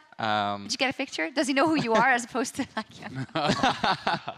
Well, maybe after this game because I did carry him. No, I don't know. Like we did talk a lot, like between each other. It was mostly in English. You mean like between the teammates, not you and FLICKR? Yeah, exactly. Well, technically. You can only talk to FLICKR through with someone else, you know? Yeah. But mostly it was just me and Core. JJ talking. Okay. Jankos, the reason I bring it up is because it's actually quite hilarious. I still feel bad for you for the burn, but you were so happy about the picture with FLICKR, and then I interviewed him, and he said, that was just another moment for me. Yeah, thanks for bringing that up, you know. It makes me feel Wait, but I was trying to do I was trying to do you a favor, obviously. That's true. No, I mean, I'm fine. Do you think he knows you better after this game, after your incredible blitzkrieg I think he will like remember you know? me for like helping him out. You know, it'll be like burned into his brain. Yeah, like when he was in need, I was there to like give him the kill. So he bounces back. You were the secret agent, really. Yeah. So really, you were FLICKR's better support, but from the other team. From the other team. I was trying to like make sure that he has a good game. Yeah, you hook him in so he can spin on everyone, you know. And just kill everyone. Yeah, we'll see. Cool. A couple of more things left to do here at All-Star. Bwipo is holding down the fort for EU in the 1v1. Jankos, how do you think he's going to do? Well, he's playing as Uzi, right? Yeah. And I think Uzi is pretty good, but people did beat the Shy. And Uzi did beat Cap, so I'm not sure. Like me, so yeah. Who cares, right? And also, before we move on, there was a bet, and Tyler won. Is going to do push-ups against Kobe. Actually, already did, but we don't know what happened. What do you guys think we're going to see? What happened? Tyler 1 probably won, I guess. I mean, Tyler 1 is like pretty big, right? Yeah. Kind I mean, of. like small but big. Like No, that's don't say that. You're not allowed to say okay, that. he's plus. He's really tall, But actually. Kobe is lean. Yeah. So I would praise vote Kobe. Whoa. Okay, whatever. Okay. You're the first person to vote for him. Yeah. Okay, never mind. Having a vote of confidence. So thank you very much for joining me. You as well, Azale. We're going to take a quick break. But when we return is a competition you all have been waiting for. Kobe versus Tyler 1 push-up competition. Don't go anywhere.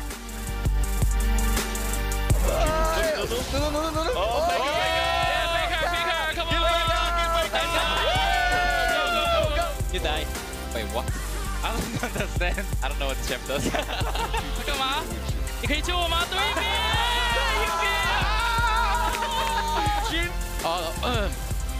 ，Just one shot? Fine. Oh, we can win. We can win.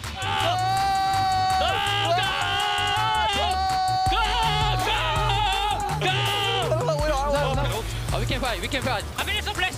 Okay, we win. We win. Okay, we win. Ha ha ha. Ha ha ha.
Here we are, the main event of the 2019 All-Star event, the 1v1 push-up competition.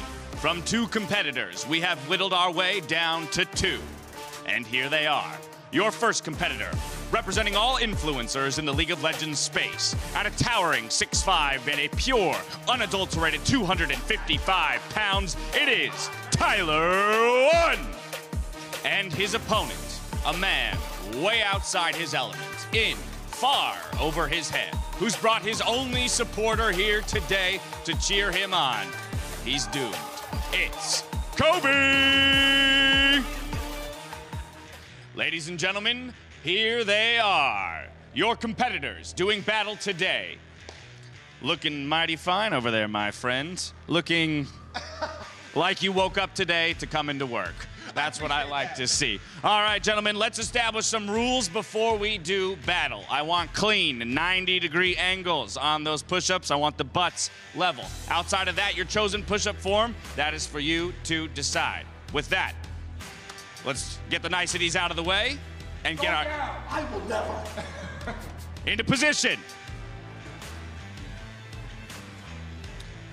3, 2, 1, go!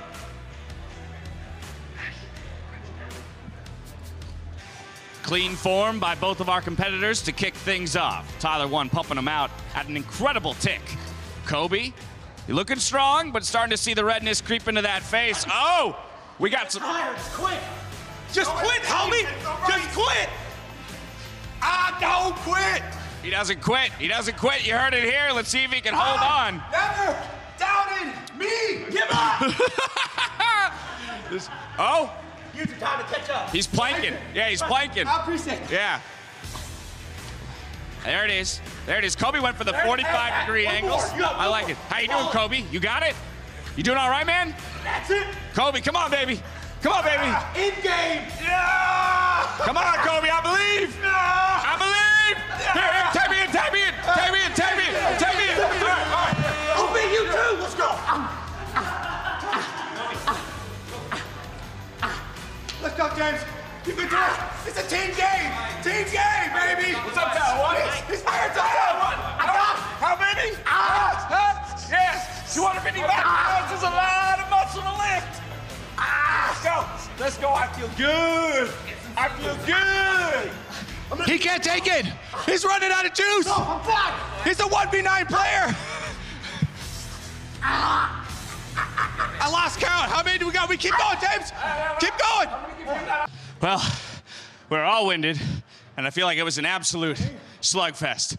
I was informed, though, at the end of the competition there that apparently tagging in is against the rules. Let's go. Yeah, I felt very confident about the dual Q strategy. I have been told that unfortunately does not play. So by default, We were counting on that. we got smashed by your victor, right, Tyler 1. Woo! Goddamn, I'm tired. Go play. All right, you're the champ. You're the champ. There it is. Your champion right there. Tyler 1, baby.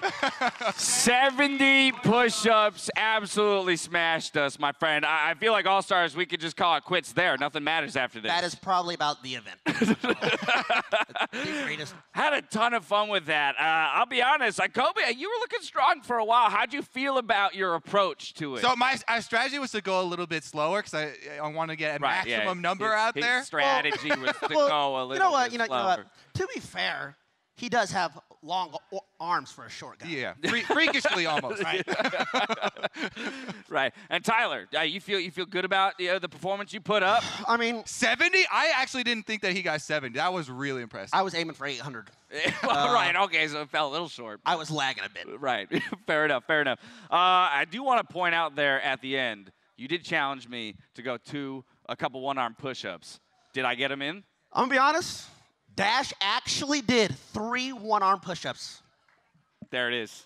There it is. Just for my own sense of pride, I had to throw that out there because the cameras didn't pick it up. But those cameras, stroking his ego. I'll take the small wins. They add a couple pounds, they remove a couple one-arm push-ups. Yeah, that's man. The cameras, they're not on your side. Sometimes.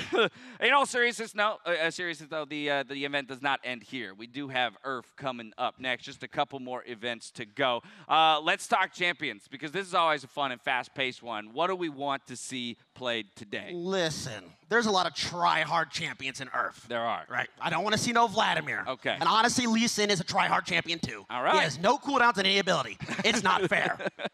Hecarim, also try-hard champion. I feel like right? Fizz. Fizz for me is always champion. one that's annoying. So we're naming everything we don't want to see. What would be an impressive champion to play in Earth? Thresh. Ooh, just skill shot, just a ton of skill shots, hooks left and right. You hook to one person, then hook to the next, and kind of just travel via hooking. Do some Spider-Man stuff. All right, fair enough. Let's see if we can see some Threshes out there. Let's get into the next leg of competition as we send it over to Captain Flowers and Dracos for Earth. Thank you very much, gentlemen. I am here. I'm Clayton Captain Flowers Reigns, joined by Mr. Daniel Dracos. And now, for the first time ever in League of Legends history, we are going to be duo play-by-play casting Earth. That's right here, right now.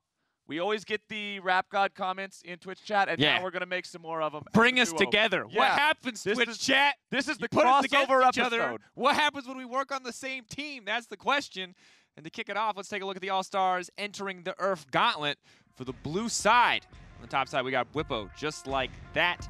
Peanut, Closer, and their support, Holy Phoenix. And across them on the red side, it's Fofo, Jackie, Mickey X, Anonisic, and Flash in the Night on support. Now, I agree with the guys on the, I'd like to call it the desk, but it ain't the desk. Yes, I agree with the men in the chairs. The lounge zone. Yeah, the lounge chair zone. I don't want to see any, we don't need no more Cassidon. We don't need any of the OP stuff. I want to see people follow their hearts They did specifically ask for Thresh, and it has been given to them by Jackie, and we have 2 Kianas locked in. Now, I would say Kiana is a super obnoxious Earth champion, but I'm excited to see both Mr. Pineapple and Anonisic himself, as well as Closer, new Golden Guardian jungler, right, coming in from the TCL. Yeah, we got the permanent invisibility spam Kiana, which honestly isn't that much different from normal Kiana with 40 CDR. You can stay invisible about the you live in the grass blade. Yeah. So we got the Thresh that they were hoping for. Jarvan's able to juggle people up in the air over and over again. You can throw down a couple of different flags and just go back and forth in between them. Okay, additionally, we have Kaisa, one of the highest rated champions in this game mode. Obviously, once you evolve Q, you can build really any combination of AD and AP, and yeah, any game. That ability is that's a strong one. Some have commented if it should be an ultimate ability, but on a half-a-second cooldown, it will be quite powerful. Alongside, we got the Thresh. I really respect. I think Thresh is going to be the most difficult champion because I actually think it's impossible to hit a hook against any champion with a dash in Earth. But yeah, we'll see it's really. I mean, Gragas' body slams on what, like a 3-second cooldown? Yeah. And then if you it's not even a 3-second. It's like shorter than that. Yeah, it's like 5 seconds, and then if you hit it, it's back down, right? Because you get 3 seconds off if you actually hit somebody, and then. Yeah, and there's a lot of Conqueror, of course. This is the thing, is that last time all of us plebs out here played Earth, this Conqueror didn't exist. Well, now it's back in business as we load onto the Rift. They're getting ready. I hope that they're all agreeing to the gentleman's battle in the top side of the map, as is tradition.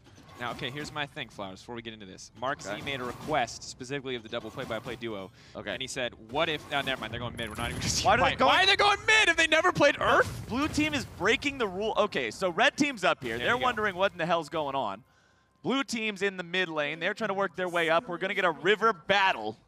If we get the river battle at level 1, in order to fulfill a promise to Mark Z, I will cast blue team, you cast red team, and it looks like we're going to have to start. All right, that's what's going on. Flash in the hook, Jackie not going to find it. Done. Moonlight going over the wall. Step is going to find a Flash little in bit the of night, not looking for a flash just yet. So many flags all over the ground. Be careful, has to flash out to safety. Not going to find that hook here just yet. Damage now coming in, that's the follow-up. Dragon's body slam flash, but it's not going to matter much whatsoever. Just like that, just like that. First Whippo going to make his way out. Holy Phoenix going to kill my team. It's a 3-0. The red team popping off.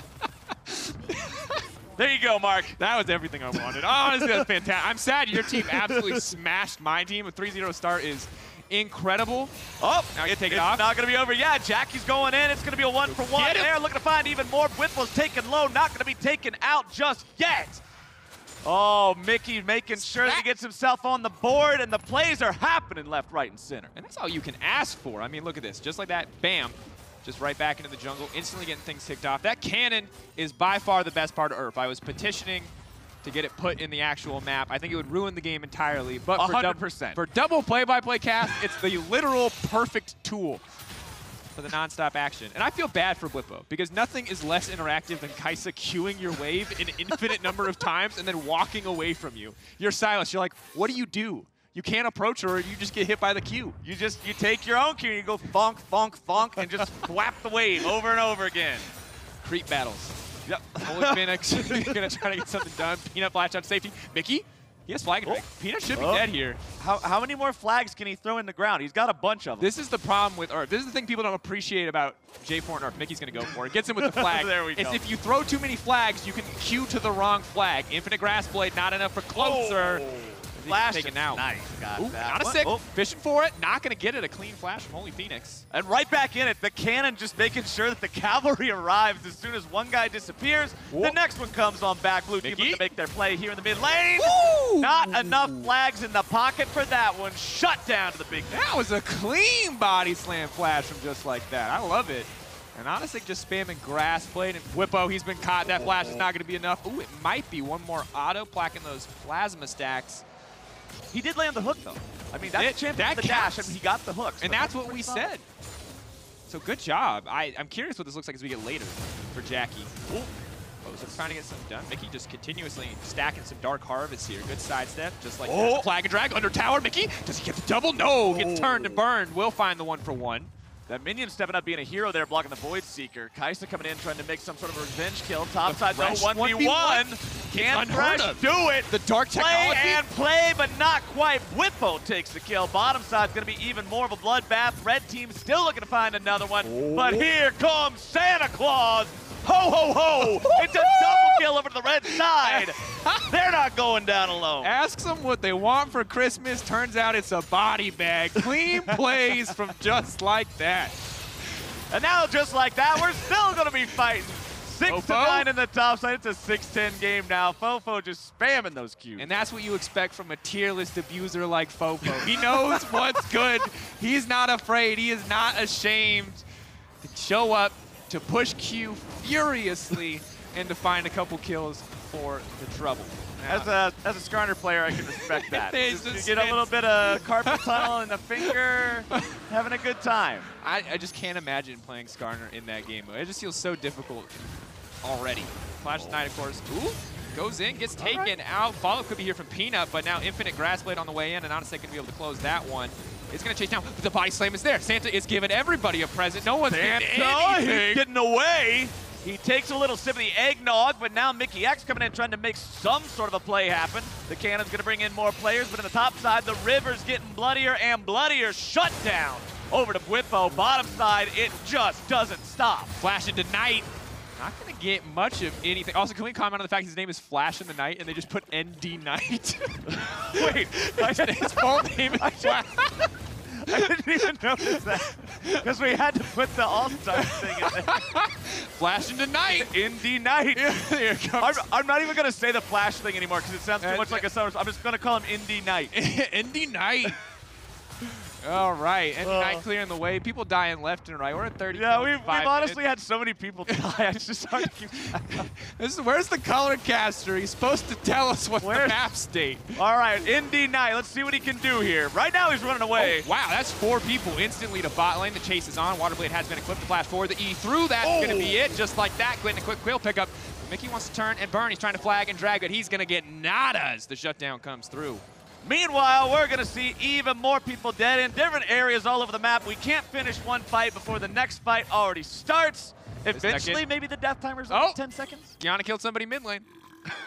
Yeah, we got to hope we get to like 30 minutes or something when the death timer's at a reasonable pace so we can cast single team fights. And now, once again, looks like Mickey's just going to get locked into the wall. Yeah. And the best part is that was one rotation of a normal Kiana.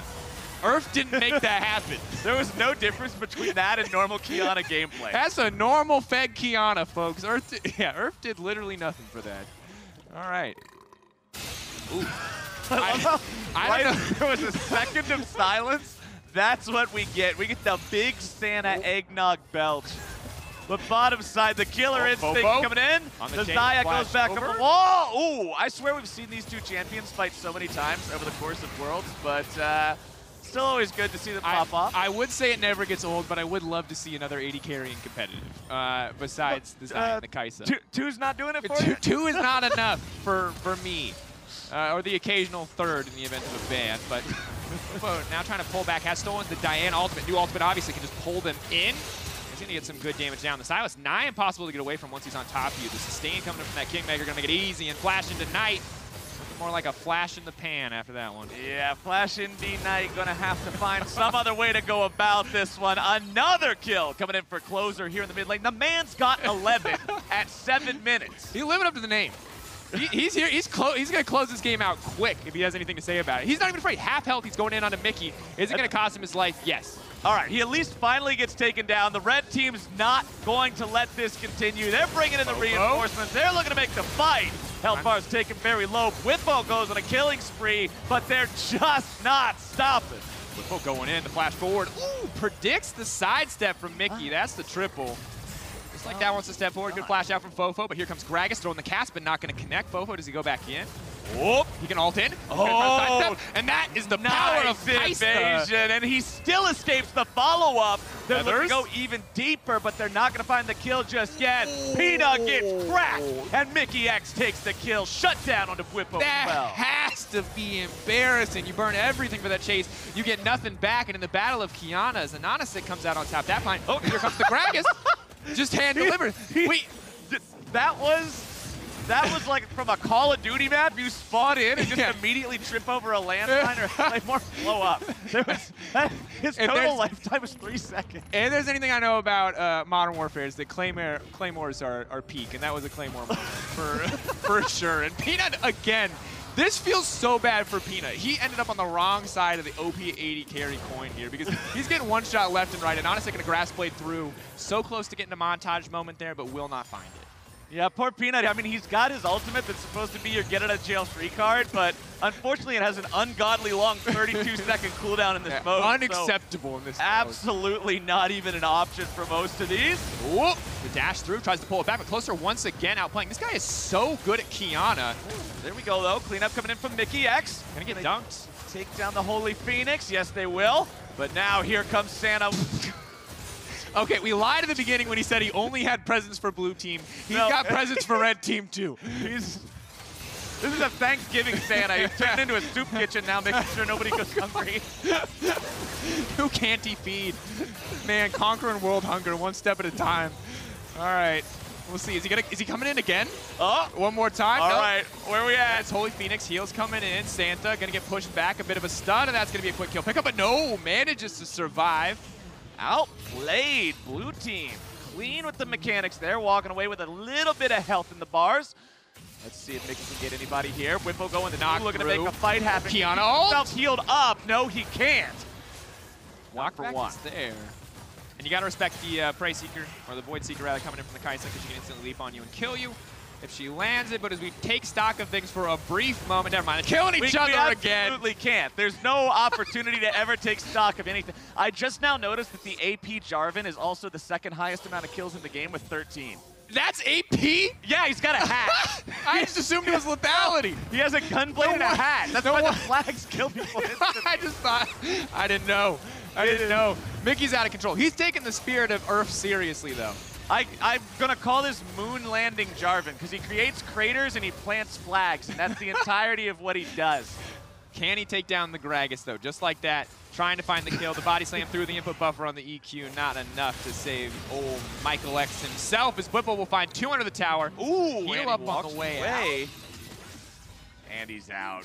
The man is clean. TFT champion, Earth hero. What can't he do?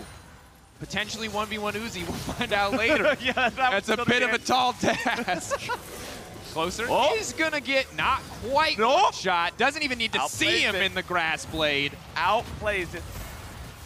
Oh, wow. Here comes Mickey X on the backside. The flag bearer. Instant shutdown. I feel like there's got to be a Lich Bane in here at some point, because otherwise you're just... Where else are you getting AP ratios? Quick kill picked up there. Whippo on it's the chase. only the flag. It is literally only the flag. The rest of it doesn't do anything. Like the just to make Follow sure up, I'm not saying Dunkaroo. this correctly here. Let's. It explains why though, because for the longest time I was like, why is this Cataclysm doing literally no damage?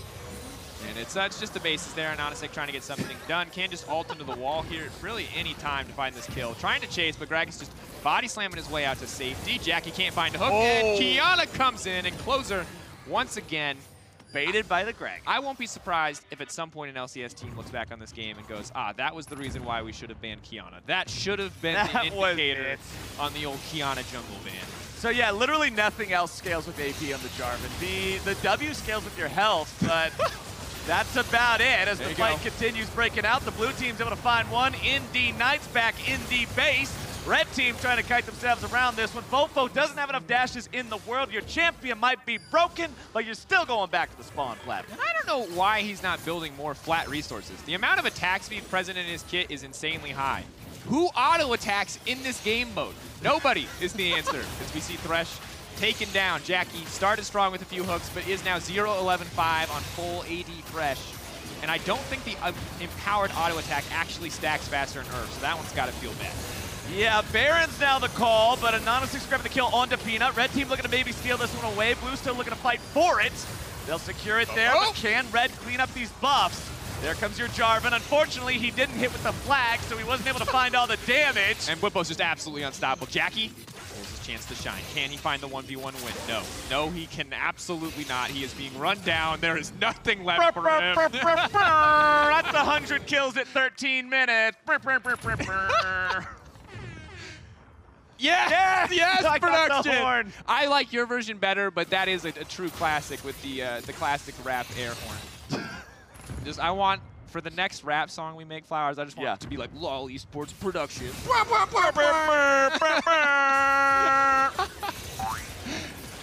Oh wow, there's a lot of sounds on that soundboard. I don't know how I felt about that one. I don't know. I still have my tracksuit from the last one. So we'll wear that again, we'll get some air horns, it'll be great. Yeah. You are set up. We'll get you the Slav squat. We'll go the full distance. And Whippo now unstoppable. And, just chasing him down. The Kiana ulti is so powerful. Tries to go in. Fofo's getting nothing done. Gets turned on. That's a triple. This blue team is ruthless. Nothing is stopping these guys. I mean, it's an 11K gold lead. Yeah, even in, wait, how long are these death timers? We're up to like 15-second death timers. Are they, let's see some damage. Let's see some moves. What do we got? Break some stuff. They're killing every minion instead of the structures, which is fine. They now have been forced to attack the structures because there's nothing left. But Mickey respawn, is going to get snared and will instantly die. No, managed to make it out. Yeah, that was not bad. All right. Because see, he's building the health AP items. Because since he has no other AP ratios, now the flag catches you on fire. That's perfect. Yeah, very important. As now the Kiana ultimate comes in, he engages there, and Senna's going right back into Thresh's Lantern. Ooh, Peanut gets away over the wall, but just barely for a moment. A double kill to Anonymous. Mickey X trying to find the flag, keeps pushing buttons that aren't flag, and it might just cost him his life. You know, when your champion's all about the flag and you don't press the flag button, it's a true tragedy, but a triple kill for Anonasik. Looking to make it 4. Oh, there goes Santa Claus right down Santa Claus lane. What was he doing? He ran forward like he's going to do something. Immediately E proto belts out, and he's like, oh, yeah, that's right. I'm Gragas, and that's a Kiana. I ain't got nothing. Earth is truly a blessed place. It's great. This is why the people love it. And now, Jackie in the pit will try to kill the Kiana. He can't do any damage. No. Poor Jackie. He lost in pick ban. Yeah, he's 0-14. He's spiritually a winner. In every other category, an absolute loser for this time. But he does get the dragon. So all right, he's popping off. He's over a 0.5 KD ratio now. My man is in the game. Holy Phoenix grabbing the kill onto Mickey X. Jackie, nope. All right. Finally getting something done. The recall comes in. Ooh, that has to be frustrating for just like that. But there you go. Fofo wants to get this one out. Is going to try to make it away. Clean ult to dodge the body slam on the Gragas. And Holy Phoenix just gets deleted. And honestly can now fish for the Gragas as well. But I think just like that is learned from his last encounter with a fed Kiana. Earth just kind of feels like a Kiana playground. Yeah, I think though that like for me, as long as the Kiana players are playing Earth, they're not in my games. Which then makes the overall game better. Yes. Yes, it does. This is the hula hoop zone. Over here is the knot. Oh, there you go. Always excited to see that. At least one Kiana is going to die. It is at the hands of another Kiana, but one of my favorite things about this mode is seeing people cast the same spell 2 or 3 times in the time that it takes the Kiana thing to walk around the wall. It's so true. That not including or increasing the travel time definitely leads to some comedic moments. You can like kill 3 people and then be around the wall to kill the other 2 by the time the ult is finished traveling. Closer going to try to finish this one off. The 80 Thresh, he gets the kill. That's it. Jackie for Oppo player of the game. Vote at home. Be outraged if it doesn't happen. That's the Thresh Brewer. That's the start of the comeback right there. Jackie's on the board, and the red team is looking to add some numbers to their body count, taking everybody out of the picture, and it's only the Gragas remaining. The man's walking in, a strut in his step. All right, he's been here a few times before, and he's died every time. But he's coming back. Nobody kills just like that 6 times in a row from him inching into the base. He got it! 1 for 1! That's the chance of the solo queue player. Hashtag worth. That's the Earth attitude. That's what I want to see. I want to see some objectives. Oh, wait, Elder Dragon's not up. It's regular Dragons now for some reason on this patch. Okay, that's fine. We're 130 kills and it's 18 minutes, so. Oh, there's a shutdown. Kiana found a Kiana, but one of them found the other Kiana first. That's how it goes. Yeah, it's just that's the nature of the Kiana game, but can Whippo and Closer manage to fight this one off? We're going to see the red team. Big ult. With the stolen Diana ult, trying to dash in, trying to get something done. Baron sat in the sights of the rest of the blue team. They will be burning that one down as Flash and Ignite. Not going to be able to get anything. Dashed in. Oh, actually gets the 1v1. New Diana. That alcove outplay. We were talking in the caster room before this game. People were saying, man, should I ever run to the alcove instead of my turret? And I was like, yeah, you can bamboozle people with some Pega plays. And that's what that was. Bamboozle them. That's great. I hope that goes on. I don't want to see you go anytime soon, but if that's a tombstone quote if I've ever seen one, Flowers. We're bamboozle people with Pega plays. We're writing my epitaph during Earth. Fantastic. Well, I mean, honestly, if there's another 200 kills, one of us is going to be dead by the end of this game. That's a fair point. Could also go in a memoir. I don't know why my head went to Tombstone. There's a lot of death in this game. That's a bit macabre even for me, but that's where my head was at. Well, hey, we're there, and sometimes things just end up somewhere you don't know how they got there. I mean, we've seen a lot of people end up in some crazy positions this game. We don't know how they got there, but they're there, and that's what we're doing now. Anonsic gonna get himself a kill onto Peanut, and wait, who's got the most deaths so far this game? It's 14, tied for just like that of Peanut on the blue side. Red side, it's actually the Jarvan with the most. He missed the flag. The burst isn't there. Not going to get much. Closer instantly gets to turn it, too, on the back of that Jarvan ulti. Can't miss the flags. Flash of the Night is going to use the ultimate. That was an excellent flash out, though. But can he outplay? Whippo's still looking to find the CC and the damage, and, well, he's got it. Now, do they actually go for the end? Are they going to push the base, or are they going to spawn camp the fountain? Spawn camp the fountain. And try to use the Gragas barrel and knock him out. Spawn camp the fountain. Spawn camp the fountain. Spawn camp the fountain. Come on, toss him out. Last fight, says Jackie in all chat. Last fight. Last fight. Let's go. Last fight. Gentlemen's agreement. Everybody brawls one more time. Dash, knock back. That's okay. That's the cast burn. They got a little bit more time. Here comes the flag of justice. Whippo's going to dodge it. The cannon can come in. Jarvan goes into the cannon. Anonsic went in before everyone was up. What is even going on? Peanut's got to kill. Come on. Jackie wanted the fight. He's got to get it. Let's go, Jackie. Let's go, Jackie. You can do it. You can't. You can't do it, Jackie. Well, we still got to have a 146 kills in 20 minutes. So even if Jackie wasn't quite able to mount the comeback. That's like 6 months of LCK. Yeah, that's... I mean, and that's even in recent times. If we go back to the olden days, I'm pretty sure that was the entirety of the lane swap meta globally. Yeah, that was season 3 to season 5 encapsulated in this. Right there in that game. Including the balance. At the start, Jarvan very strong. By the end, Kiana taking over. It was, that was an experience. Well played. Yeah, so I don't even remember who was on what team in the 30 seconds that we've been out of game, but I loved that. I loved every second. So I've got the end of game thing right here, so we can look at the number. Yeah. The most kills was Closer's Kiana with 29. The most deaths was Mickey X's AP Jarvan with 23. Which, if you think about it, is absurd because only the E does damage, a very long-range ability. Yeah. He just kept going in. He played it like normal. He's like, I'm going in. It's like, you don't do damage except with one ability. He's like, that's not going to stop me. That's absolutely not going to stop me. I'm going to commit anyway. And it cost him, 23 times, but ends the game, some would argue.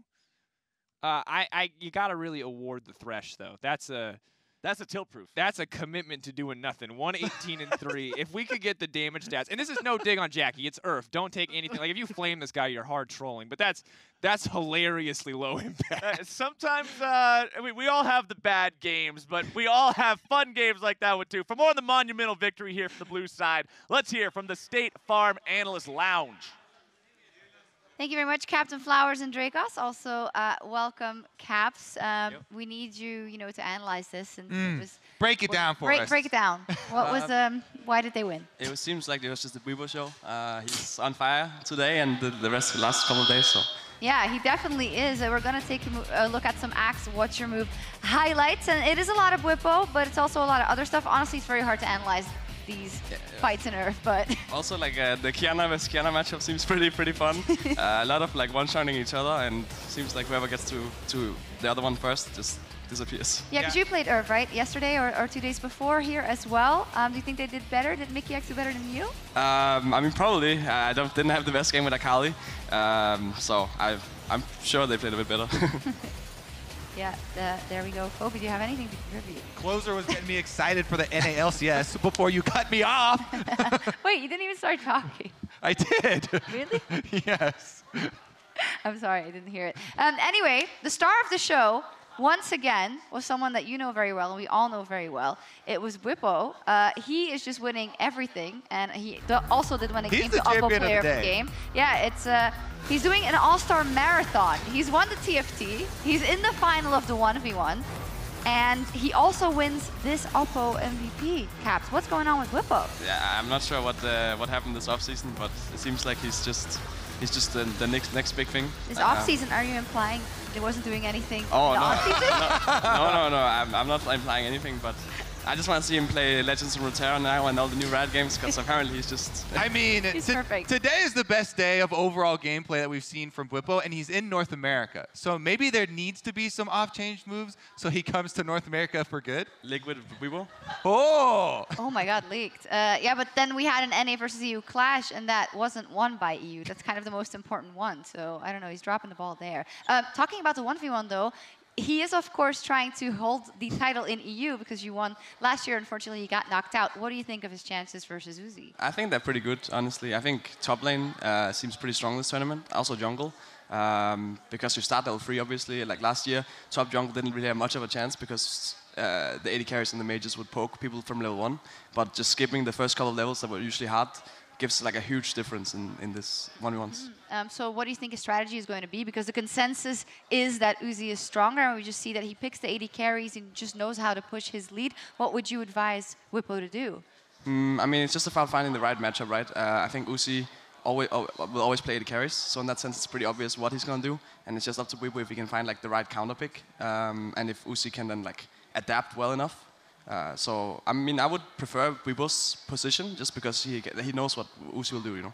That's a good point, Kobe. Yeah, I feel like stick to some Conqueror, play for late, wait for the Ring of Fire, and then go for the kill. And Caps, your All-Star is coming to an end. How have you enjoyed your time in Vegas and, well, at the event more specifically? So it's been pretty fun. Just talking with a lot of people that you usually don't talk with. Obviously, my teammates are also around, so that's even better. And also, especially like Weibo is my former teammate, and I don't really talk with many of my former teammates, so just talking with him as well a bunch was also a lot of fun. And also, this is a good opportunity to kind of play with players that you usually play against. Is there anything you found out at all that's going to help EU not get 3-0'd in the final next year? There might be like some secret weapons, but if I reveal them right now, then they wouldn't be very secret. Yeah, that is a good point. Did you see Kobe and the push-up contest versus Tyler? Or no? I almost had him, right? Yeah, I just saw the ending. I saw there was like some help in the end, but. Yeah. I mean, I thought that we had actually won. That was my strategy from the beginning. Push-up contests are mostly about strategy, not physical strength. Okay, I love that we talked about physical strength, push-ups, worlds, this game, and everything in the segment, so I think we can wrap it up. Well-rounded. Good stuff. MasterCard, though, they're making sure that the fans are feeling like all-stars, too, as they reward today's fans of the day with the MasterCard X True Damage limited edition hoodies. Andy, Chad, Sean, and Cody, they're hyped up. They're close bunch of League homies celebrating Andy's 30th birthday in Vegas. Andy, I've been there. You might think you're too old. Well, you're getting old. I've been there. But, you know, things, they can get better, too. You're partying with your friends, so there's worse things that can happen. Congratulations on the merch. We're going to take a break, and we'll be right back. Dragons, I think. Dragons up. Oh, Senna. Nice!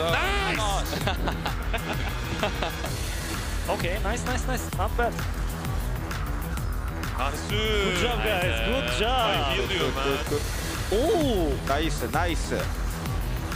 Nice, Rico. You win 1-1. I go light. Rico! Oh! They're stuck. Get him. Oh, it's feeling a bit much. Oh, fighting? Oh, nice. 3 more kills. 3 more kills. 3 more kills? 3 more, no! 3 more? Why? Kiana, 29, I am 26. Oh, no, no, please.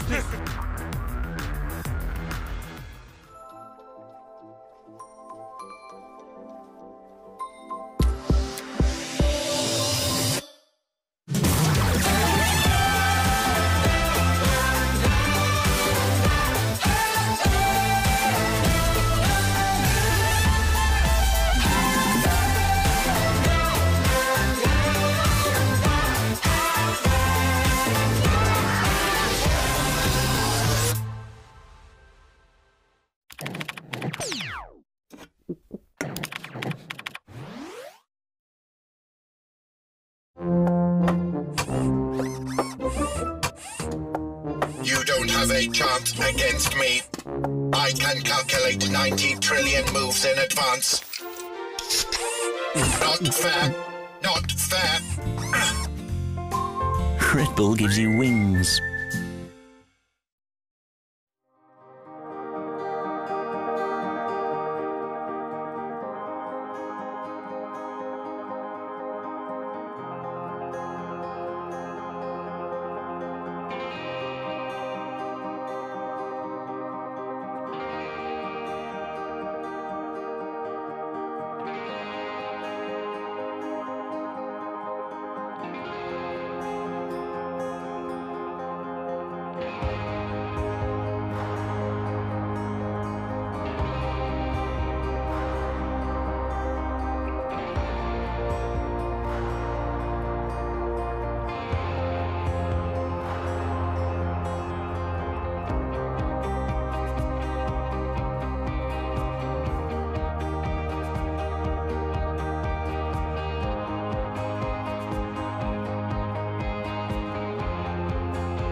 Thank you for meeting us back here for the last TFT match of the week.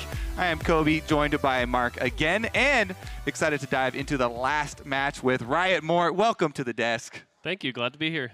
How have you been enjoying the tournament so far? It's been really fun to see a lot of different comps doing really well. Seeing some really exciting moments. Obviously, the highlight for me being the Zed versus Nocturne Sivir. Yeah. So yeah, pretty exciting so far. It's funny because everyone's used to seeing Zed, fill up the entire map, and then usually the Zed wins. Yep. But not the case with the item stacking. Yeah, that's what I think is so cool about just TFT as a whole is how you can break the game in multiple ways, and then it's like, wait, which one is more broken? And that's like, oh, I guess Handed Justice Sivir is more broken with the Duskblade Nocturne. Yeah, Nocturne got, like 60-something stacks on Deathblade? Yeah, he had 39 stacks, and then that synergizes really well with his lifesteal, so each time he's basically going back to full. So yeah, it worked really well. Yeah, I think that's probably my favorite interaction I've seen so far. Do you have one interaction that on the new set that stood out to you in any of the games you've played or anything? That's a tough one. I mean, Glacial Olaf has been an exciting one to see, especially with the Berserker applying the freeze to like the entire team. I know that's been a really kind of painful one for some players, but also really exciting to just like hold the team in place. Yeah. Do you want to talk a little bit about what you do for TFT for the viewers? Yeah, so I'm the lead designer on TFT, so I make sure the whole game feels really good, as well as I'm also in charge of the balance and the state of things. So for example, if Zed's too strong, that's on me. So. It's dangerous to put your name out there as the balance guy because fans are coming at you like, oh, you should have done this, you should have done that. You have great power. Yeah, but at the same time, it's been really exciting to get that kind of feedback. A lot of players are really passionate about TFT and really excited, and that's kind of kept the whole team going. We've been excited to kind of deliver that to the players.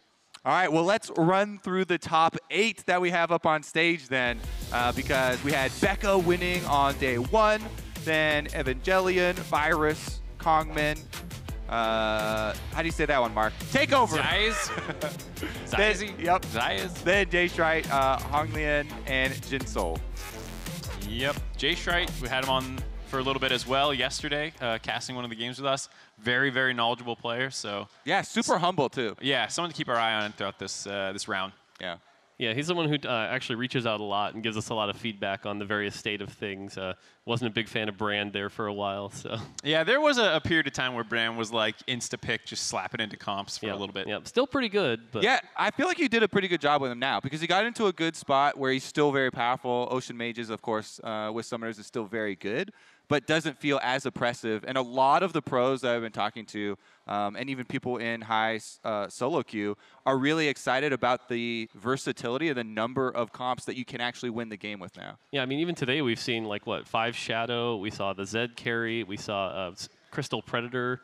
So yeah, again, really exciting to see that wide range of comps do well. Yeah, and this for this event, it's winner take all sort of, except all the money's going to charity, $100,000 going to a charity of their choice. And so it's really focused on high roll strategies. What do you think is one of the most standout high rolls? Is it Predator? Is it Ocean Mage? If you can pull off the 4 electric, yeah, that is basically the high roll comp.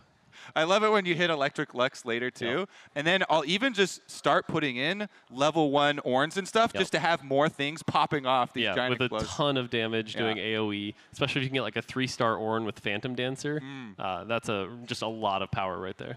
Definitely a super fun one. Any hipster build that you like to go to? Because we talked a lot about, oh yeah, after tournaments like this, people will bandwagon on whatever won the tournament. Or, so what's the non-meta one? Exactly. So it opens up other stuff. Yeah, one of the things you can do is if a lot of people are building Brand, you can actually go Nami carry, push that late, use the Morello on Nami. That's another one that's really exciting to run. All right, let's take a look here. Everyone's stacking up for the spatula. And a lot of Phantom Dancer, Morellonomicon parts, then a tier and sword at the end. Yeah, I feel like that's been how they go. Yeah, I feel like Jayshrite actually getting the belt here for a Morellonomicon later was probably the safer grab there, because that's been such a key item this set with all the healing. All right, Becca had the bow. Yeah. I like how they're already deciding who gets what champs. Becca giving up on Brand. I will also say getting a tier on Ocean Map can work really well. You can get some things to go into Shojin range really quickly, and then they can start popping off from there, like Malzahar. Zyra, yeah, a lot of the summoners feel really good on Ocean Map. Zyra, I think it's, what, 75 or 80 for the base costs, and so if you get the Ocean and a tier or something, you're basically there. Yeah, Zyra, you can go like double Shojin Hurricane, and then every other auto attack is casting her spell, so that gets real big. Buying out the shop. Couple pairs there, so not bad. I think it's really, really important to shift around, even look through to see what one-cost units people have been getting, because this is even the early stage where people start typing in all chat me pred as well. You talked about the Ocean Mage starts and some of the hyper rolling for Woodland Druids, but there's at least one Predator player in pretty much every lobby because somebody decides to roll for them. Yeah, with this set, it's been really important to scout a lot. We saw this with Whippo's win, actually, by going uncontested Shadow. He got that 3-star Scion, 3-star Kindred, and allowed him to win really well. It was actually really funny, too, because that was coming off of the game where we saw Skara go Shadow, uncontested Shadow, had a level 1 Kindred for almost the entire game. Meanwhile, he at least 3-starred the Scion. Yeah, that was painful to watch. I liked Whippo's logic, too, of like, well, it didn't work for Skara, so statistically, now it's going to work for me. Appropriate for Vegas. Yeah. Already Predators done for Kongmen. I like Predators a lot. As much as Electric is that super high roll comp, it doesn't come on until really a lot later. Yeah, that's why it's a really risky comp. You've got to carry it through the early and mid game and then transition over. So yeah, I wonder if anyone's going to go for it, or like we're going to get a ton of hyper rolls. Another thing you can do if everyone's hyper rolling is you can build something like Giant Slayer to counter the high health totals. That works really well on Predators, in fact. Yeah, Scar was talking about the one time that he likes running light, and especially with Vayne obviously being the main carrier, is when it's on a mountain map, and you know people have these giant Renekton's, and Vayne can kind of chew through them. Yep.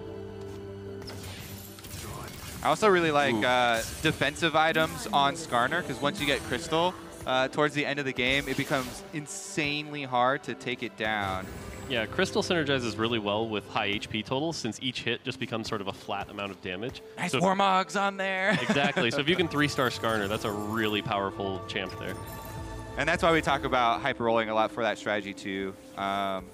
Getting 3 stars of the Predators early. But you don't have to hyper roll Predators. It can transition into other poison builds, and a lot of people talked about Singe. You pretty much just need a Morello as the main synergy. Yeah, and, you just run the early Predators and then push to 8 quick and then transition into a poison Predator build. Can work really well. Becca on the Woodland Druid train. Looks like it's going to be enough to pick up the win here. All right, looks like we got Skara waiting in the wings, so I think we might transition as well. Thank you so much, Dog. Thanks for having me, and good luck, everybody. Thank you. Get Skara on the mic in a second. We're going to swap over. Here's Virus, who I picked previously to win. The Mark curse prediction. Yeah, so if Virus can break the curse, that's like 2 wins in 1.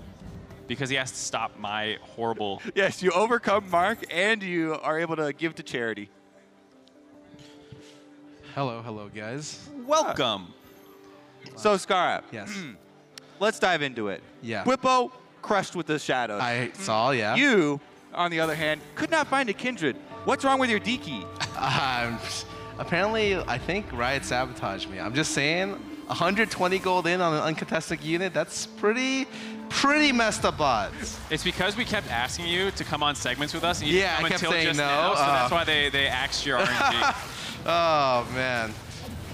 But I'm actually here to cheer for my friend Becca, so I'm going to be very biased during this. That's totally fine. Yeah. Okay, yeah. I like it's like a local broadcast. You're the NA local. Oh, nice, yeah. Toast was saying the same thing, too. He's cheering on Becca. Well, that's because the NA, we did pretty bad. Becca's the only one who got through from the NA crew, right? Okay, it wasn't my fault. No, I mean, obviously, Hafu Dog, everyone else. Toast. Yeah. Just unlucky. You got unlucky. They were bad. Just unlucky overall. Yeah, I mean, you made a deal with Becca, right? You pulled out of the I made a deal with Hafu? Yeah. Hafu, yeah. That's okay. Just, whatever. Just a little unlucky, and that's the name of the game. We're in Vegas. I'm up money, so I was lucky elsewhere. Yeah. All right, let's see. Really nice opening for Ocean Mages here. Has the level 2 Zyra already. Decent Woodland Druid opener. Gonna transition later, though. There's quite a few Oceans floating around. I find 4 Ocean to be like one of the best mid-game things. Like, you don't need to go Ocean Mages. You just put in 4 Oceans, and then maybe throw in a Mage. Realistically, you probably throw in like a Talia. Yeah. And then like you just skip Brand. Like right now, the meta is just skipping Brand. When they buffed the Ocean up to 35 for 4, yeah, like it's actually a really big breakpoint too. And a big part of that comp is also the summoners in it, because the summoners are all high-cost units. Very powerful. The 4 cost summoners, Annie and York, are like 2 of the best units in the game, which also can act as 2 of the best frontline. So they're like incredibly imbalanced and can slot in every comp in the game. Yeah, that's what's so nice about it is you use the Ocean Mage not as like the carries, but as the utility for whatever your top end ends up being, because you can slot Zeds in there as well with the right items, and he's just getting pumped full of mana. Yeah, so like pretty much every game right now, at least that I've played, is like you're running like Blender, which is the Blade Master Nocturne carry. Oh, that one's actually really fun though. It's really fun. You're running Fast 8 to push for Singe 2, Nami 2, or Zed 2, or you're hyper rolling, and those are the only things that you're doing. So whether you're hyper rolling like Lights or whatever, and then some people are going Shadow, but that's more rare. But those are like the only strategies available right now. Wait, what do you feel like is better for people trying to climb rank right now? Because for me, my most consistent has been hard econing up to 8 and going for the Sins and Zeds, because in the lower ELOs, I feel like other people are contesting early, but I never get knocked out before I get my 5 I think if you manage your econing is the easiest way to climb in lower ranks. And then from there, I think pushing Fast 8 is very, very consistent right now. Yeah, it doesn't feel like it's as tempo-oriented as it was during some set 1 periods where like you had to level on like curve basically to keep up. It's actually hilarious how hard people are econing. I'm being told not to finish, not to buy Syndra 2. Like just leave her at 1. You never finish Malphite 2 because like the difference is 0.5 second stun and 75 damage. I did see Malphite is on the list for buffs. Yeah. So like it's actually crazy what people are doing right now to econ better. Yeah, that's actually really cool. Some of like well, I'll just take, some extra damage. You're cutting corners extremely hard, and you're putting all your items on like Renekton and Zyra to hard carry you through the whole mid game. Yeah, the super efficient ones, right? You get some really good 1-cost units upgraded. Yeah, and if you whiff an 8, you just blame Riot. Like that's the general strategy. I've seen everyone do it in high elo. So obviously this is one of the focuses more on winning, though. This is not as much of the ladder environment where you're like, hey, top 4, I'm pretty happy. This is all about getting first place. We asked Mort earlier what he thinks is one of the best top-end comps, even because you're basically trying to high roll, in this lobby. What do you think is the best? I managed to hit this insane thing, and now I'm guaranteed to win. I'm pretty much positive that Z2 with Light is unbeatable. Like, I'd probably put any amount of money on it because I've played it against it twice while practicing, and like 4 times. It was pretty much unbeatable. And the thing is about that, you don't have to play Light to do it. Yes. You can just do it later when you get the Zed. Oh, it also bugs half the time, and it counts, the Zed clone counts as additional Light. So it's just like...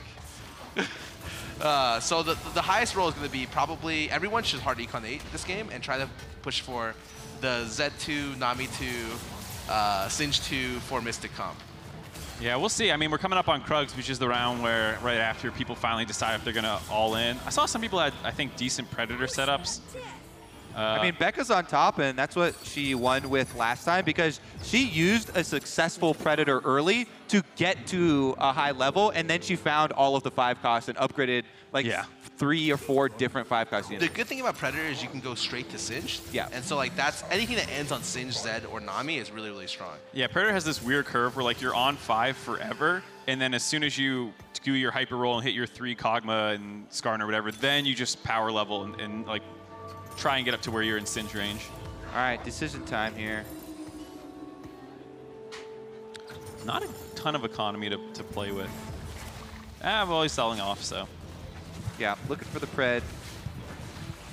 I actually really love watching high-rated players do roll down super quickly. Because it's always fun to point out if they miss one. I thought you were going to say, like, oh, no, there's a twist at the end, Mark. Yeah, oh, they're so talented. Oh, they're so great. I try and learn from them. No. Nobody wants to see people better than him fail. You're like, not so good now, are you? Ooh, does he sell one more? All right. Here we go. Renekton. Ooh, nice. These are a lot of good finds. Because there is a time limit, you know. You have to get through all of it this turn before you auto level. Do you do this thing with your mouse, Scar? Because I do that too, and I see a lot of people mouse over every card. Yeah, it's just a force habit. Just a Mundo upgrade. I guess he doesn't actually want it to keep his bench free. He missed a Skarner. Oh, Scar likes doing it too. I feel like my chat now. Yeah, you're the backseat gamer now. He hit cog 3. Yeah. Let the hate flow through you, Scar. So this is a very interesting decision because this guy ended up hyper rolling Preds with Renekton. That's something that also hits on the other hyper roll comps a lot. Yeah. But it makes it so like it's really hard for you to ever 3-star any of your 2-cost minions. I think this person's gonna regret that actually. Yeah, he also gave the chance for a 2-star Mundo right away, which is not fantastic, but usually I'll give up any. I will never go for Mundo. Like it's just it's whatever because you need to spend so much gold. The Mundo's worth 9 gold. That's you'd rather have that all for econ to get to 8, and then you'll just pick him up later. Biggest thing to me is Skarner's such a big part of it, and he only hit the 1 Skarner. I think he ends up selling it, so. I think Rek'Sai 3 right now is ultra slept on, and one of the only ways to deal with super fat Singed. So that's really interesting. Oh, that's true. Yeah, 3-star hits for 850. 850, 75 mana, super overtuned. Yeah. Well, it's also good because it gets the Predator stack on the end of it. So you can one-shot a Singed 2 with it. It's one of the only things that can do that. Currently, like a lot of the meta is around like the 2 top end like Zed Singed, but recently I've been finding that Nami is probably one of the best carries in the game. And so if you miss your Zed, you should all in on Nami, or Singed. Yeah, I think all in Nami, non-stop. I mean, the wave gets such good coverage. Let's see here, Ocean Mage, Jay Shrite back on top. What's his win streak at? Let's see if we can check in. Because he was super helpful when he was on the desk as well. 5 right now. Pretty big. Ocean Mage does get a 3-star Diana completed. So he rolled down a little bit, it looked like. Yeah. But he didn't roll down all the way. He was thinking of doing the Renekton, so then you can have Desert when you get Kha'Zix and possibly do Assassins, but had to pivot because there were a lot of people rolling down. I think it's smart not to roll down all the way because unfortunately, right now, hyper roll is not going to get you first place. I can't imagine a single hyper roll comp that's not maybe Preds getting you first, and first is all that matters. Yeah. So saving gold is smart. Yeah, Woodland Druid Assassin, great for top 4ing. Tears through a lot of things in the early and mid game, and then. Ooh, Becca's got a mage cap. Was it on Zyra already too? God. Whoa. Oh! Wow. The Tibbers is the victor. Yeah, Becca had a mage cap pretty early on, so gonna be a pretty strong Ocean Mage build because putting that on a summoner, if you get the double cast. Oh yeah, it's great. You put it on Annie and then you never run Brand because that unit is filler. Speaking of Brand, there's one on the carousel as well. Great mid game unit, and then got armor on it too. Yeah, at some point like you just can't play it. Yeah. Feels like Phantom Dancer's still highly prioritized. GAs as well, being able to build off of it. What do you think of the best gen? Obviously, Morel Nomicon, everyone talks about how necessary that is. And then Phantom Dancer as well is usually the one people say is the other second one that people like to just generally build. Yeah, after that, it's kind of situational. I think Shojin's great. Shojin's super good. I like Iceborne a lot. I think pure raw synergy with PD. And it's just completely busted when they combine in the sense that every dodge from either counts for that. Right. And D-Claw is ultra good right now. Yeah, there's so much magic damage. I'm surprised we don't see as many of, or we haven't seen as many. I also feel pretty good about making redemptions too. I feel like they're a little underrated and you can have it for your Zed later. Problem is you're forced into a Zed comp because it's bad on everything else. So that's the only thing I'm not super into it, especially because it builds into Morello's. But it's okay. Like, I think the stuff that's underrated is, actually, I think Rageblade's pretty good. You see everyone kind of settle for Rageblade for stuff, and it's not too terrible. Saw a couple of them in that one lobby where the Nocturne had a Rageblade too, so he just always had his spin up. Yeah, there's a lot of really unique bugs with PD and like Morello's that are very, very prominent right now. So for instance, if you're running Foreshadow, Kindred ulti is a single target damage, just gets dodged by PD 25% of the time for no reason. Yep. It's like when some of those spells are coded as crits. Yeah, it's kind of awkward. With Phantom Dancer so prevalent too, it's kind of sad that like Thief Gloves items like the Jeweled Gauntlet is just, it actually will actively hurt you. Yes. If you can then crit your spells and they get dodged. Nocturne's best 3 items are actually with IE, but right now you can't ever run IE because you just actively make him do less damage. Yeah. So we do have one Woodland Druid Assassin comp, but he has only a 3 Renekton's on right now. I'm looking at his Maokai items and I'm like, all right, he is looking for his Zed. Everybody's gonna... Yeah, they're both in Woodland Druid, but it looks like J-Stray has a lot of summoners, whereas Virus is hard in on the Woodland Druid. Yeah, that guy, those are definitely full Zed items. I think right now, if you're looking for a Zed, though, you want to leave space for a light spat. It sounds stupid, but if you only care about first place, like first place light guarantees like your top 2. Yep. Yeah, I think that's a totally fair point. Another thing too is like Yorick is such a good unit just by itself. You can throw it in anywhere and you'll just be like, oh, I have a light ready as well. The top players understand the value of individual units really well. So units that like can replace 2-star earlier units like Annie or Brand or Malphite or Yorick see a lot of play in the mid game as you try to push 8 really, really fast. So you'll only see like level 1 of these units because like they're just there because they're so powerful at level 1. My favorite round, Mark, the Wolf Pinata. Hopefully it's better than last time you brought it up where we only saw a single tier. Hopefully Becca gets a little bit more. She has really good items though. Already has her Merlin Namcon done and a Mage Cap. Yeah.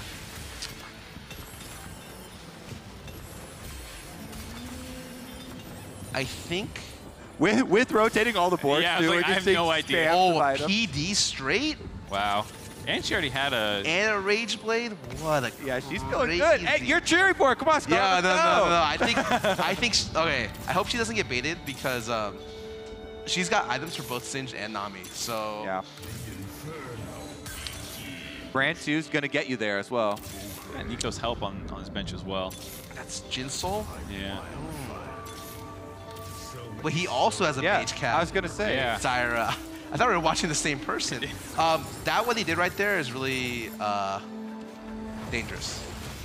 Rolling down at 7, unless I think I can kind of justify it in the sense where if you're in a lobby where getting first matters and you want first access to some of these units, 7's odds aren't as good as 8, but you're hoping to high roll and get them on 7 before other people do. Sure. Sure, but I'm very hesitant to roll down as much, which is why you end up selling to 20 gold, which is pretty good. But if you roll down all the way right there at 4-1, you're pretty much never going to be able to get first. Yeah. Because you're too far behind getting the other good 5 costs.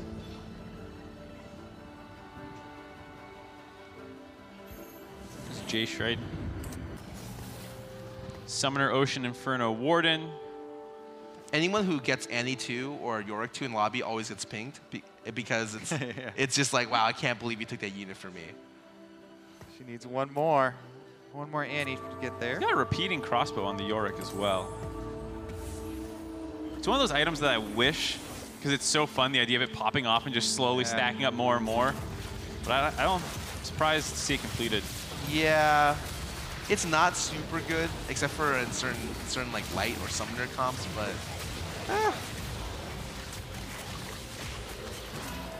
oof.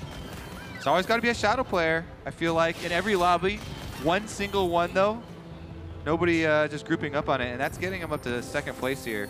The thing about Shadow is if it's uncontested, you usually get 3-star Kindred and Scion. So with that alone, Kindred's one of the few units that can deal with incredibly oppressive frontliners. All the meta frontliners, she will just melt, except for when they have Declaw. Then it gets a little... Declaw PD is when it gets a little complicated. Yeah, in the previous lobby, Whippo, I don't know if you saw, had the Seraphs and the cabinet. His ult, the Kindred ult was hitting for 1750, which will one-shot most 2-cost units. Yeah, it's pretty Or nutty. 2-star units. All right, here's our Preds plus Renekton hyper roll. See how it pans out. Decent items for... Actually, not. Surprised he didn't just jam the PD on his Kog'Maw right here. Maybe he's going to save for Defiant Rage Blade on Carousel. Yeah, I mean, like when you're playing for first place only, you look for only perfect items, which is Yeah. why I'm surprised to see like someone build a crossbow, for instance, unless he found it on one of the item drops. Yeah, maybe it was like an auto-complete on Combine too, maybe, I'm not sure. So would you 100% rather have the Rage Blade than like the Hurricane for that Kog'Maw? Because Hurricane also can spread your Predator and your red buff. I think the Hurricane's okay. I don't mind that. Yeah. Most of the times, the only time I like Hurricane is only on Sivir and on Shojin users, because the way it interacts with Shojin gives you access to autos, so you get 36% mana back per auto. Getting down to the wire, 4-4. Some people are already at 12 health. There's actually a lot of spatulas in this game because we saw multiple mage caps already and 2 more off this carousel. Wow, Singed with a Giant's Belt. That's perfect item, basically. Yes. I think Zhao Zhe did have a wand. A large rod? Oh, this will be... I mean, we were waiting for the first Singe/Zed to pop up. Yeah. Let's take a look. Oh, he actually uses the... Or, that's Becca. She uses the Syndra with the spatula on it. Still needed that one. J-Scrit's just rolling down an 8 right here. At 4-5, okay. He's looking for 5 costs, that's it. He's holding Ornn potentially to go for electric out.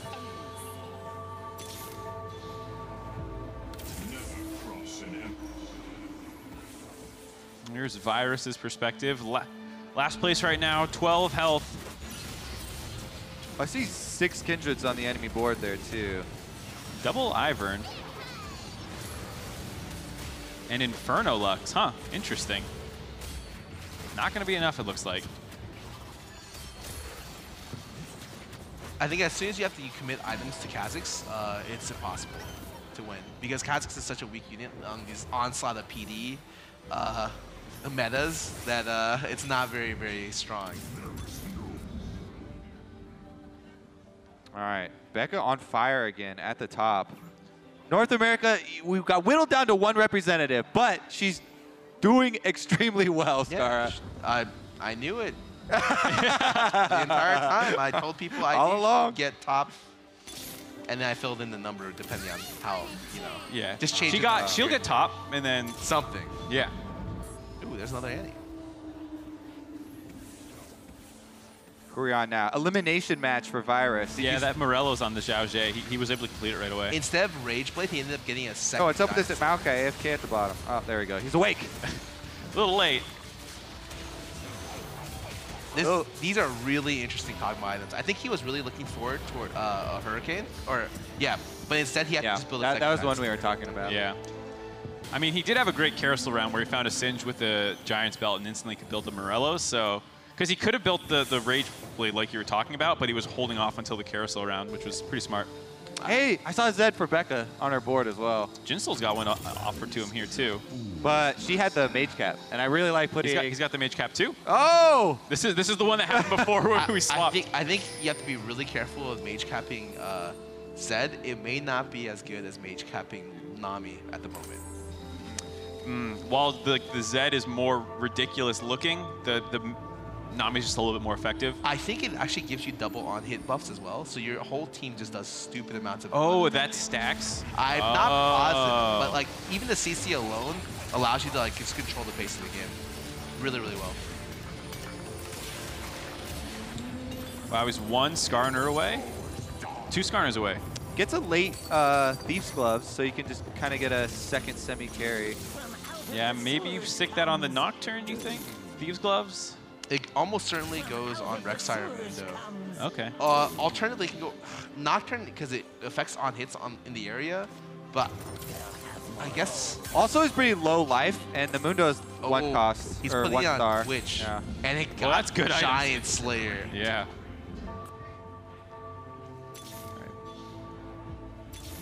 Becca in an interesting Ocean Assassin kind of comp right now with the Zed. She did put the Mage Cap on it. I saw Keen was running this last night, actually. Desert Summoner Sin. Yeah, Keen really liked this one. It's one of the top comps. It's why Azir got popular recently. Yep, has a lot to do with looking for Zed later. She needs the double summons. She didn't get the first one. The double Tibbers. Oh, she got the double summon there, but it's not going to be enough. Did that break her streak? Was that the one? Yeah. When you start getting to the late game and people start putting in like 2 to 4 mystics, you start to have the most important mystic is actually Soraka. Her silence denial it's actually is so good. incredible in the current meta. So just be on the watch because one Soraka silence can just win you a fight. I gotta tell you, man, Jose looks scary. I think like his comp has a lot more room to grow. Like with the Skarner potentially getting 3-star and the Singed already. The problem is that he's so far behind in gold that he can't realistically hit Singed 2. Unless he had a Nico on the bench that I didn't look at. No, I don't think he did.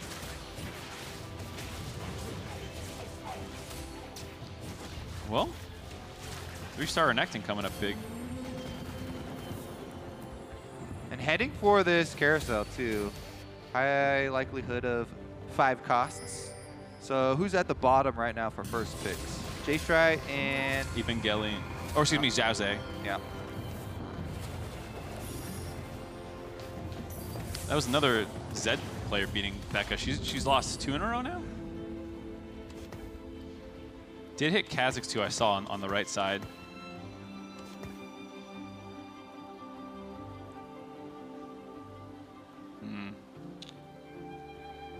This is one of those times too where like the order that you draw your opponents becomes really, really important. The Pred player is dead. This one or the other one? Because there's 2. Oh, this one. Because what happens, getting Skarner 3 is only good if you have good Skarner items. Without a stacked defensive items on Skarner 3, it feels really underwhelming. And he doesn't have any crystal to supplement. Yeah, he doesn't have anything on Rek'Sai 3 either, so it's really all on the Kog'Maw that's going to get annihilated. Yeah, the Assassins absolutely destroyed it there. Oh, Twitch is... He's doing good work. Yeah, and you can always bank on just trying to find, I mean, if he finds 2 more Singed and you upgrade it, then all of a sudden, your life is extended. Wow. Well, I mean, he's dead. I mean, he'll be lucky to get top 4, and there's no way he gets first. Right, first is out of the question. And the 5 costs of the carousel are miss and a miss. Fawn is disgusting. Fawn, that actually kind of helps him out a lot because he can get the Ashen with the Skarner for the crystal. He's still missing a lot of other stuff. He might actually be able to put in just Mystic here. Yeah, Mystic's pretty important for this lobby as well. There's a lot of magic flying around. One of the biggest problems is that when you start stacking Kog'Maw, like Kog'Maw isn't a late game carry. He has no kind of steroid. So the 2 people who are Kog'Maw stacking have they need to get rid of the Kog'Maw at some point, but you can't. Yeah, you don't have a very good peak in that. Yeah. And there's a lot of Assassins in. Becca's an Assassin with her Desert Assassin comp. There's another Zed Summoner player. Oh, for me, Singed is just an assassin because he just runs against I guess. So it's, you know. So yeah, there's the Singed running at the Kog'Maw as well.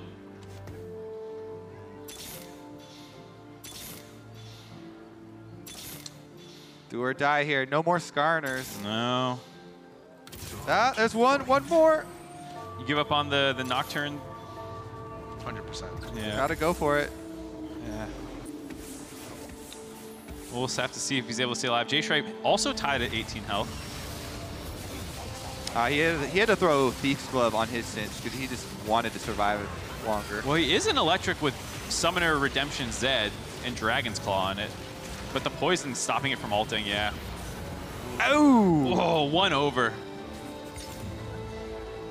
Actually was able to draw him too, so pretty lucky. Wow. He's climbing his way back up. Maybe top 4 is a possibility for him, especially after the Fawn. What sparked Jinsoul's spree here? Because he was at the bottom for quite a while. Let's see what he hit. Just got a level 2 Annie. This is the other Predator player. Level 3 Mundo, finally. Yeah. Thornmail's in terms of the defensive items. It's sad because in this situation, like if he had the Morello on Singed, like his comp becomes like 20% better. And it's even more painful because now we get completed items and you have the rod sitting there taunting you. You have to wait till 6-3. Yeah. It's a long wait. All right, Mongolian versus Kongmen. Wow, Shadow. Ranger a little bit. Yeah, I mean, the Kindred's down, so I think it's over. Yeah. Not going to kill him out here, but... You starting to see a lot of D-Glove as like kind of a good item to put on second and tertiary carries because you get limited amounts of items a game. You can only like deck out one unit consistently. 1 health for Xiaoze. Gets a Glacial too. That feels bad. Yeah. It always feels really bad getting the super late spatula items that have nothing to do with your comp. Oh, yeah. Because they don't even give double stats anymore. But this lobby's going to be really interesting. Whoa. The top end is going to have like force. Like everyone has spats in this lobby. Actually, he doesn't have a good place for that. He got a Seraphs, which is obviously a great item, but he doesn't have anyone to really put it on.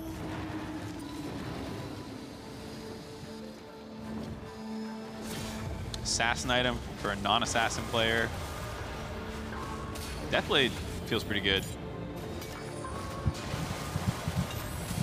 All right, this was Jinsel that we were looking at. Yeah, so this he's got the fully rounded Summoner Ocean Mage. That's like the most standard setup for the It's also the comp that can't hit first place most of the times. Like you're really struggling out there to hit that. But it's recommended to a lot of people for climbing because Exactly. it's consistent. Yeah. The one thing you can say though is if everyone's going for the high variance comps, maybe everyone whiffed. No, I mean somebody's gonna get a 2-star there. Yeah. And a 2-star So like how there. this comp transitions, you end up just selling the brand. Or when you hit the Nami 2, you put all those items on. Well, the there's Nami the Z2, so he's already starting to do some of the transitions. The Z into PD. Yeah. Yeah, he was waiting. Where'd he was jump? He was worried about it whiffing. I can respect that. So this is the third mage with Mage Z in the lobby. But I think this is the first 2-star one.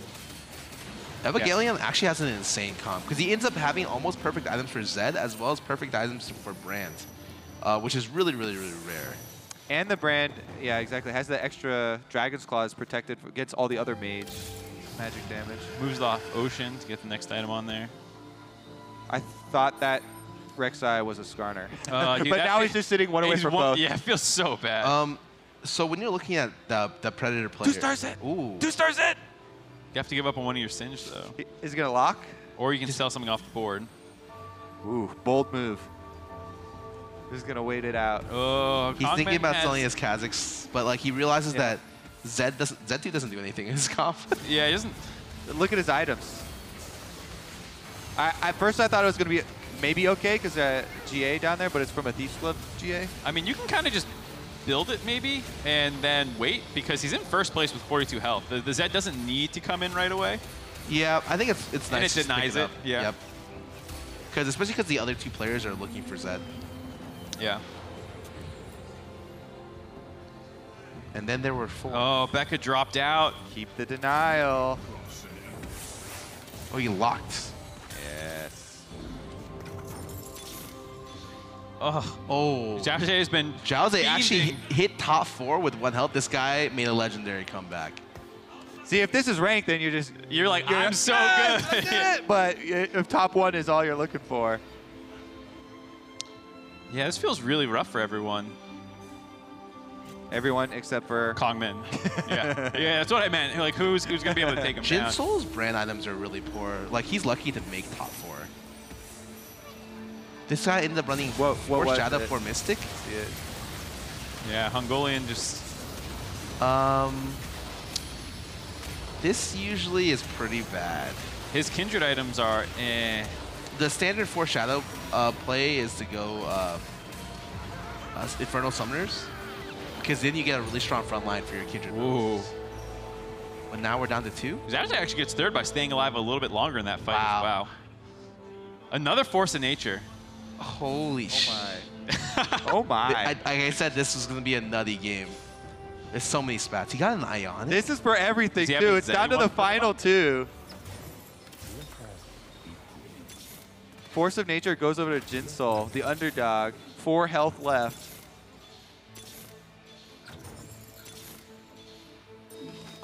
I'm shocked Jinsoul actually got this high. Oh my goodness. Yeah. I didn't see what you meant at first about the... The brand items are just really subpar. And he's like... I think the Zyra ended up carrying a lot of his health early. The Ionic there. He needs to switch Mundo spots, because Mundo ulti will always ulti at tier 3. But Zed getting his first ulti off is going to take too long. Yeah, that's a good point. There's no Zephyrs to worry about or anything. I don't know if the Soraka silence is on Zed. Yeah, but there's so many other threats on his comp. Oh, maybe not. No. Yeah. Soraka silence blocked Zed for so long. Yeah, and the Zyra is just doing work. As a one-cost unit, she's definitely one of the most efficient in the game. I also love that you 2-star it early on. You can just put your items on it and feel good about carrying the entire time. I wonder. So you're Kongman here. He has a Nocturne for steal. Oh, he just gave up on the Zed too. Okay. Yep. Never mind. He probably regrets Ionic. Yeah. It is not very good. Yeah, super late Ionic.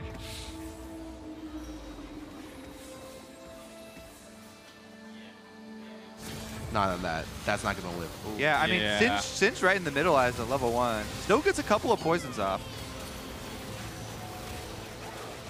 Ooh, it's gonna be looking a lot better once you put Pred back in and toss out the Zed. Yeah, the Predator was a lot better. It's going to do it. Oh, the last hit. Giving up on the Zed Dream as much as we talk about how great it is. The correct pivot there for Kongman. He's able to take first place. Congratulations. The final legend winner here. And what a nice guy. He goes around and shakes everyone's hand, just flexing on them. Hey, don't you remember the days of LCS Scar going over shaking hands? Where I shook hand and went out the wrong exit. That was nightmare. I guess they would come shake your hand because you were losing. Whoa. Scar was used to staying in the chair. Are you excited to get back, grind some TFT? Have you seen actually the cheat sheet for the new patch? I'm really excited for the new patch. It changed up a lot, and I heard PD is getting nerfed, which means that I can play the game because it's a very, very tough item. Did you test PBE at all? I have not.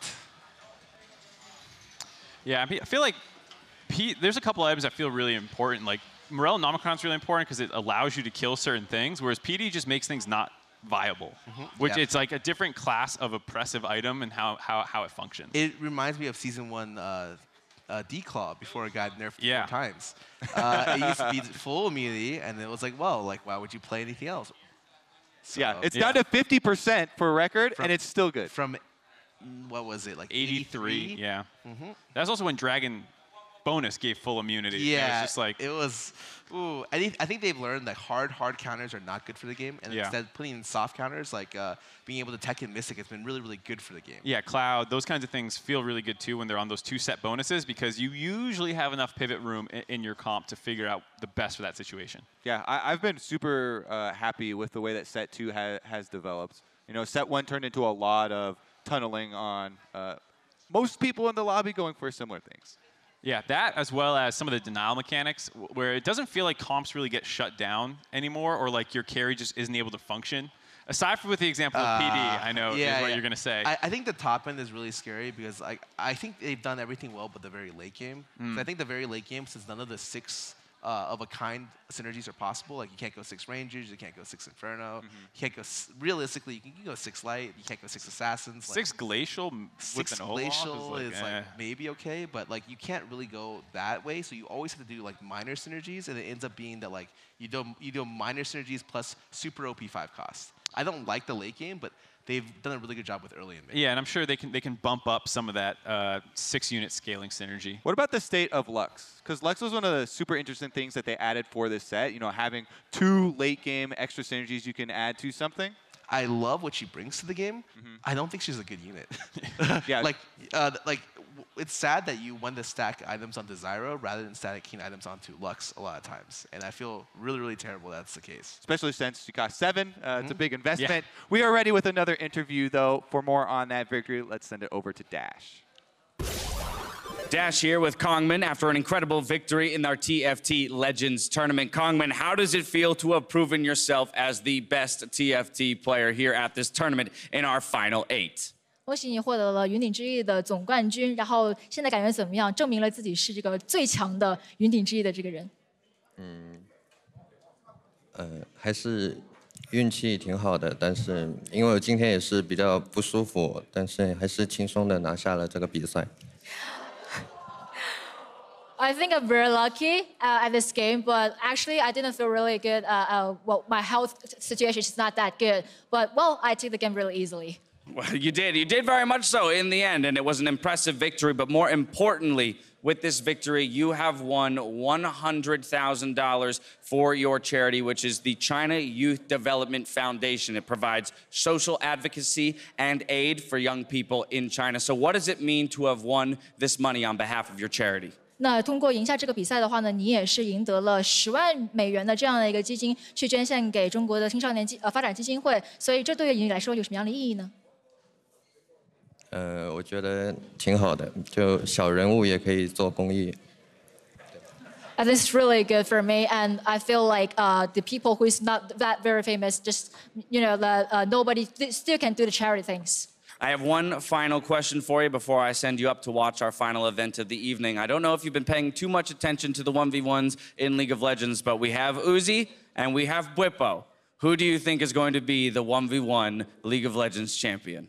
在进行我们这一次全明星最后一项的对决之前，还是要问一下你，那在1v1的这个决赛当中，你更看好的是 UZI 呢，还是更看好 Bwipo？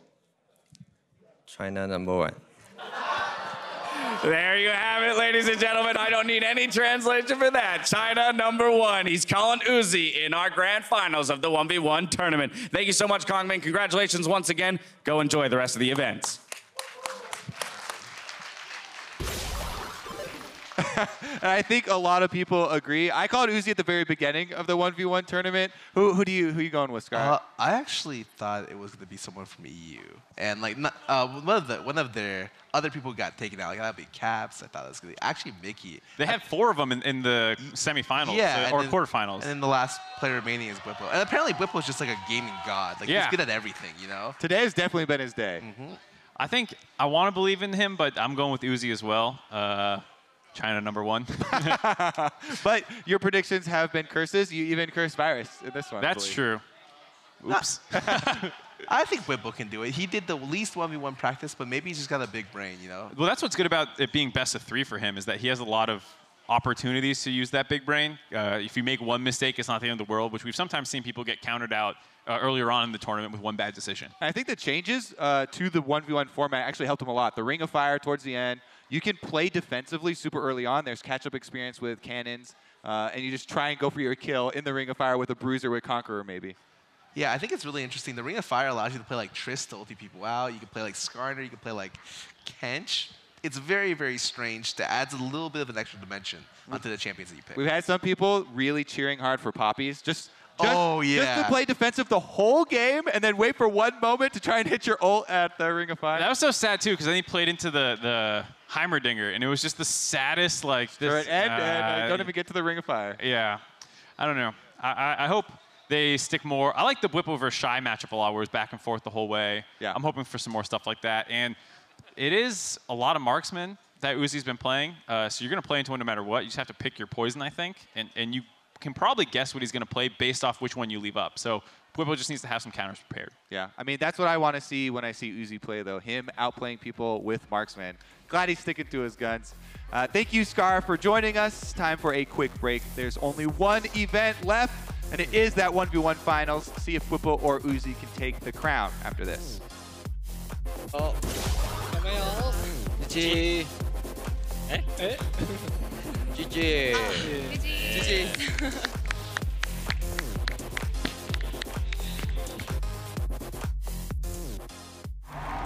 Igennem spillet og hans karriere har vi skabt en ny relation, som jeg vil værne om altid.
the Shy versus Whippo, and Uzi versus Levi. It's going to be hype, man. I'm actually so excited to be moving on into the best of 3 where players can make adjustments back and forth. Yeah. See if you can chase in here. Black Cleaver advantage. Look at the damage output. There's no way out. Barrier gets weighted out. One more Q could do him in. He couldn't get the 4th vital. Couldn't get the heal. And Whippo down 2,000 golden items, advances to the finals. Bolt comes in, Ignite there on well. And there's the cleanse to get away from him. He's got to keep cutting backwards. This is way too much damage. He's dead to the Ren. Stand to be invisible. Can't find the range. He's out of energy. Puts the W down. And he burns down. Uzi gets the kill.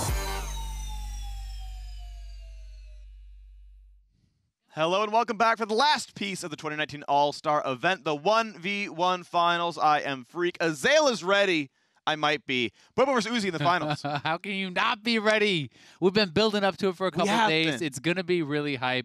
Whippo has been upsetting people left and right. Uzi, I think the only 2-time champion, looking for 3. Yeah. It's going to be a banger. It's going to be a banger. Best of 3 to figure out who is the best League player of all time. I think, look, it doesn't matter if you've won Worlds. It doesn't matter if you've won the LEC. If you win the 1v1 tournament, there's no skill greater. That's true. I mean, 1v1 me, bro. I would lose. I absolutely know that you're better than me at this. So you play 1v1 lanes. You have a better champion pool. You have better theory crafting. You would just win. There's no point. I've already succeeded. You know, I'm out. But it's okay. We've got better players on screen coming pretty soon. Let's send it over to the stage to meet our finalists.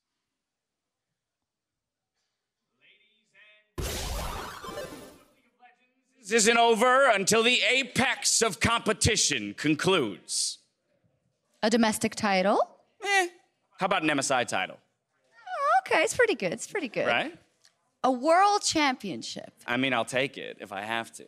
But.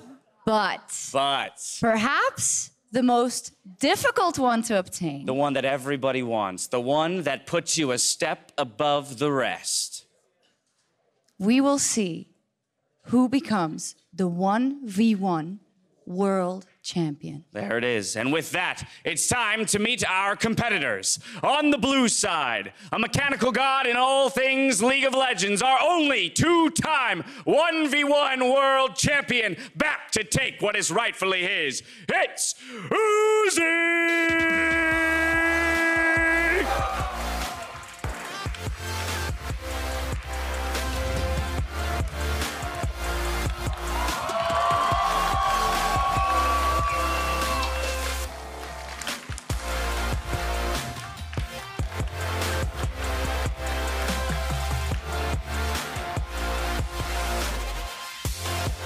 Back to take what's rightfully his. Well, maybe FLICKR thought it was rightfully his, or maybe the Shy thought it was rightfully his.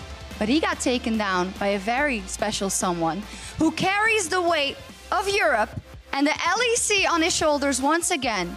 He went from rookie to the World Championship final last year. Can he go to the 1v1 championship this year? He has a big brain and an even bigger smile. It is Whippo!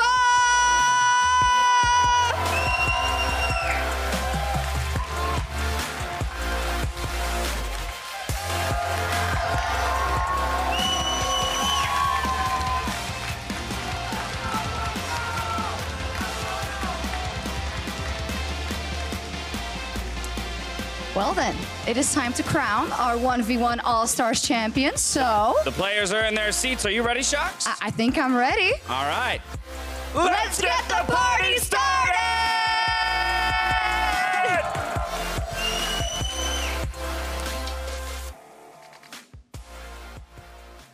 And the final matchup is coming up very soon. Once Champ Select starts, we'll bring that to you. The last matchup of 2019 All-Stars. 2 fierce competitors, not 1, 2 fierce competitors clashing for the coveted title of 1v1 King. I'm still Freak, that's still Azael. And that's Uzi. That's true. Uzi versus Whippo. I think so much of this is going to come down to can Whippo kind of outsmart, outthink his opponent as far as the big band. Whippo has been so good throughout the event at getting advantageous matchups, at anticipating what his opponents would be going for, what style they want to play, and at crafting a strategy that can take that down. And it's obviously not just that, though. He has to execute on it, and he has been so damn good at doing it. So interested to see where he's going to go, and also if Uzi is going to stick to marksman as he has pretty much throughout the entire event. Yeah, and of course, to really talk about Uzi here, he has been sticking with one style of play for the most part, but he's been so absurdly adept at it. Mechanically, he's been performing basically at perfection so far throughout the 1v1s. Absolutely incredible player. Rengar ban dropped out for seeing Vayne. Triss dropped away. Bwipo trying to get rid of some of the more kitey marksmen, which, I mean, he's playing mostly melees here on Bwipo's side, so I'm expecting some kind of all-in. I think one of the most impressive things about Uzi is, throughout this event, we have watched various players kind of it felt like trumped by the matchup, right? And at times it feels like, ooh, maybe Uzi isn't going to be able to do anything in this specific matchup. But he gets to the end, and he just absolutely outplays his opponent. He destroys them. When he played against Bang, you're in a small circle of fire. Varus versus level 11 Yasuo, you'd think that would be in Yasuo's favor, but Uzi didn't even take any damage. He just manages to make it work in all of these matchups, and let's find out what he has here. It is going to be the Draven. He's still hovering. He hasn't locked in yet. I want to point out one thing, actually, which is I actually think insta-locking is wrong in a 1v1 because if you ban insta-lock, it means that you said, I prepped my champ select, I'm expecting what you're going to play, and I've got a counter ready. If you see an insta-lock, that means your opponent did all their homework and prepped you. If I see that, I'm you know what? What would they expect me to play? A marksman? We're over on Syndra now, right? Like, just go somewhere else because they did their homework, and you're going to change the question. Like, if I'm making the metagame read, I'm throwing out the baby, throwing out the bathwater, picking up a champion in the 1v1 because it'll be an unexpected matchup. Regardless, we are marksman pick here. Of course, Varus coming back for him. Bwipo, his homework said play Ornn in game 1. Yeah, and this is really exciting because I actually got some time to talk to Bwipo before the matches, and he was telling me this is a strategy he wanted to try to craft. He was going to try to ban out the marksmen that he felt were strongest into the Ornn, and then try to force Uzi into a disadvantageous matchup. He has gotten what he thought would be a really good matchup for him. Ornn against one of the lower mobility champions, who can't necessarily just punch through all of your tanky stats immediately. And now we get to see, can he make good on that, or will Uzi be able to outplay? Because there are some little things that can make a big difference in a matchup like Varus versus Ornn. For example, the activation of your R2, redirecting that excuse me, I can't even think RAM. The RAM, into your opponent, that can actually be prevented by the Varus ultimate. If you time that perfectly, you can actually prevent that stun and knock up kind of from coming through. So we'll see if he's going to be able to play it out well, or if Uzi's going to be able to make it happen. It is Flash on Bwipo, and it is double combat sums on Uzi. So Uzi's not really going to have the ability to kind of kite out away from the Ornn. If you get tagged by a knockup and this guy gets on top of you, it could be tough. Right, if you asked me which player's going to bring Flash to the matchup, I would have said it was Uzi, to dodge R2, right? To get away from that stuff, because if the Q hits and slows from Ornn, that charge is going to land and you're going to be knocked up into the W follow-through. Like, those are basically guaranteed once skill shot 1 lands. The other rest of the kit is all going to hit you as well. I actually expected to probably see Flash out of Uzi. So again, it's really interesting because this is something I kind of had the benefit of talking to Bwipo about, and he said the reason he thinks Flash could actually be pretty important is if Uzi takes the blue trinket at level 9, he feels that he may actually need Flash to be able to get in on top of him. If he gets blue trinketed in the brush and his engage will be then getting interrupted, he felt he might need that Flash to get on top of his opponent and be able to take him down. Yeah, of course, melee versus range, you have to close the gap, obviously, and just the 1E is not always a ton. Of course, plenty of CC to set the one up. So there's the slow. The charge lands. Auto attack for a grasp. W, and second auto is going to land as well, and that is a good trade. Of course, Uzi lands the E back and goes right to equal on health. Yeah, procced the press the attack, lands the E, so Uzi winning out on the extended trade here, but for Bwipo, it's going to be more about the long game. It's less about these early levels where you are at a pretty big disadvantage in that melee versus ranged matchup. But Bwipo, does have the early Doran Shield, which has been buffed for melee champions, helping them sustain against these range-style champions. And he's sitting on Sunfire, which is going to be, well, excuse me, Balmy Cinder, but working towards Sunfire. And it does actually help you stay in combat, so you can use this to just burn the edge of a minion to ready your grasp at the beginning of the trade. And what this can sometimes allow you to do is actually get a grasp to start your trade and a grasp at the very end to end that trade and kind of just make it that much more powerful. Of course, Bwipo adding a Ruby Crystal here with the Forge. He's going to land the slow. There's W, Ignite, the charge, going to land. A lot of damage available. He's got to run away because that Q would kill him. It would kill him, and it does. Uzi gets first blood. Didn't even have to burn barrier. Yeah, that is rough for Bwipo. he decided that this was the moment that he could actually win out on this fight. But not only is he wrong, I mean, he was down a level, he loses all these minions. This is kind of similar to what we saw happen to the Shy on the reverse end of the matchup, where he was engaging into this big minion wave and did end up getting taken down. So now it's going to be so punishing. He'll be so far behind in experience. He's going to be very far behind in gold. And Uzi, out to a great advantage, will be building towards a wit's end. So he's looking for, you know, that magic resistance to help sustain through a lot of this Orin damage, which is pretty heavily magic. And Wit's End, as you get lower, you know, really does start to sustain you up quite a bit. It's going to be some nice stuff right there. Now, if we can get to overtime, if you get to sudden death, we're still expecting Bwipo to reach level 11, but you're going to have the item deficit. You might see Uzi hit 12. And that's even if it goes that far. Yeah, we have seen Uzi be able to close out these matchups and make good on early advantages. I would say better than anyone else throughout the 1v1. He really has been one of the few guys to be able to snowball it. So we'll see how Bwipo wants to play it out. Does he just try to wait for sudden death now and play for that final kill there? Uzi already has the 1 kill advantage, so if they were to scrap and Bwipo is to fall before that Ring of Fire, the game is over. Whereas if Bwipo kills off Uzi, there's still one more death to give for Uzi. Do you want to point out ability order here? It is Searing Charge Max here for the Orn, which I believe is only a damage scaling. There's actually no CDR on the E rank up anymore, but it's decent damage. Problem is, Uzi hits him back and takes the better side of that trade with the Health Relic. Look at that damage. Yeah, at this point, it's going to be really rough for Bwipo. You have to really be able to kind of outstat your opponent as Orn. You have to be able to kind of take that entire trade, because as soon as you retreat, Uzi is going to punish you for that. He is going to be able to take down a lot of your health, and second turret play likely to fall, as Uzi is just trying to extend this advantage. These range minions become very difficult for Bwipo to pick up, especially because you don't have actually a lot of points in W or Q to help you actually with that wave clear at your turret. So Bwipo in tough thus far. Yeah, decent damage coming across. There is that second plate going down. Third one being worked on as well. And gotta find the E-charge, knock down some minions, at least get some wave clear. 16 CS deficit though, 2 plates and the kill on top. Means we certainly got a pretty big gold lead here from Uzi's side. Pretty easy wave clear on top. Facing that damage looks like it's an E-max build. Good wave clear, of course, and gonna go take plate number 3 and then probably take the recall. Yep, Uzi will just get it low enough that the minions should finish that off for him. Grabs the plate, is gonna get back to base, and Sunfire now completed, so Bwipo at a fairly strong position, but Wit's End should be coming in here. It is, and could be a Vamp Scepter or something on top. Yep, that's gonna be the option, so really nice set of buys for Uzi.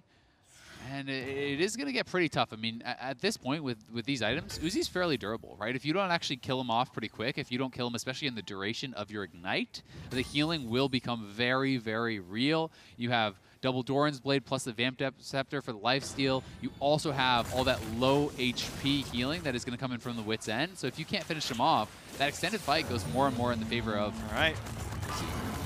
Can't dodge the R, but is it going to be enough on the top of it? Gets the brittle damage. Ignite comes on. The Orn hits are coming through, but it's not quite enough. But you can see what that fight's supposed to look like. I can see the way that Bwipo wins it eventually. The ult for ult. Problem is, Summoner Spell advantage, of course, is on Uzi's side. Yeah, Uzi didn't even have to pop the barrier, and that's a big problem here. You know, he is going to be sitting on that Combat Summoner advantage. Luckily for Bwipo, this was a well-timed out fight. Well, not luckily. It was a well-timed out fight, and he should have Ignite back for the Ring of Fire. So it's all going to be kind of desperation attempt down to that. Uzi is going to be able to get another recall off here. It shouldn't be a turret victory, as he's not actually pressuring for that. He feels that he can win the straight-up fight, and we'll see if he's going to be right. Clap that down. E for the wave clear. Minions at least falling by the wayside, but still 26 CS difference. And this is what Sunfire's going to do for you. It gives you actually a little bit of wave control. You can actually knock these things down. E damage, of course, pretty good against minions when you need it for that kind of stuff, as it's now up to rank 5, 3 points in the queue.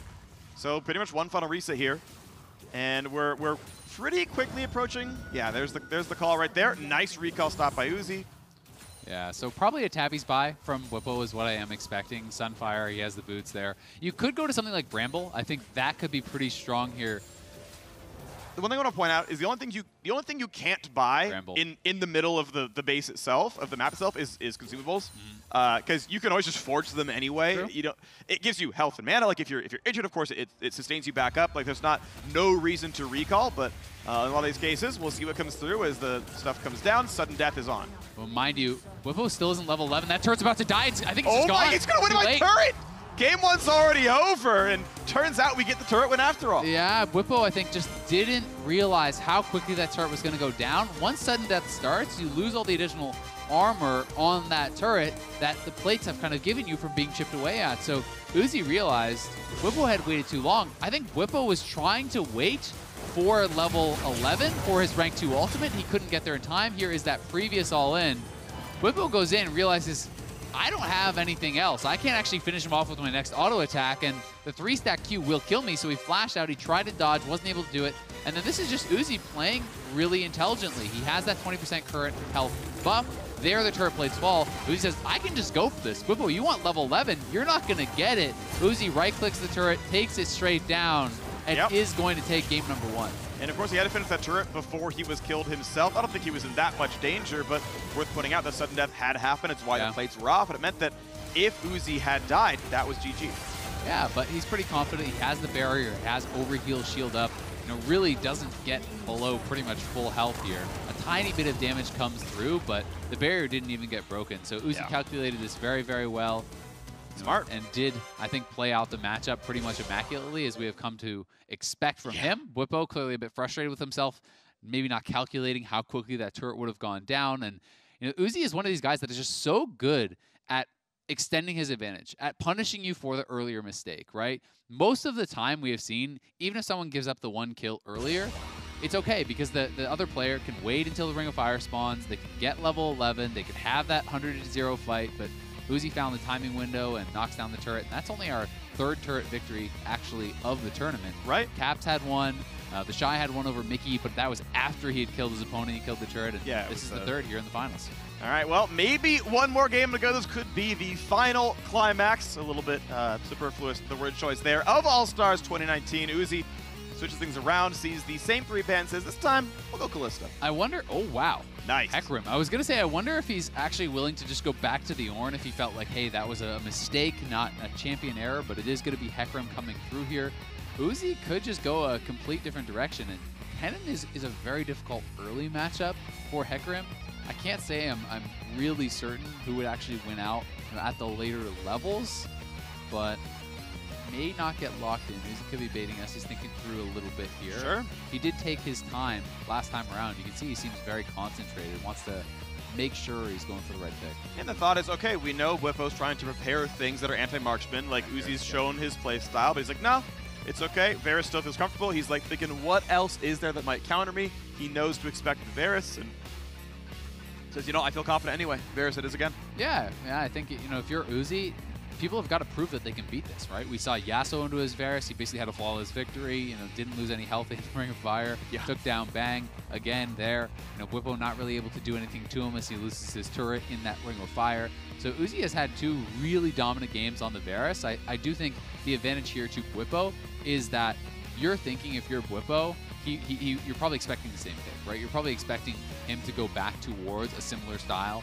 of pick, and he does go up against that marksman, so we'll see if Whippo can pull off any sort of really powerful all-in. Yeah. I do think the issue, again, is the extended fight, right? If you can't 100-0 Uzi, then you probably can't really win this out that well, I think, as the Hecarim. This one is at least closer, right? Like, Ornn is so front-loaded. Yeah. If you don't kill him through the, 50 MR on Wit's End and Barrier, he lifesteal tanks you, and there's no way back. Yeah. Hecarim at least has the eventually 1.5 second cooldown Q, right? There's a lot of front-loaded damage, right? R into E is going to put him at half at the very start. Yeah. He's going to go for the Triforce, which I think is correct, finish the item, and this looks more doable to me. It is, I think, you know, in the excited fight, as far as DPS, more doable. My concern is that if you don't kill him with your devastating charge plus your ultimate, he has flash, you're going to get ulted, and you're going to get kited out. I don't think you ever actually get back to get on Uzi and finish off that fight. Between the ultimate route, between the E slow, and the flash to create distance there, and, you know, potentially a cutlass to slow you down and all these types of things. So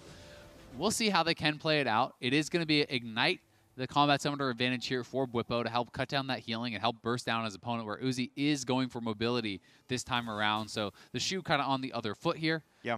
Uzi starting out with the most powerful early game items, as he really has, I think, pretty much every single time gone for the double Dorans into longsword. Yeah, it's pretty easy to put all the pieces together. I think for most marksmen, this is another matchup where I would like Jarm's Fist. I would like to make sure that I'm not at 20% HP after the first charge. There we go. Charge going to come in, go for decent damage, can keep spamming the Q and the W. Conquer Force already stacked, and yeah, Uzi's pushed down pretty heavily, and you can see this is an easier trade. I feel like Whippo came out ahead there a little bit. Yep. Difficulty being more lifesteal for Uzi makes it hard in the back half. Yeah, because Hecarim's rarely going to get advantage, the opportunity to actually have wave advantage, step in the middle of all the minions, use the W to kind of heal up with that. You rarely will do that. Uzi, the longer time goes on, the closer and closer he's going to get to full, and then Whippo will just be getting zoned off the minion wave more and more and more. And even if you do get to jump in the minion wave, non-champion healing is capped anyway. Yep. And it's capped at less than 2 auto attacks of harass damage, which, by the way, he'll do to you while you sit there and wave clear with the Q. So, yeah, it's never a winning proposition there. He's going to get what CS he can, but the E lands, gets more poke, and it's going to be, again, Uzi starting out by whittling his opponent down. But the thing you're thinking about here, if you're Whippo, is that, okay, I started with a component to a completed item, right? He spent his gold on double Dorans. I spent my gold on Phage. So when I complete my Triforce, I'm going to be at a really powerful point. And I think that's what Whippo needs to look towards. I don't want to see him go for any preemptive all-ins. He needs to try to play for farm. He needs to try to pick up enough gold as possible because Triforce is a very expensive item. Yeah. He already missed that cannon there, not really due to any fault of his own, but when you're this low, it's so tough to actually walk forward and pick up the farm. And I just wonder if that earlier trade has just put him at such a deficit that he's not going to be able to collect any of this CS. That's difficulty. We're seeing him stuck at 7 to the 19 and, soon to be 20-something of Uzi. He just can't even walk forward. And if you give up all this farm, he's getting the experience, but getting Triforce is going to be really tough. This is looking like another cannon going to go to his opponent. He does have farm. Oh, so much damage there. He's already level 6. Oh, my God. Nearly dies to it. Walked in melee range, took an ult, had to run away. Yeah, lived with about 10 health there. Barrier, ult in defense. But now, guess what? Uzi's going to stay around. You're going to lose the entirety of the next wave. Whippo just felt like, I have to get this cannon because I'm so far behind, so he did go in for it.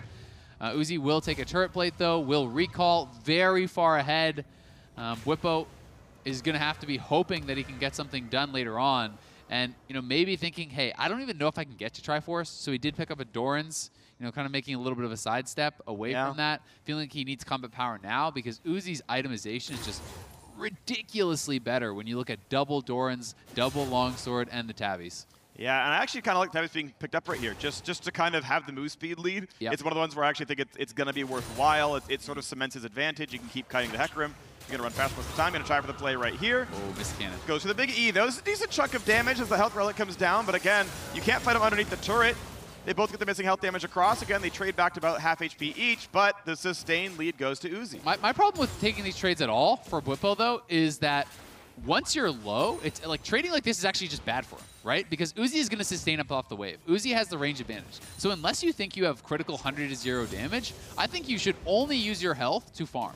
You should only use your health to take minions and try to prepare for the eventual all-in that will happen, because that is your best chance, right? Great, you didn't even trade against Uzi. Well, guess what? He's full health because he has multiple lifesteal items, and he can sit and harass you from range. Right, if your play is, look, I'm going to be forced to take 3 bad recalls this game, but it's only 3. Yeah. So you'll whittle me down, you whittle me down, you whittle me down. I get the second cannon. Okay, I have to take a recall. All right, I missed 1 wave. All right, we're back. I'm keeping up. I got level 11. I got my 4,000 gold. You got 5.5. Look, yeah, it's a lead, but I get your point, right? Play it out to say, I know I don't win the 1v1s. I know I don't win this, but this is what Bippo tried to do, right? He says, look, what are the matchups that I can get on top of Varus and try to chunk him out?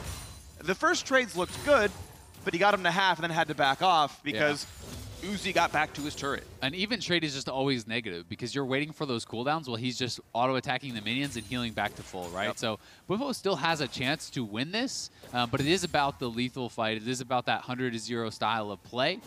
We'll see if he can get good enough itemization to have a chance in that, because Uzi's going to be so far ahead in gold, and he's getting punished really heavily. You can see Uzi just posturing aggressively saying, yeah, I know you want this cannon. Good luck. He's going to try for the damage then. E comes in the front line. Will he burn the ult? Well, Uzi certainly will. Good damage coming across. Down to 10%. He's going to have to walk right back to the health relic. And that ult will be back in time for the sudden death. So I think this was actually reasonable for Whippo. Yes, he got very low and he has to recall, but at least he got the gold. He got the huge amount of experience from that cannon minion. He picks up the health pack, so maybe he can get a bit of this wave. You got the ultimate out of Uzi, so at least you have less chance of being burst down while you're picking up some of this farm, because he needs to, at the very least, stay within range of kind of a decent amount of experience, right? Yeah. He's got to stay relevant somehow in this potential 1v1. Q down, he's going to try, maybe, at least knock the minions down, go for a big play right here. He might die for it. Barrier popped, and he gets a couple of minions, gets the cannon, 250. And that shows that the gold difference is not that absurd if it's only 250 for the cannon. Yeah, if you can at least get all the cannons, it's not so bad. And I think Bwipo has realized, right? He's doing exactly what I was just talking about, is he's actually started to spend his health only to get the CS, right? He's realized the trades are not working, and he is going to be going heavily for that. And as a result, picking up multiple cannons while very far down in gold, he's actually only down around 800. So that is within the realm of possibility. The question here is just, I don't know that he's going to get barrier back in time, right? He's not going to get Triforce either. The pit stop for double Doran's Blade means he can't get Triforce. I think on this wave, you can probably burn your cooldowns, press QW, knock down the cannon. If it weren't for double Doran's, he would have Triforce money, reset one last time, and hope that power spike is enough to win you the game. Get level 11 off the next wave, right? Like, sit there, wait for the ring, kill 2 melees. Okay, go with rank 2 ulti. But he's going to be without that power spike here. He's going to have tabbies maybe. So if you can't get it, I think you just try to maybe buy an elixir on top of the tabbies if you can afford that. I'm not sure if he has the gold. It doesn't look like he will. So this is going to be the final set of items here. Uzi is up gold, but it is theoretically possible. Again, Bwipo will want level 2 ultimate. His turret is much more healthy than last time around, so if he can get up here and actually collect this experience, I think he might be able to just wait for rank 2, and then it's just that 100-0 fight. We'll see if he can make it happen. 25 seconds on barrier. Not sure he can wait that long, but he might try as well. Needs, again, some melees to die, but if Uzi can shove the wave, makes it a bit more difficult. There's 11. First set of cooldowns is down, the Q is burned. This is actually good for him. If you get that health back and you can push Uzi out of it. Okay, this is the play. Dives in with the E. Good damage coming across. He might try to fear him into the fire as well. The flash early. Ult burned. There's the fear is enough for Bwipo. He's got it. One more shot and Bwipo ties up the score. So well played there. And it all came down to the health pack timing. Bwipo grabs the health pack, has that 20% current health buff, and he denies Uzi entrance. So when Uzi actually committed forward to try to get into this is the same thing he was able to actually do to the Shy in that Fiora versus Olaf matchup. He baited his opponent forward, trying to get into that health pack. Look at Uzi, he's trying to move forward, but he knows, okay, well, I can't actually just step into the melee range of it. So as soon as Bwipo sees, my opponent did not get that, he's willing to go for the all-in. He starts with 20% current health as a bonus. He is down 1 level, he is down gold, but he is on his opponent's face. He is Conqueror stacked, and he times out the barrier well enough to be able to absorb the damage, finish him off. He still had it remaining at the end. They were both trying to actually have this little mini game. I think the ult was being held to try to immune the Varus ultimate, as you can't actually, I don't think, get ulted in the air. I could be wrong on that. Yeah, I mean, if you're flying through, you're going to finish the charge at the very least. Yeah. Yeah. But either way, played out well, and it is tied up 1-1. Uzi knows he made a little mistake there. Couldn't actually get inside that health back, and that was kind of the big difference. One of the first mechanical misplays I saw, he did not land his E during the first health pack shuffle, so had 3 stacks of the passive, throws the lob, and that's when Hecarim dove forward. That's when he charged in, on the other side of the map now for that one. The other crucial part is the early trades. Part of the reason that Uzi won them is that even though it was a 2-stack Q and Hecarim was ready, Uzi was back under his turret. You have that fight with the Ring of Fire behind you. You can't run back to your turret. He's got to loop in circles, and that means Conqueror is stacked. He's ready to drain tank. That Q cooldown is 1.2 seconds, and suddenly that battle is a whole lot different, right? It's a 1v1 where Uzi's actually front-loaded and has the fallback pattern. When you have the fallback pattern, you're front-loaded, and now you're like trying to lifesteal tank versus a one-item Hecarim, and that's actually very different. So I like that pick. We're seeing Uzi not fan it out, though. So he's got to have he either thinks there's a different Hecarim counterpick out there that Bwipo can't play, or what? This is interesting, right? Like this is mind games on mind games, where you're saying, all right, I'm going to leave Hecarim open. So then do you think that he will pick Hecarim because it's open and you won with it? Or do you think he's going to expect you to have a Hecarim counter, so he changes? And this is where you start going into the next level, and it starts getting really difficult because it's like, damn, really you don't know what they're going to go for. You have to just make a guess and hope that you're getting it right. Uzi is going to change it up, very likely. Bwipo has changed it up. You can see that they're kind of just really thinking it through. And he's right back to the Varus. So feels that either it was going to be a different pick than Hecarim, or that even if it was Hecarim, he could just win it out one more time. I like that both players were smiling, because as soon as both players lock in, the picks reveal. And so, like, you see Uzi, like, smiling and nodding, Bwipo just has, like, the, like, very typical Bwipo, like, extended frown nod. They're like, okay. Yeah, it's 3 Varus games. You thought I wasn't going to play Hecarim. You were right. Now this will be a pretty good one. I do think, again, these are all kind of somewhat similar matchups where, Whippo wants to get in on top of him, wants to be able to kind of threaten that lead lethal damage. I do think Renekton can be very devastating for these marksman picks, especially if you can go Shojin. If you can actually get Shojin and have, that 100-0 fight with that where you get multiple Ws out, I think that's pretty much unwinnable for a marksman. The question is, can you actually get to that itemization without, making pit stops for a bunch of Dorans to survive? And can you actually close the gap onto Uzi here? So I'm very interested to see the summoners. Is it going to be double combat? Is it going to be double flash? I'm guessing we're going to both get flash. We'll see if that's the case. Ignite, cleanse versus flash barrier. Okay. So I want to say, did Uzi run? Yes. Yeah, he did against. He was running cleanse against Ignite Renekton the last time he won, and this is actually kind of smart by Whippo. Although you can still make it happen, right? You can again stagger it. Wait for the cleanse on the stun, then ignite. You get the healing reductions, pretty valuable. But in this case, yeah, he's saying, nah, I don't need upfront damage. I need to survive and play the longer fight, which works for Hecarim.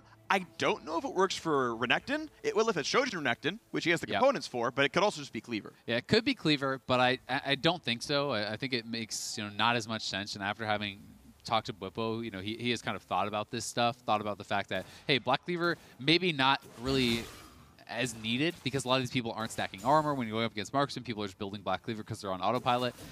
So we'll see if he can actually get to Shojin. One of the difficulties of Shojin is saving enough money for a BF buy, right?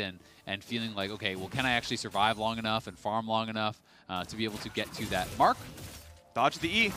That's pretty big. Gets the empowered stun. That's big damage, and Uzi's got to take the slow walk back to his side of the map.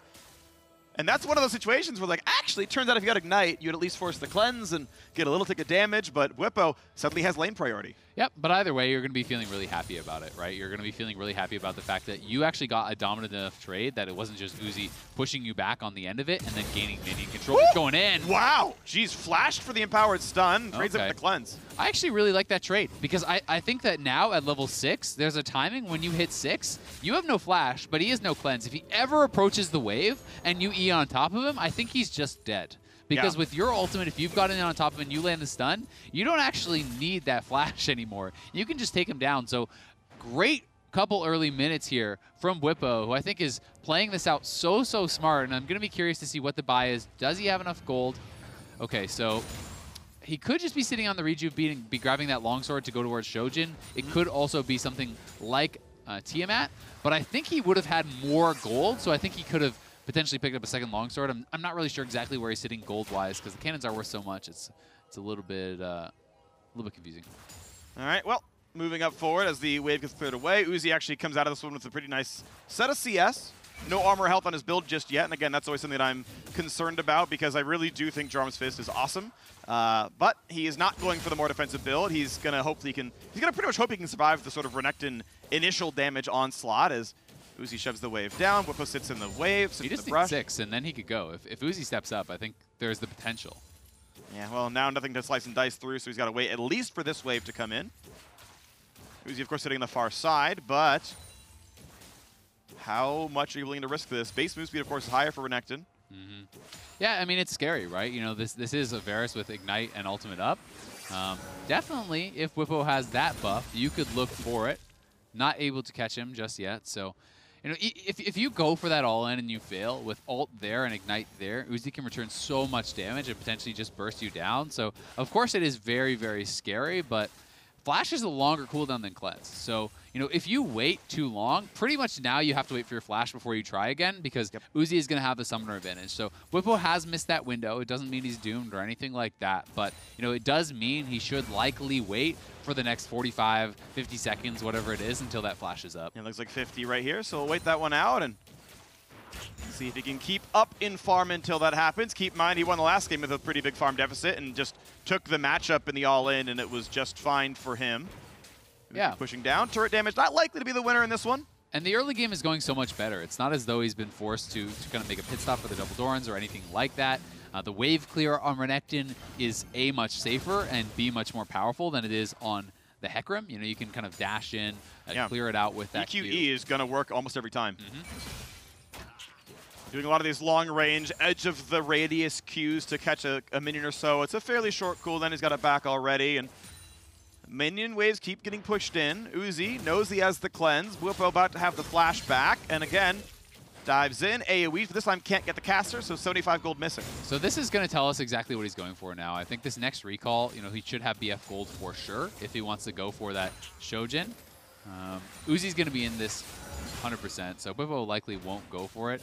And this turret is taking quite a bit of damage. When it's getting this low, there is the potential of it actually looking like game number 1, but in goes Bwipo. Goes for the ult, goes for big damage, lands the major stun. Ignite is on, and now Uzi got to try to slowly run his way back to the base. Bwipo's going to have his cooldowns back again, and there's not an easy way out. This is certainly has to be a kill. But how does Uzi kill him? Bwipo's going to get the chase down. The minions do the rest of the work and just walks him down the lane. Really nicely done by Bwipo, getting on top of the mobility. So key here. But will he have flash for sudden death now? That's actually a pretty big deal. The ignite for Uzi, more likely to come back up. Bwipo will get a great recall here. Multiple turret plates, so he's going to have the itemization if he can get on top of Uzi. There is the potential. Uzi does have cleanse. Yeah. But, both players... This would be a really rich recall. Yeah, it should be a tremendous amount of gold. I think this could be potentially just full Shojin. It probably will be. Let's see. Yep, there it is. Item in. Turns it around. That's a big deal, of course. Has to wait for the ulti cooldown, but he'll have that in time.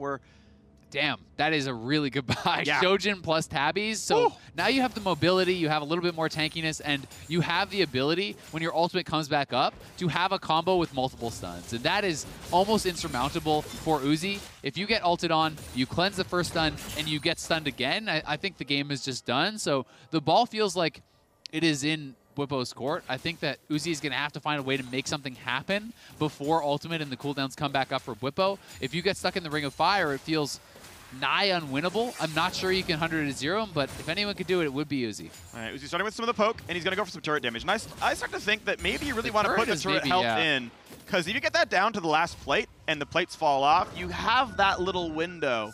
That's probably his best chance. And you're scared now, if you're Bwipo, to actually recall, because you're worried about the turret health. And if you do not recall on this next wave, then you're going to be starting down HP. So that is kind of the avenue. They're going to go for it. It's going in for this play. Again, this death wouldn't hurt Bwipo too badly. It's not sudden death just yet. Gets him anyway. Bwipo, the 1v1 champion, and stays with the LEC. The king from the LEC, Bwipo, very well done, taking down the two-time 1v1 champion.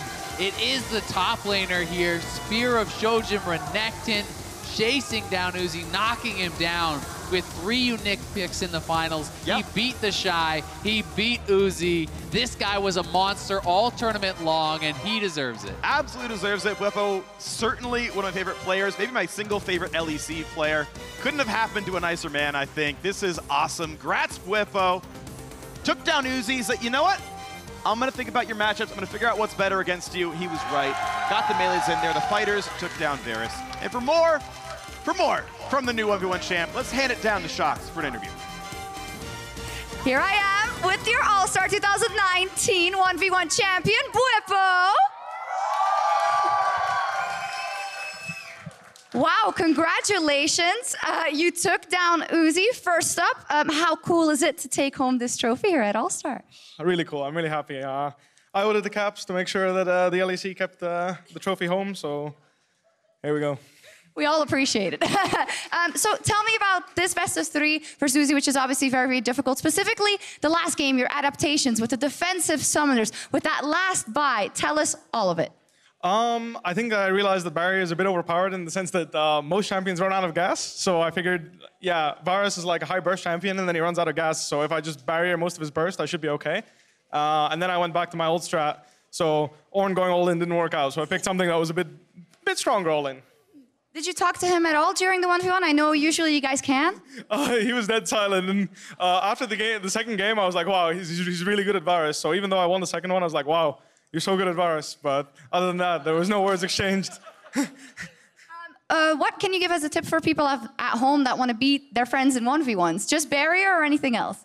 Yeah, I think Barrier is actually one of the best ones for sure. And then just cheese. Like the Shojin Renekton was a cheese I was holding for like the very end, and I figured, I can run back the Hecarim, but I feel like he might change it up.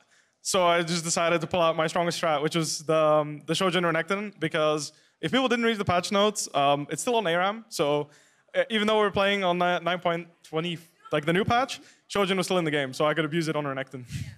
And that was a great call by you. And I gotta say, what a day you've had. You won the TFT tournament, you won the 1v1 tournament, you won the showdown as well, Earth rather, on Silas. What's going on? What was in your breakfast, Bippo? Well, actually, I've been borrowing Mickey X's mousepad for the whole tournament, so maybe I gotta give him some credit because I forgot mine at home. I'm sure my manager's face palming right now, but it's not the first time. But yeah, Mickey X up there, he borrowed me the mousepad.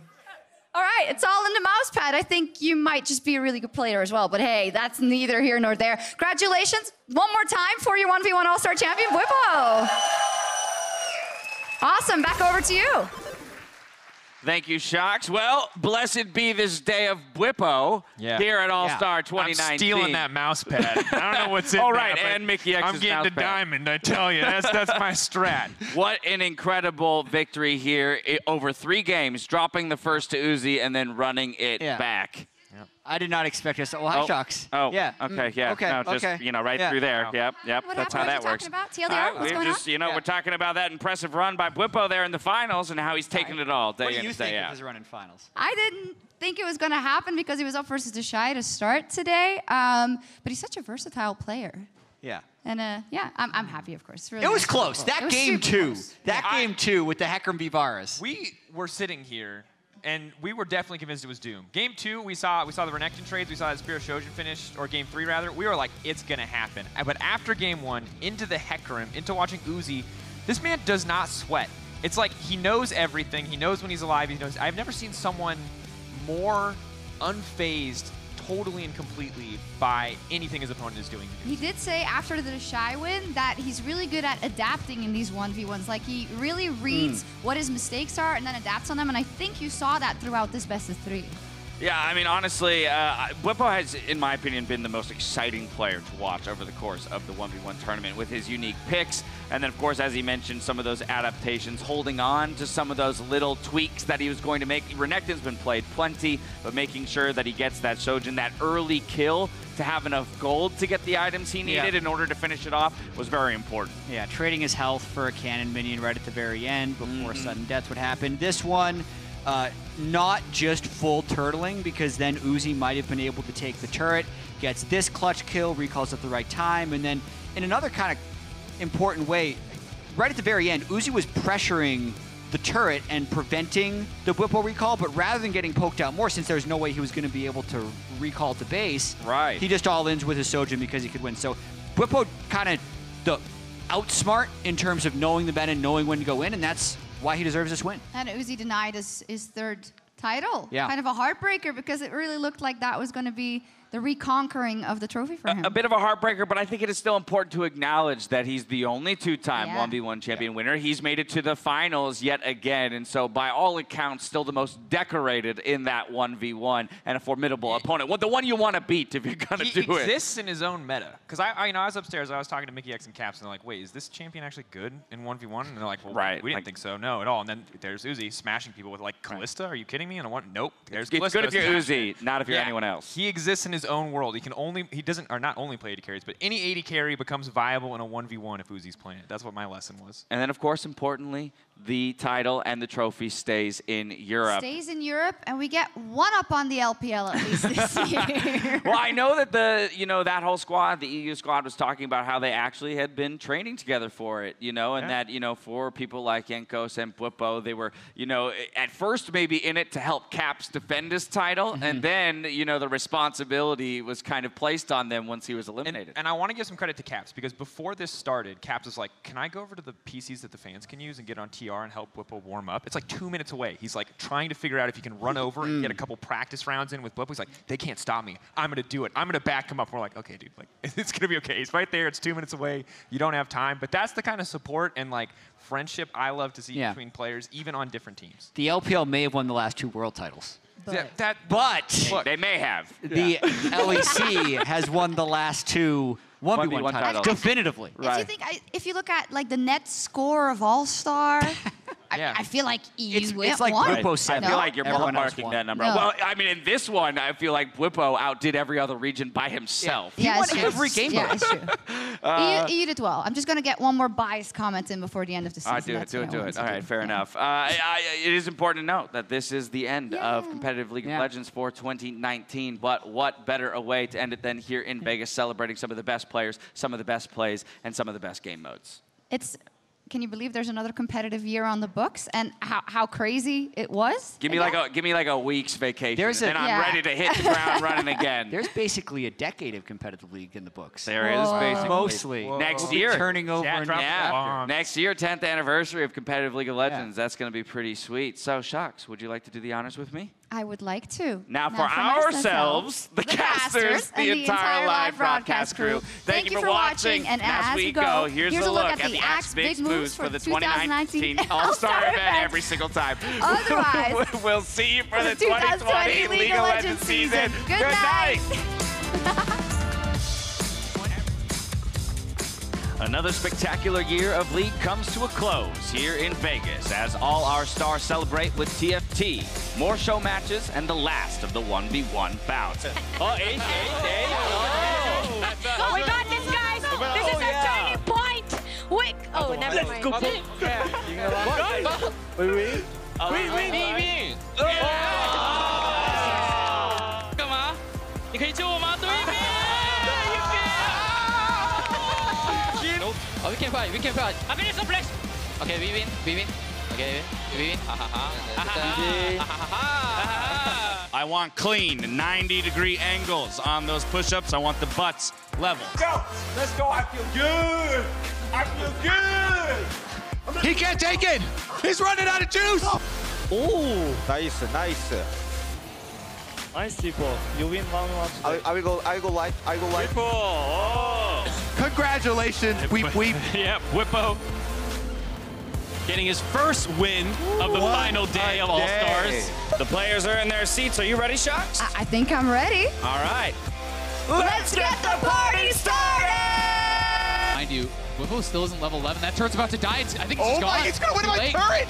Game one's already over. There's the fear is enough for Whippo. He's got it. One more shot and Whippo ties up the score. Death wouldn't hurt Whippo too badly. It's not sudden death just yet. Gets him anyway. Whippo, the 1v1 champion, stays with the LEC.